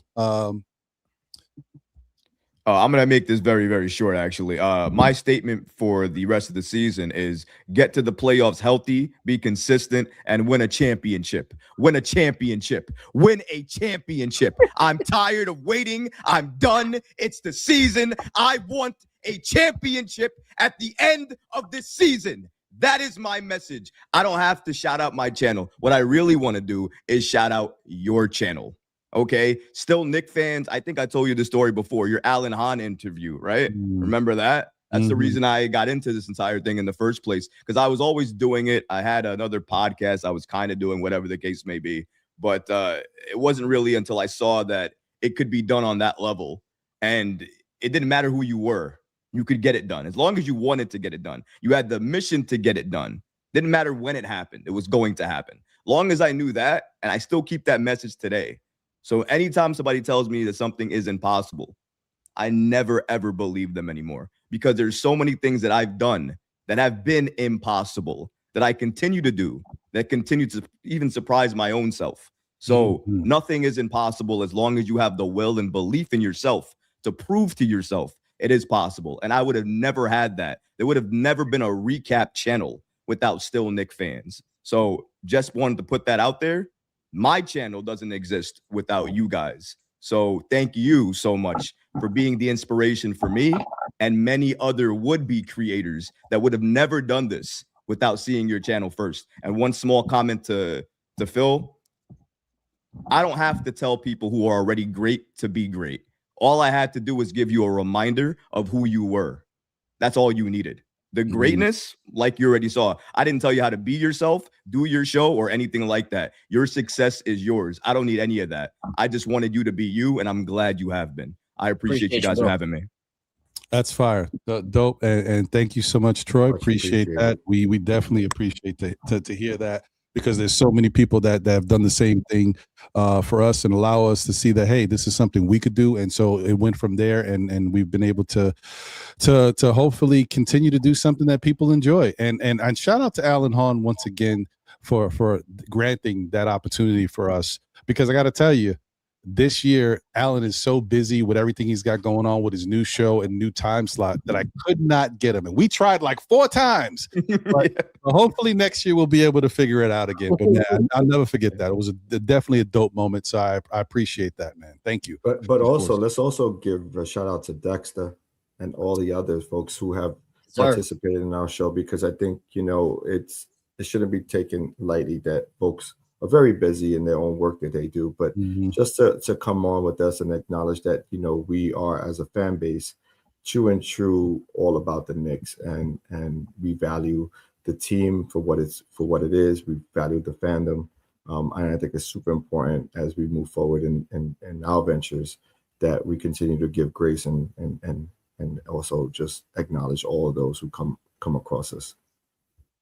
100%. I couldn't said it better myself. And actually, in the first half hour of the show, I think it was the first half hour, I definitely acknowledged and mentioned, Dexter as well. Not only just for us at Still Knick fans, but what he's done to, really put the Knicks community on a pedestal and give us eyes that normally we wouldn't get. I mean, I've reached out to other people that are in the know, and it just hasn't really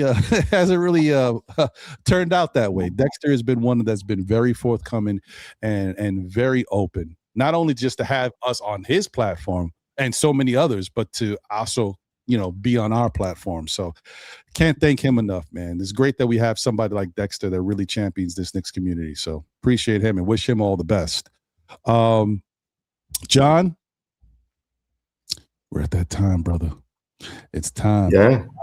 First off, once again, shout out to everybody out there. Today is the day for the lovers, ladies, Happy Valentine's Day once again. We appreciate all of y'all and everything you do for not only yourselves, but what you do for us to keep us going, to keep us right. Because without you, we are nothing. So thank you so much, man. Your final words, my brother. Final words as always, man. Stay safe out there. Stay blessed. And, looking forward to the next one, man. Let's go Knicks. There you go. Listen, man. Who knows what this second half of the season is going to hold? It is going to be something that I'm sure is going to be very interesting. There we go. I'm sure that it's going to be very interesting. I don't have the background for this one. We're just going to go with what we go with. It is what it is, y'all. Where's my regular 2-man? There we go. But yeah, I just want to thank everybody once again who came out and showed love, showed support. Shout out to you, Jay. I appreciate those kind words, man. Thank you. But yeah, I want to say thank you to everybody, man. You guys know what we always say here. Tell a friend who tells a friend who tells another friend. Still Knick fans, we'll be back again, whether it be on Saturdays at 11:30 for Know the Ledge. As you know, we do a little talking off the ledge if needed. Sometimes it's me, sometimes it's them, and I say it's all in essence, it's all us, but we work together to try to have good conversations and put ourselves in better mind states. So this is like therapy. And then also you can check us out on Monday nights at 9 p.m. for SKF Weekly, as we talk about, different things going on with the Knicks in the previous week, and really have some good one-on-one conversation, usually between myself and my brother, John. And I just want to say thank you for all the support, man. You guys don't know how much it means to us as to how we grow and go from there. Shout out to my guy. He just texted me a little while ago. He was in the middle of an event and he's actually in Puerto Rico, Boricua. Shout out to, clicked on the wrong thing. Shout out to my guy, Heck, who was going to be a part of the show as well. But like I said, he was doing an event and it just basically finished up, but we're ending the show. But I appreciate you, Heck. Thank you, my guy. I know you would have been here. Appreciate you. And once again, shout out to everybody who couldn't make it.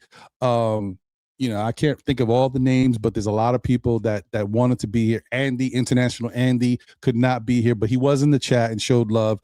Shout out to Apollo, who sent me a message.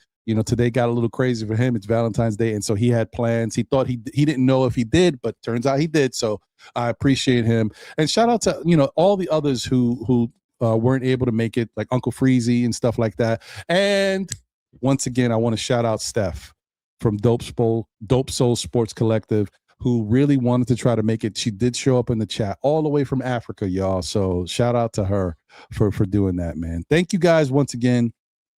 And remember, this is the All-Star Week special Know the Ledge event with all of your favorite content creators. But guess what they all have in common? No matter what, the good, the bad, the ups, the downs, we are all, you are all still Knick fans. That's right, baby. We here. Shout out to everybody once again. Take care of yourself. Have a great rest of your day. Enjoy the rest of All-Star Weekend. Knicks back in action next Wednesday, and we'll get back to our winning ways, man. It should be pretty fun. I can't wait, and I'm definitely excited to be a part of the whole ride, and hopefully we're celebrating it at the end of it all. Take care. Be good. Once again, if you can't be good at it. Catch you on the next one, man. We out of here, baby. Peace.